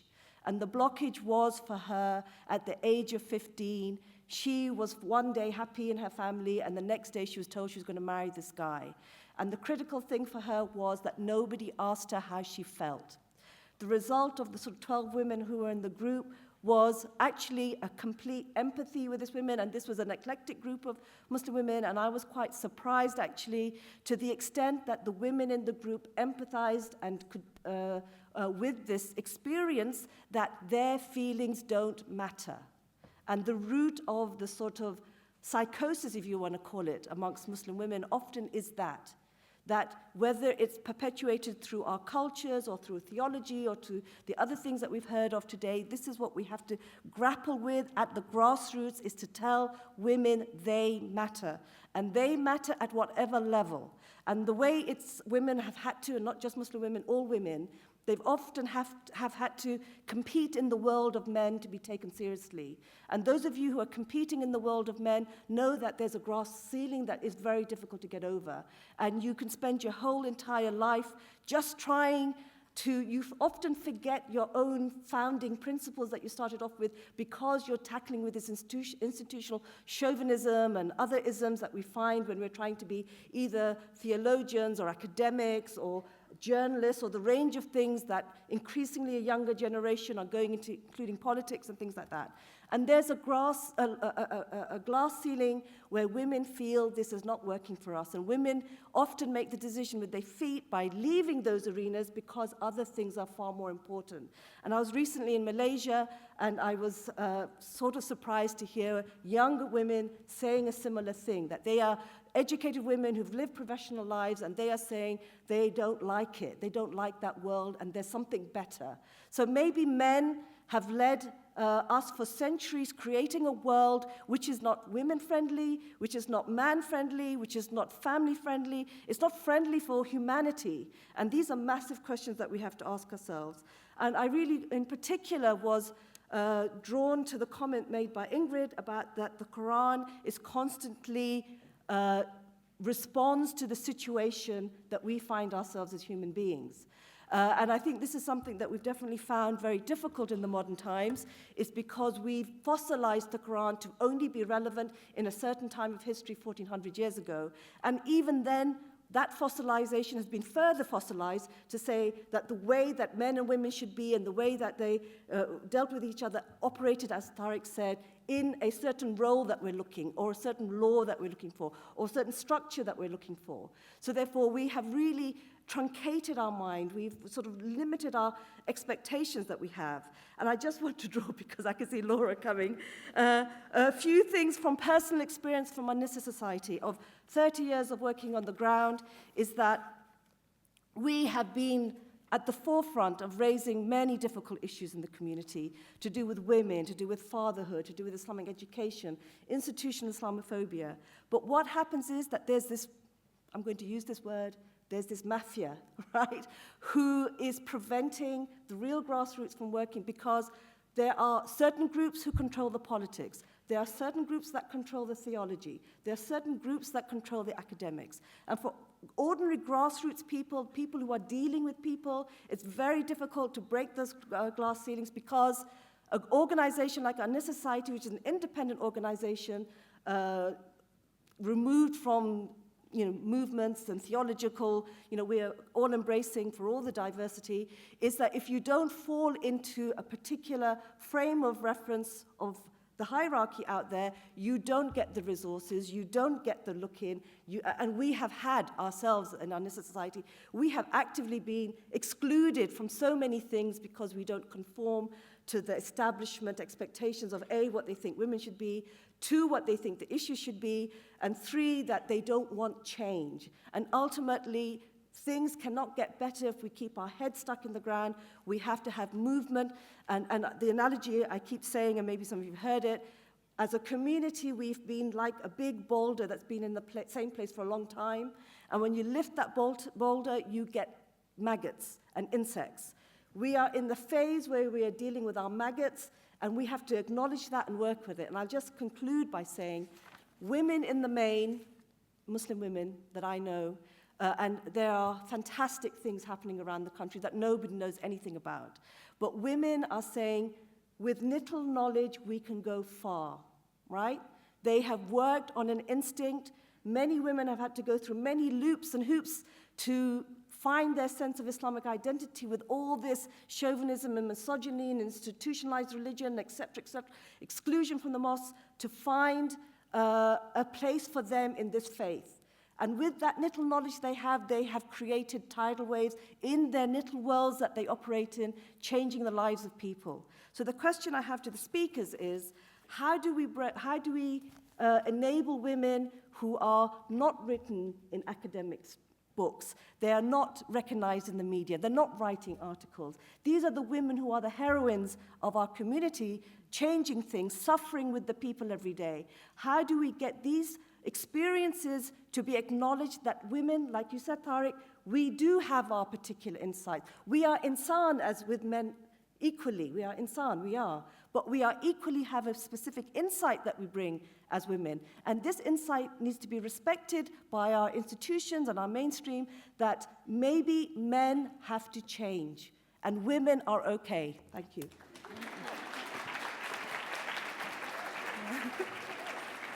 Thank you to Humera Khan. And may I now welcome Imam Saleem Seedat. We're very honored to have him too. And he's going to be talking and addressing our panel around the role of imams and the challenges, but also opportunities presented there. Thank you. Imam.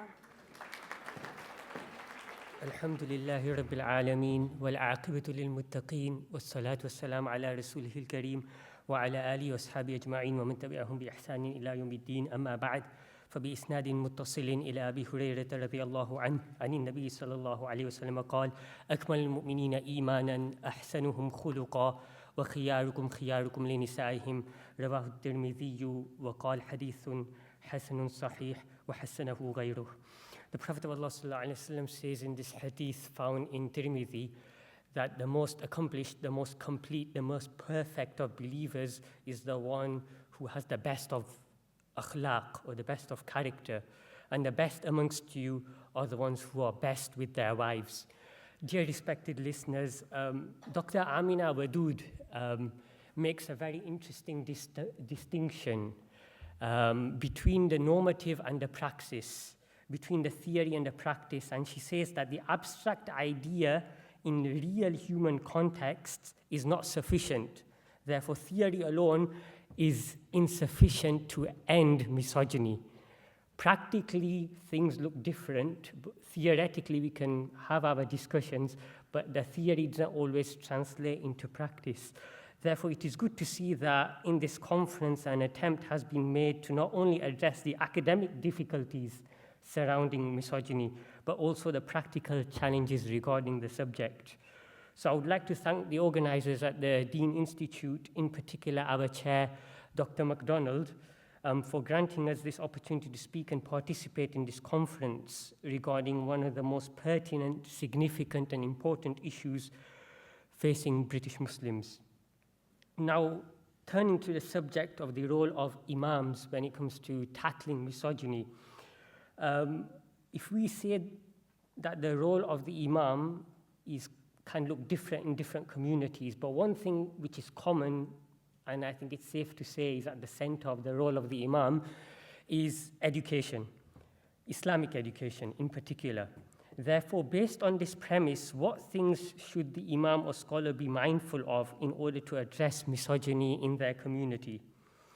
Now, from my experience, the three things I've found useful, and in mentioning them three things, in a way, I'm making a statement which can be understood as a question as well, even though I may not explicitly phrase it as a question. From my experience, I have found three things that have assisted me in my work in the community when it comes to addressing the issue of misogyny. In my work, regardless of whether it's being a college chaplain or lecturing in an Islamic seminary or teaching in the various places in the community, there's three things I've found particularly useful when it comes to this subject of gender. Number one, that the acknowledgement that whether we like it or we don't, the fact of the matter is many people across the world, and in my case, in my community, will not acknowledge the problem of misogyny. That's a problem. We have to accept that. Whether we like it or we don't, they don't acknowledge it. So that's the first issue. And even if they do acknowledge it, they don't see it to be a priority. Now, one thing I found useful in dealing with that is similar to what Dr. Ramadan was saying earlier, talking about the seerah of the Prophet ﷺ and how the Prophet ﷺ deals with this conception of this misplaced futuwa, muru'ah, or masculinity or chivalry, and how he addresses that through his actions, through his statements, through his behavior, and is able to bring about a society which is looking after the welfare of not just the men but the women in a period of 23 years. That helps, a discourse which incorporates that aspect of the seerah assists in bringing about this change. But what else is there that we can do to bring about this change in the community and make people realize that misogyny is a problem that we need to deal with and is a priority? That was the first thing. The second thing is that in trying to deal with this problem of misogyny, we have to first understand the community within which we are working in. And part of that is we have to acknowledge the good practice that exists within the community, without which people feel we're doing a disservice to them. But along with that, we have to respect the religious traditions that exist. And for a lot of communities amongst British Muslims, they are associated with the South Asian religious traditions. Therefore, we have to find resources within that tradition that challenge and tackle and deal with this problem of misogyny. And one example I would like to share is a dissertation written by Fariha Khan, which was done under the supervision of Dr. Barbara Metcalf and Dr. Sherman Jackson and others. Traditionalist approaches to Sharia reform. Maulana Ashraf Ali Thanwi's fatwa on women's right to divorce. So that I found particularly useful in trying to explain how a traditional scholar is able to bring about rights for women to access divorce. And that is taking into consideration the frames of reference of a South Asian tradition. So that was the second thing I wanted to mention. And the last thing I wanted to mention is that our actions should not in any way, shape, or form make things more difficult for women. I think sometimes you can 2 steps ahead, 1 step back kind of thing, and there is a danger of that. And I would just like to leave you with something that I came across in G. Willow Wilson's memoir, The Butterfly Mosque, where as a journalist, she takes up a teaching post in Egypt, and she meets a number of people, interviews them, and one of the people that she meets and she's impressed by is a sheikha called Sana. And she seizes the opportunity to ask her the question about the tradition of female leadership. And the sheikha says something very interesting. There are as many women sheikhs in the East today as there were in the past, she said. In westernized countries like Egypt and Lebanon, people don't accept female religious leaders, but in Syria, it's something natural. This was the first time I have heard the suggestion that the relaxed Western attitude toward gender was having a negative impact on Muslim women. And then further on, she says, I had learned by then that Westernization is, at best, a game of unintended consequences. In the case of Islamic spiritual authority, it seemed to have eroded traditional opportunities for female leadership rather than created new ones. Thank you, and I hope to continue this conversation. Thank you to Imam Saleem Seedat. Our penultimate activist, I'd like to introduce Shaheen Taj of Henna Foundation, who deals with some of the most horrific situations at the grassroots, and I find her testimony always moving. Shaheen, welcome.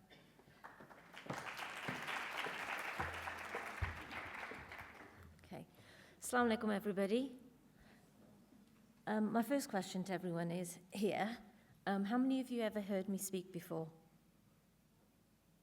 Very few. And I'll tell you why the others haven't heard of me. It's very rare that I give an address to a Muslim audience. And the reason is Muslims find it hard to accept what I have to say or deal with what I have to say. So thank you to the Deen Institute to bringing this complicated subject to the fore. So complicated that just now I was talking to my colleague, and having listened to everything that's been said and knowing what I know, particularly in terms of what the current casework that is currently out there, I put a question on paper and I'll read it to you. I've got nothing to hide. I said, tell me, is it misogyny that's the problem or a denial that abuse exists across the genders? Think about child sexual abuse in the Scotland case that we recently dealt with. Is it that the man enjoys the overpowering he has over women in the family, or him being the sexual predator? Does he really hate women, or does he really enjoy the power? I don't know. Because when I find that it's grown adult men who go after children under 16, they're children, they're not women. So I'm not going to enter into a discussion about that, but I just want you to share the question. No, I want to share with you what's going on in my mind, that while, yes, we're addressing the issue of misogyny, but is it a bit more than just that? There's something making a noise. Is that for me? Because I haven't even started yet. Right. I come from a family that is of a conservative Pathan background. I grew up in a very sheltered family. I actually didn't know that violence against women existed until I was barely 18. But for the last 28 years, my experience and the kind of cases that I've dealt with, things haven't got better, they've got worse. And what saddens me is over the last 28 years, we have, one, a growing Muslim community, but we have an ever-growing amount of knowledge in terms of Islam, whether we access it through our local imams, through international scholars who are visiting, accessing information via the internet or reading books. You name it, we have it. But despite the fact that we have all this knowledge, in terms of the subject of gender violence and, challenging it, well, I don't know. Is Islam the real solution? I'd like to think it is. Only today, my good friend Halda reminded me of the very, very long conversations I used to have with her. And one of the things that she said to me is, Shaheen, Muslim communities need Muslim solutions. And she was right. There's some things that I was saying back then that were incorrect. It looks as if, where I was meaning to start, I've started, but I'm not going to finish. But I'm no academic, I'm no sheikha, but I'm not a feminist either. I have had to take the label of man-hater, home-wrecker. But you know what? I will take that if it means I'm still able to support and help women and their families. I'm talking about their children. And sometimes other women in their families. It's not just about a woman. But just for you to know that violence that exists in families, it's not just about the woman versus the man, or the man versus the woman. Where violence starts, it perpetuates.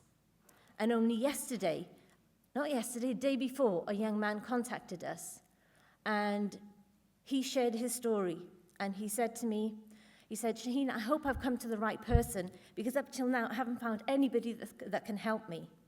But he said, my wife beat me, my wife abused me, my wife took advantage of my love for her. She cheated on me, and then she made it known in the local community. It was so bad, he said, I couldn't even live there. And he said, I'm a broken man. Now, I don't know more than that, but what I do know is that she came from a disadvantaged, broken family as well. So it will go on and on and on unless we actually deal with the problem, but actually know. First of all, you've got to acknowledge the problem.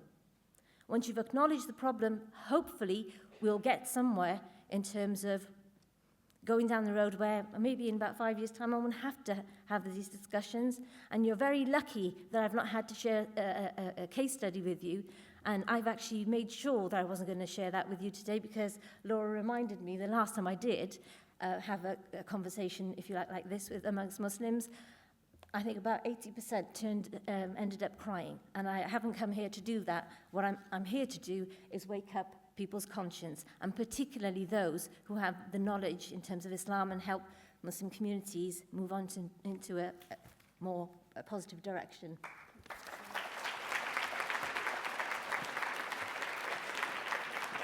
Thank you to Shaheen Taj. And our final activist speaker presenting a case to our panel is Sarah Khan. She's the founder of Inspire, and she's going to be talking about the issue of speaking out against misogyny and the kind of challenges that presents in itself. Thank you. Thank you, Laura. When you're asked to present a case on challenging misogyny, you think, where does one begin? The debates within Muslim communities are just as heated as the debates outside of it. And as a Muslim activist, some Muslims will unfairly accuse you of inciting anti-Muslim prejudice, and those outside our faith often accuse you of following a backward religion that aims to suppress women. Both assertions are wrong, and in the 7 minutes I have, I just want to raise some pertinent questions about Islam and women's rights. As Muslims, we take great pride that in the 7th century, Islam brought rights to women unparalleled in history. But I ask, where are those rights today? The Global Gender Gap Report, which measures the economic participation, health, political empowerment and education of 135 countries, note that not one single Muslim-majority country is ranked in the top 25. Instead, they overwhelmingly dominate the bottom 25. I don't have enough time today to highlight all the statistical and anecdotal evidence of gender discrimination here in the UK, but I want to touch on some key issues. It is a sad fact that some Muslim women are denied entry to pray in our mosques because they are told it is better for them to pray at home than in the mosque, according to the hadith of our blessed Prophet, peace be upon him. Some university ISOCs continue to organise events preventing women from asking questions verbally. Women's voices are awra, sister, we are told. No, brother, a woman's voice is not her private part. Would you have dared to have said that to Aisha, where over 2,000 hadiths were attributed to her? There are discriminatory practices taking place at our Sharia councils, Muslim schools, and within Muslim organisations, resulting in injustices to women. But the evidence that troubles me the most are the voices of ordinary Muslim women themselves, like the story of Myriam, a convert married to a religious man who would regularly beat her, control her, cut her off from the world, all the while he would be taking Islamic study circles and, ironically, giving marriage advice to other Muslim couples. He would argue it was his Quranic right to beat her. Her non-Muslim mother would ring my organisation Inspire and cry for help about her daughter's plight. Or the cases of Muslim women like Safia and Kishore, whose freedom of movement is utterly curtailed. They aren't allowed to leave the four walls of their house, apart from doing the school run, because again, ultra-conservative interpretations of Islam and some classical jurisprudence state that women cannot leave their homes without their husband's permission, a view promoted by Al-Ghazali as mentioned earlier.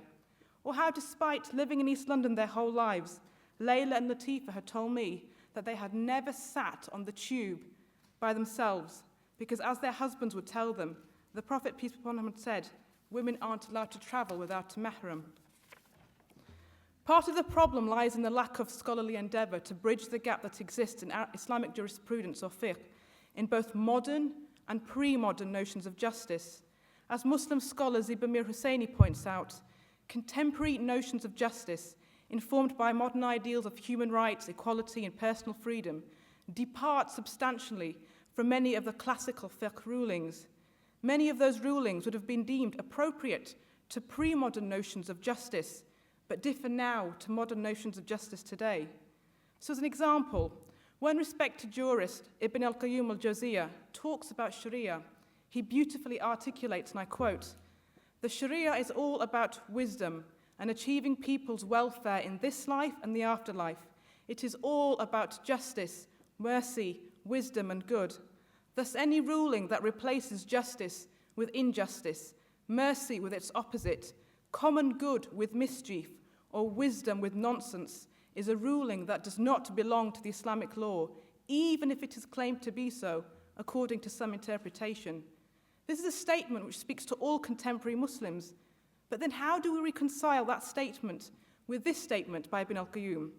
The wife is her husband's prisoner, a prisoner being akin to a slave. The Prophet directed men to support their wives by feeding them with their own food and clothing them with their own clothes. He said the same about maintaining a slave. Ibn al-Qayyum was one of the great reformers of his time, but for many contemporary Muslims, this second statement does not sit comfortably with us today. What is desperately needed by our scholars, therefore, is to bridge the gap between classical fiqh and modern notions of justice by providing a framework for an egalitarian interpretation of Islamic sacred texts and by engaging the Islamic tradition from within. But as activists, or more generally as Muslims, we need to examine how we react to gender injustices we witness. Often, I feel we have become desensitized to gender discrimination. Why is it, when there are atrocities being committed in the name of our faith, sometimes even in our own homes, we say and do little? Every time we don't speak out against injustice, be warned, it becomes normalized in our hearts, in our minds, in our communities and societies, the consequences of which are grave, as it leads to the dehumanization of other human beings. Once you begin to dehumanize others, it is easy to justify atrocities that take place against them. Often the reaction is, yes, but sister, you know, that's just the way it is. We can't change the mosque structures. Who says it has to be that way? Who says it cannot change? I believe wholeheartedly it can change, but as the Quran says, Allah will not change the condition of a people until they change themselves. The onus is on us to make that change.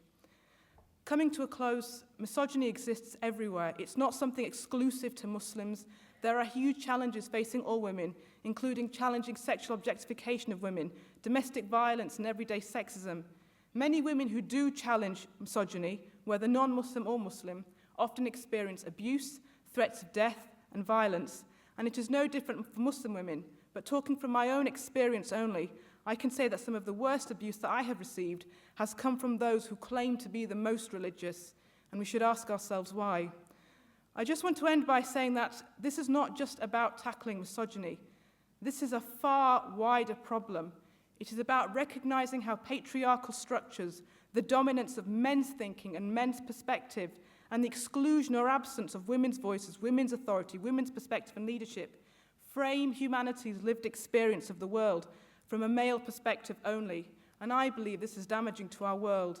We need the thinking and perspectives of both men and women in order to recreate the equilibrium in our world that the Quran strives for.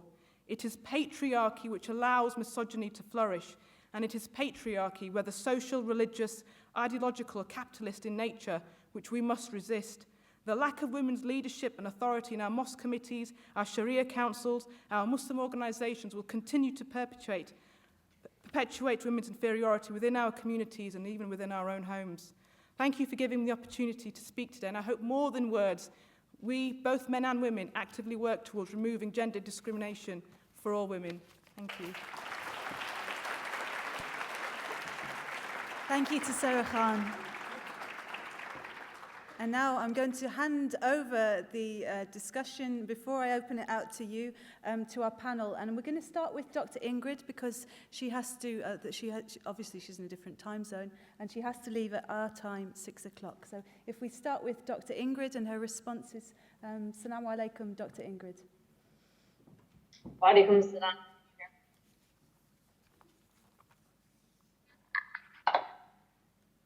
Can you hear me?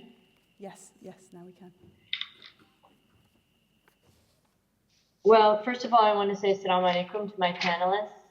I'm not there able to greet you. I listened to both of you and really enjoyed what you had to say, and I very much appreciate all of the activists, their experiences, and what they've had to contribute. There's a lot to say. I'm going to try to just focus on a few main points.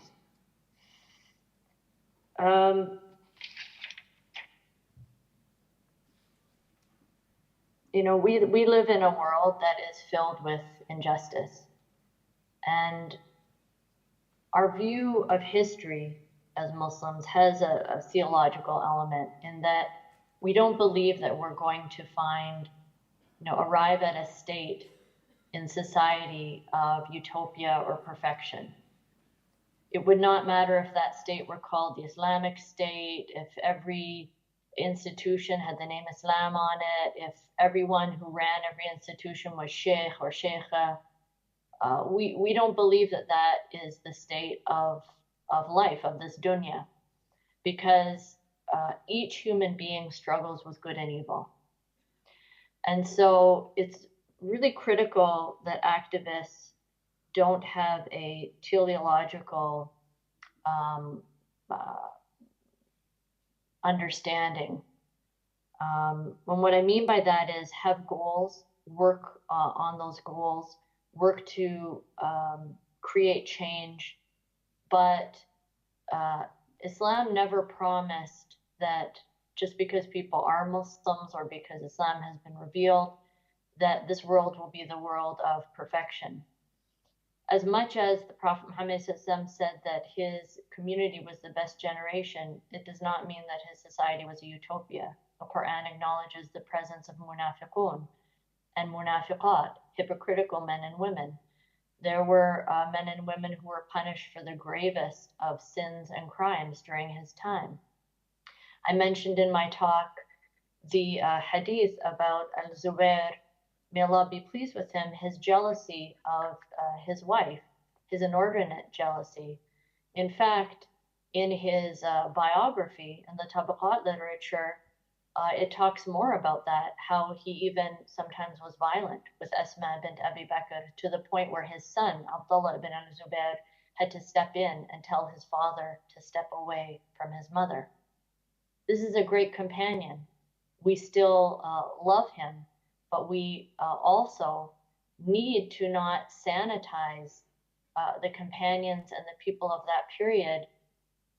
Otherwise, what is the lesson that we'll learn? There's a great lesson in that interaction between Asma, the Prophet Muhammad, and Abdullah and his father.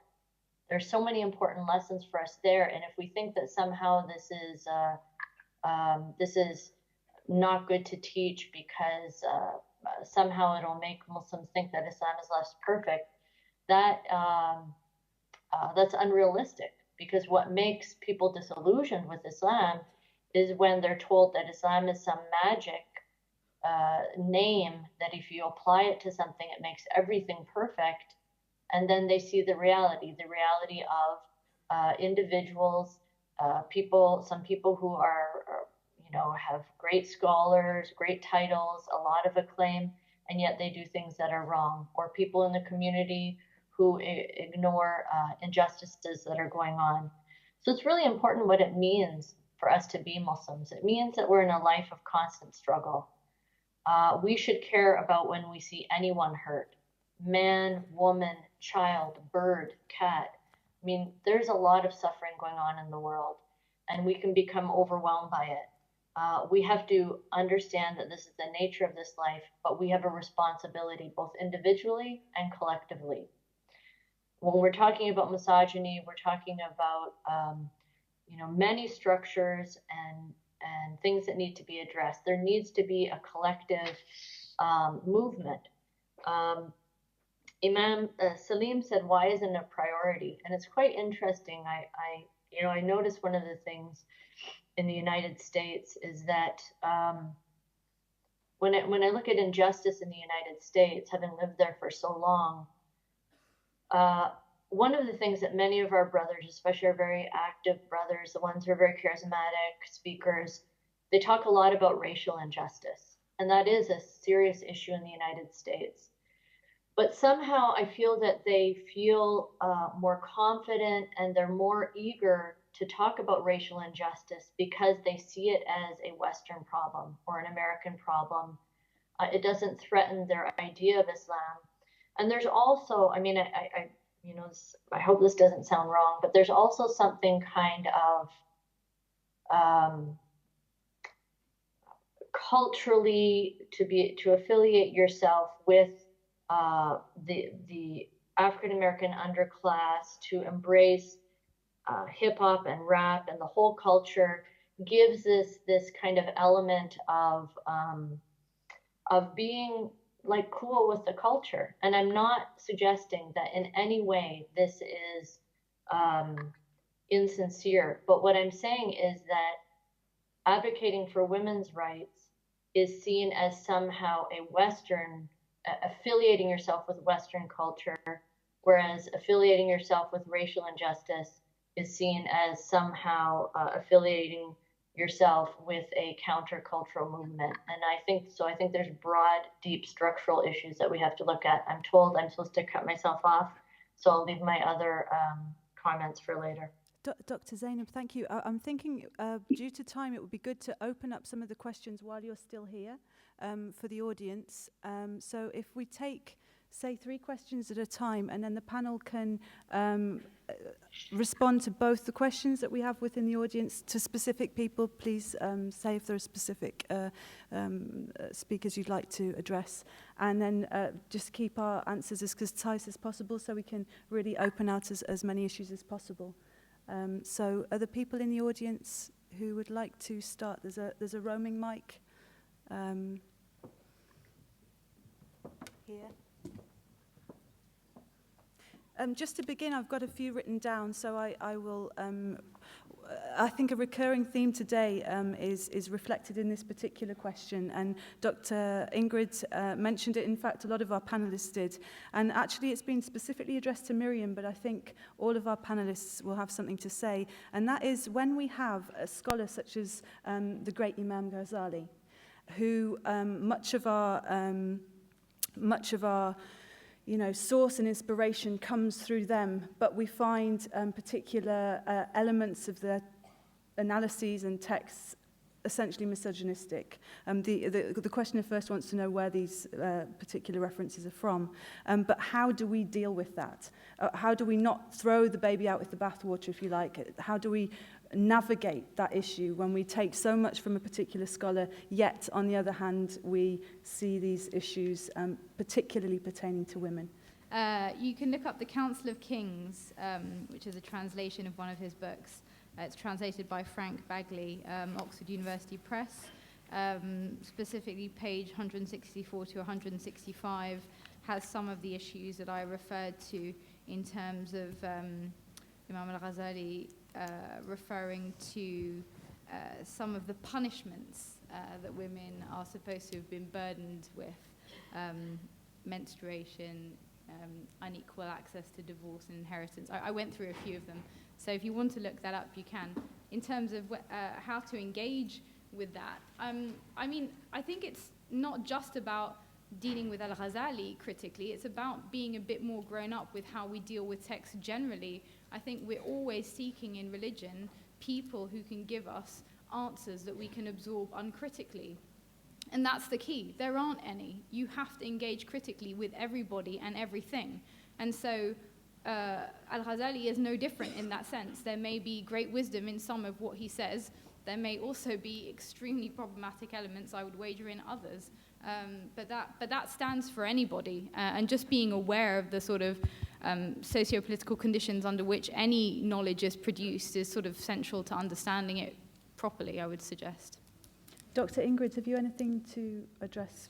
I'm aware of your time. I think that's a great comment. I think here is where our insecurity comes into play. We're so insecure. We think that Islam is so,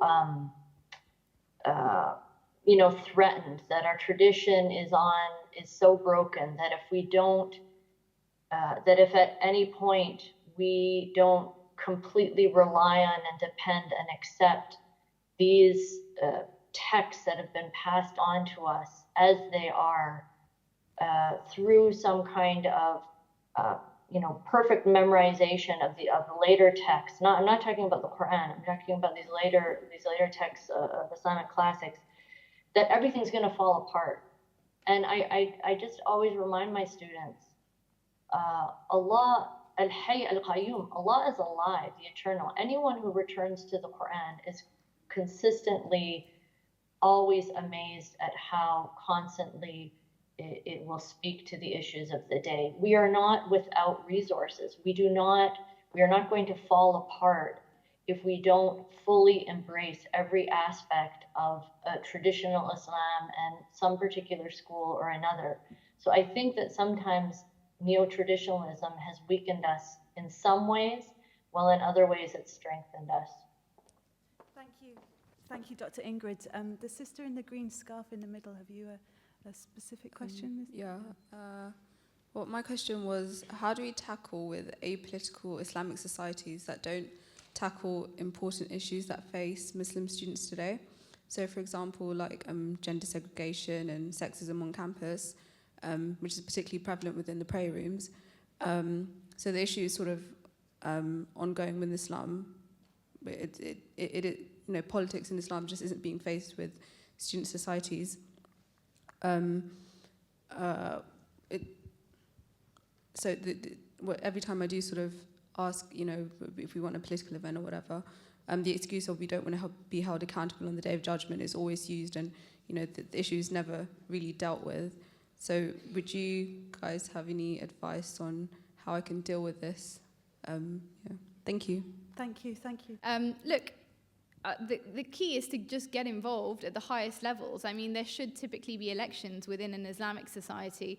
So if you can't get elected into the board of your Islamic society, you are perfectly entitled to appeal to the university to create your own association. Granted, it won't be the official ISOC, if you like, of your university, but you can set up another organization called the Alternative Islamic Society, or whatever it may be, and push for the change you need through other avenues. I don't think you need to, the ISOC isn't the only way to engage, basically, and we've seen loads of really interesting initiatives come through sort of alternative types of organizations on campuses. So firstly, I'd say engage, get involved, try and get elected. If it's impossible to push through that way, then but I agree with you, the sexism. SOAS recently had a fundraiser, and for the fundraiser, the boys had to play football and the girls had to sell cupcakes. That's a true story. The question is, when you say there is a difference in interpretation between women and men, is it the same as between two men? Thank you. The anonymous questions are always the most challenging. No, Bismillah.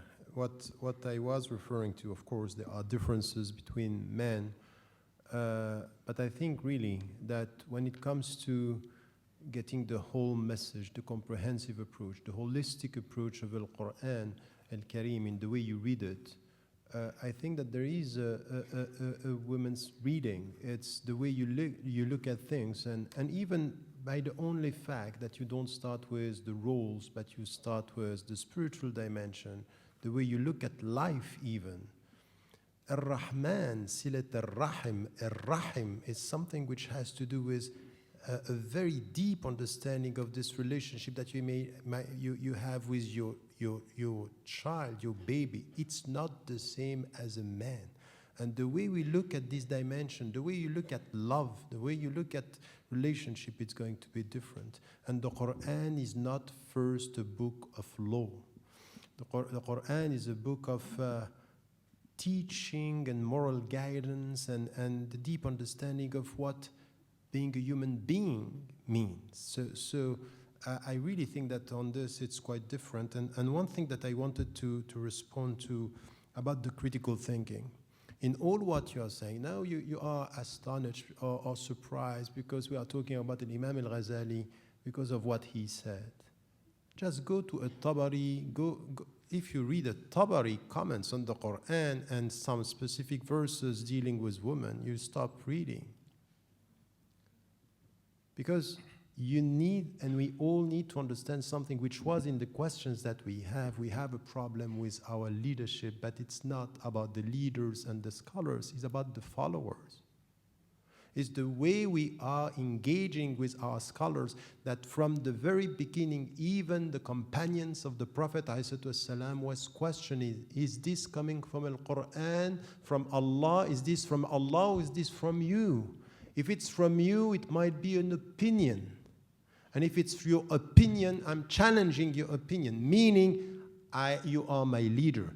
I'm a follower. But as a follower, my right in human worldly affairs is to question.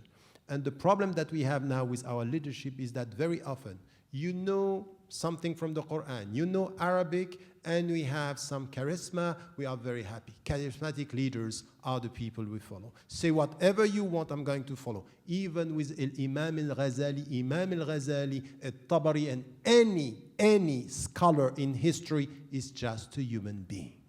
And all of them were saying from the very beginning, I'm right, follow. I'm wrong, correct.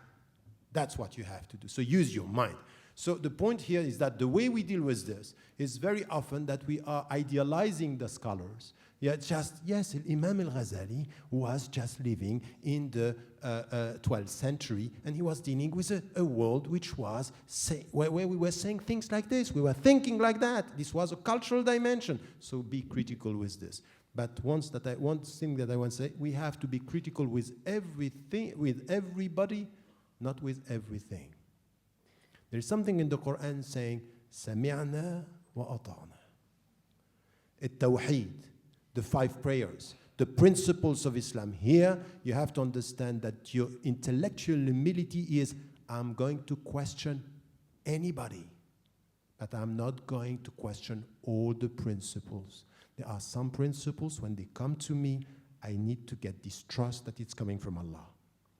So we need, but it doesn't mean that you cannot question, but there is an intellectual attitude that is essential in the way you accept some principles, you get them, and anything else should be questioned and should be also questioned in the deepest way as human beings. So the problem is very often the followers. You can be sitting here and say, Imam al-Ghazali said that.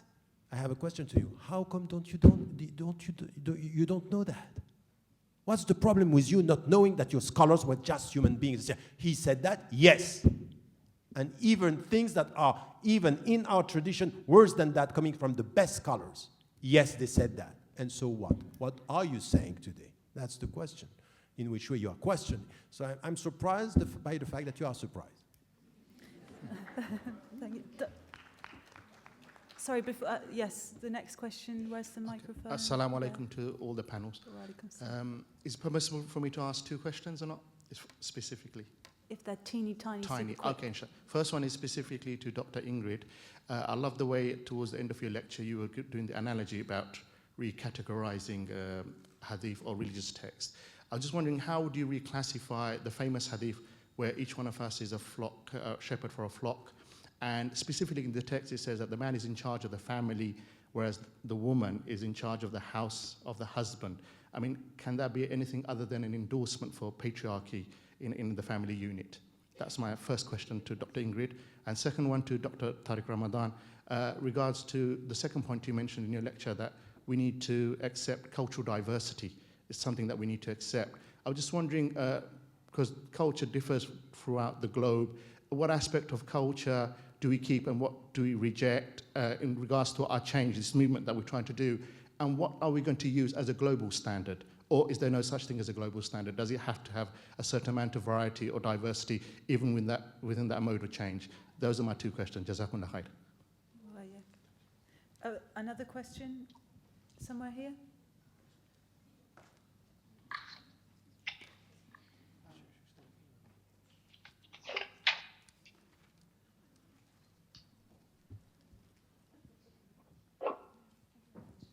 Okay, assalamu alaikum, everyone. What a great pleasure to have inspiring sisters like you and by the side of Professor Tariq Ramadan.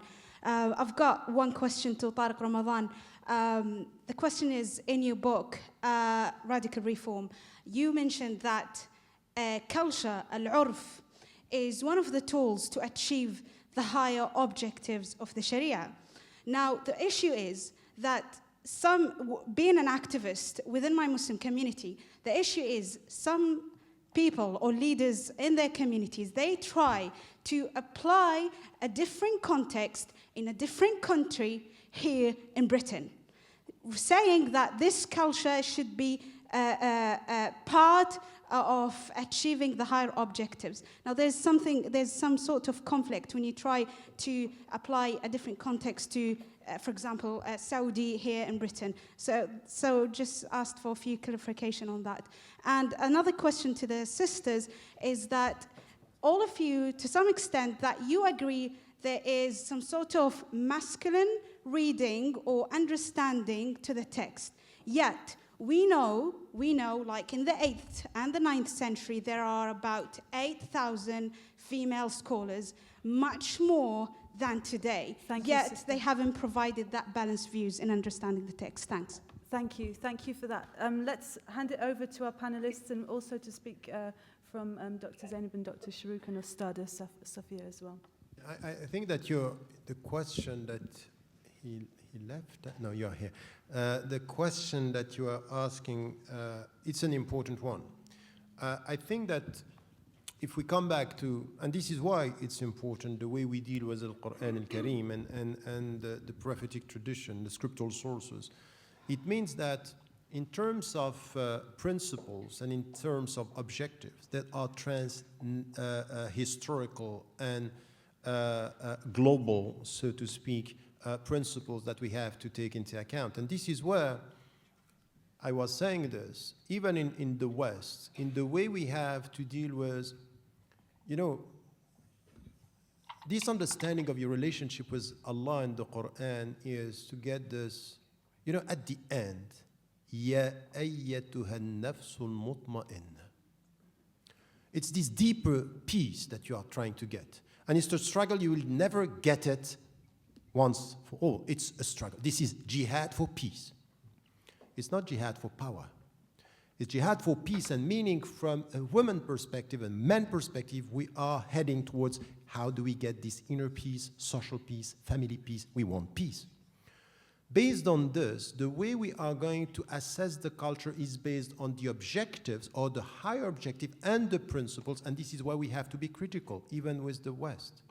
And I would say I'm not only going to take from the West the scientific means to read my scriptural sources, but I want to be an added contribution to the objectives that we want to achieve by questioning also the means. So I think that this is a dialogue that we have, and this is where in culture, or when we are dealing with culture, this is where we have to be critical with many things that we are saying. But for example, yes, there are many things that we have to take and we can take from the West, and even the understanding. Now, when you are referring to a hadith saying it's better for you to pray at home, no. In the West, where we have now the way of life that we have, we need to have mosques where there is a space for women, because this is where, this is where you are going to achieve, to get a sense of this public life, this life that we are experiencing. This is not, we are not in the peninsula or in Muslim majority. No, that's not. And this is why, for example, when you see what is happening in Asia, for example, there is no kind of tensions that you have. For example, you go in Malaysia and you see the mosques there with the space and the way they are dealing with this for women. I was born and raised in Switzerland. In the mosque that we have in Switzerland, in the 60s, men and women were praying in the same room. In my life, this is what I got. To come here 50 years later, to get the people to say, oh, is there a space for you? And if there is a space, there is no mic. Or it's dirty. Or it's better. These kind of things that I think. And the last one that I, very quickly, sorry, just to take the time for the question that you asked.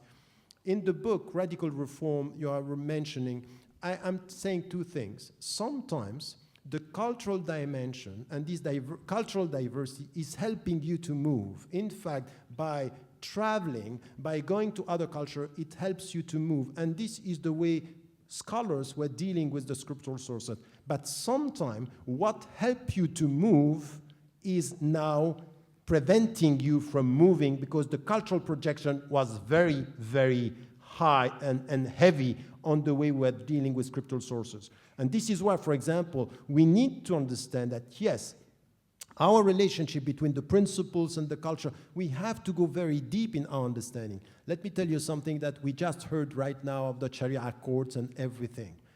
Dr. Williams in this country created a controversy saying we have to allocate space for Sharia. And I said that he didn't want a parallel system, he wanted it to be within. And I said in legal terms, he was right. But for Muslims today, it's not the right way. Why? Because too many scholars, too many leaders are taking the way they understand Sharia, not based on the way we are dealing with problems here, but influenced by Pakistan or Asian. And they want to, and this is the way we have such answers to such very important questions. So we are not ready yet to get something which is in the light of our understanding of our principles in the British context. We have to struggle for that. But to say this is just a room for us to be really Islamic, it's not really Islamic. is Pakistani Islam, is Indian Islam, is the cultural dimension that we have to challenge here by saying, no, it might be that it's not connected to the society we live in the light of the principles that we are respecting. The one thing that comes first to mind is the point on Al-Ghazali, or basically how do we read the text where there are problems. And I've tried to make an argument in my presentation about that. Yes, we can't take everything from the West, but there are experiences which we could learn from. And one of them is the process of textual analysis, not in terms of methodology, but in terms of the encounter between those who believe in God and the tradition they have received across the centuries. In terms of what I've seen in the Jewish and Christian tradition, especially women scholars, women academics, and sometimes academics/activists, so the two worlds are not separate. Possibly the horizon that Sarah Khan in her case study was trying to arrive at. Those women historicize the interpretations they have received. So in studying Al-Ghazali or Al-Tabari or others, we don't only study the interpretations and communicate them to the community. This is what Al-Ghazali says about marriage, but trying to understand why Al-Ghazali came to understand the original or the revelatory text of Islam in this way. So historicizing those renowned and venerated scholars. In a way, as Professor Tariq Ramadan has sort of alluded, we have lapsed into some form of idolatry in the modern age. Pre-modern Muslim scholarship was generally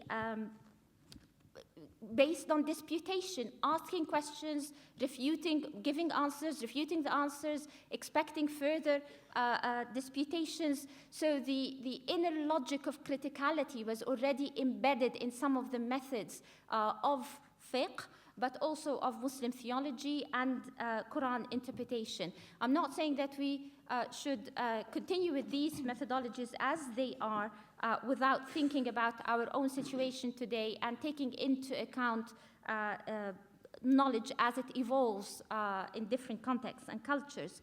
But disputation of scholars amongst each other, but also within the community. And there's an important point about the role of the community in the production of knowledge. The point about grassroots involvement. Early Islamic jurisprudence was not about rules, was about guidance, moral guidance coming from those who were closer to the text. The community forged the questions, presented the questions, sat at the mosques, asked the scholars, made the scholars think and reflect, but also started to learn and become scholars themselves. They weren't called scholars at the time as we use the term scholar. But anyway, so how do we deal with the legacies that we have? Definitely not venerate them above or make them above criticality, above historicization, above reflecting upon them as products of their own historical, political, and economic context within specific cultures. So this is how I approach the text, and I think it's a lot of work, yes, some of it is a lot of academic work, but it doesn't always have to be academic work. It could, at universities, a lot of academic work in Islamic history was produced at the mosque. So a lot of that kind of reading and opening up of the tradition could be happening at the mosque. Thank you. Sorry, okay. Just to say, we've got another question here that relates to why are we always talking about Imam Ghazali and we're ignoring Ibn Arabi and other scholars who have also different ideas. We haven't heard from Dr. Zainab yet. I'm conscious in the time. Would love to hear your interjection. Thank you. Assalamu alaikum wa rahmatullahi wa barakatuh. I will really, just as my colleagues here mentioned so many times during this today and in every conference, about dealing with the text and also the issue of scholarship, religious scholarship, women scholarship. But I would like also to challenge the community. I would like to challenge you with the reading and your relationship with the Quran. The Quran is the book that sends to everyone, not only scholars. And this is, you are the readers, and you supposed to also have your own relationship with the Quran. Dr. Ramadan, many times I heard him encouraging the community for critical thinking and having that relationship with the Book of Allah. Do you have this relationship with Allah, with the Book of Allah? Do you have that intimate relationship with the Book of Allah? And how do you define your relationship with the Book of Allah? How do you define your own understanding of the Quran when you read the Book of Allah subhanahu wa ta'ala? How do you read it? How do you read it? We heard also from our sisters about the authority. And the authority, it comes with knowledge. And knowledge, of course, of also later, if it's recognized by the community, so this man or this woman will be the community figure or someone who's known. How about you as a community? How about you as a family members? How about you as mothers and fathers? How about our children in their relationship with the Quran, with the Book of Allah subhanahu wa ta'ala? Do we allow them really to read and understand the Book of Allah? Do we allow them to contemplate and reflect on the ayat or the verses when we study them? I will just try, and I would like just to invite you to that kind of building that intimate relationship with the Book of Allah. In my own experience, as also someone who was raised in a religious family, we always, as a family, we used to have this with my father, as a family, to contemplate with the Quran, to start and begin to read the Quran from the beginning, from Surah Al-Fatiha to Surah An-Nas. And this is, I would like to sit here and really take this challenge and challenge all of you,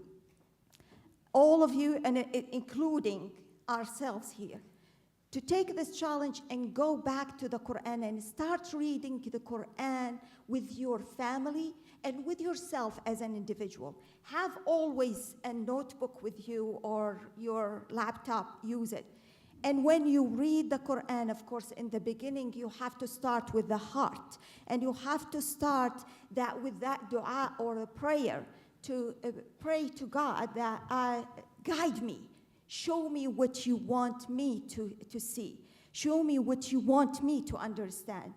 And have your children sitting with you. Have Surah Al-Fatiha at the beginning and try to listen to the children. Listen to their reflections, their ideas, how they have this. And later maybe have a project with them to reflect their understanding of Surah Al-Fatiha or any other surahs. Have this as a part of your rituals as families.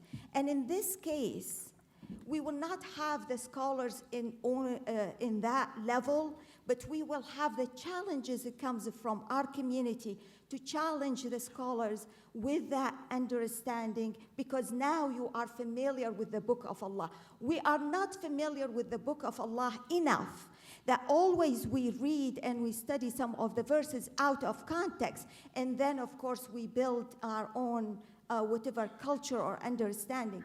But let's take the time, for God's sake, take the time and read the Quran from the beginning to the end many times, and try to reflect and have this relationship with the book, and try to hear the voice of Allah subhanahu wa ta'ala. And don't have obstacles and put I don't understand Arabic, I don't read this, This is the book for all of us. For the scholars, when you decide to be a mufassir or theologian, you most welcome to take all the courses and learn.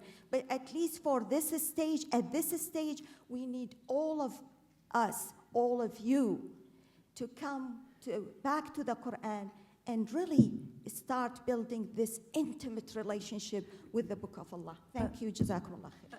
A call to spiritual and social action by Dr. Zainab. And Ustadha Safia, would you like to put forward your interjection, please?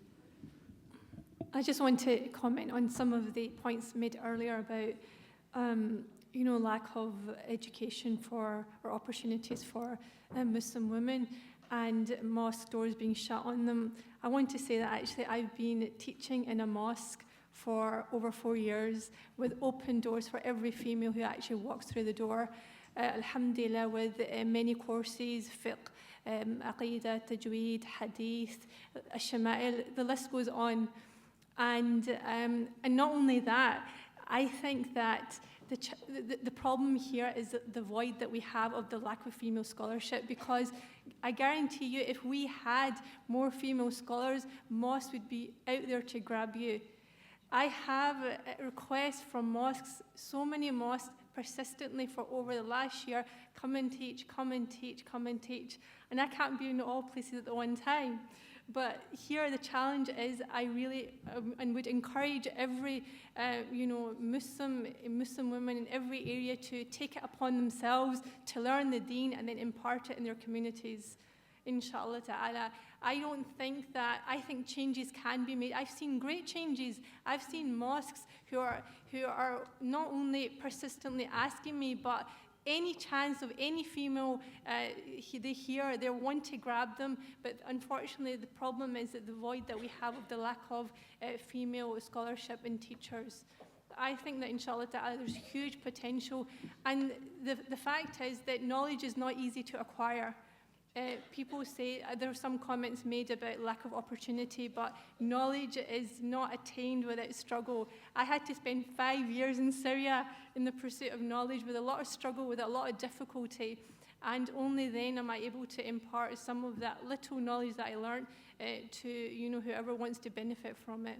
But I would like to encourage our sisters, inshallah ta'ala, to become ulama, to learn in the Deen, inshallah ta'ala, and then illuminate their communities with the much needed guidance from, we need female ulama, teachers, scholars who can impart wisdom, as they did in the past. We had thousands, as I mentioned in my talk, we had thousands of Muslim women illuminated with hikmah, with guidance, with knowledge, with wisdom, who were able to even teach many great ulama that we have in our Islamic tradition.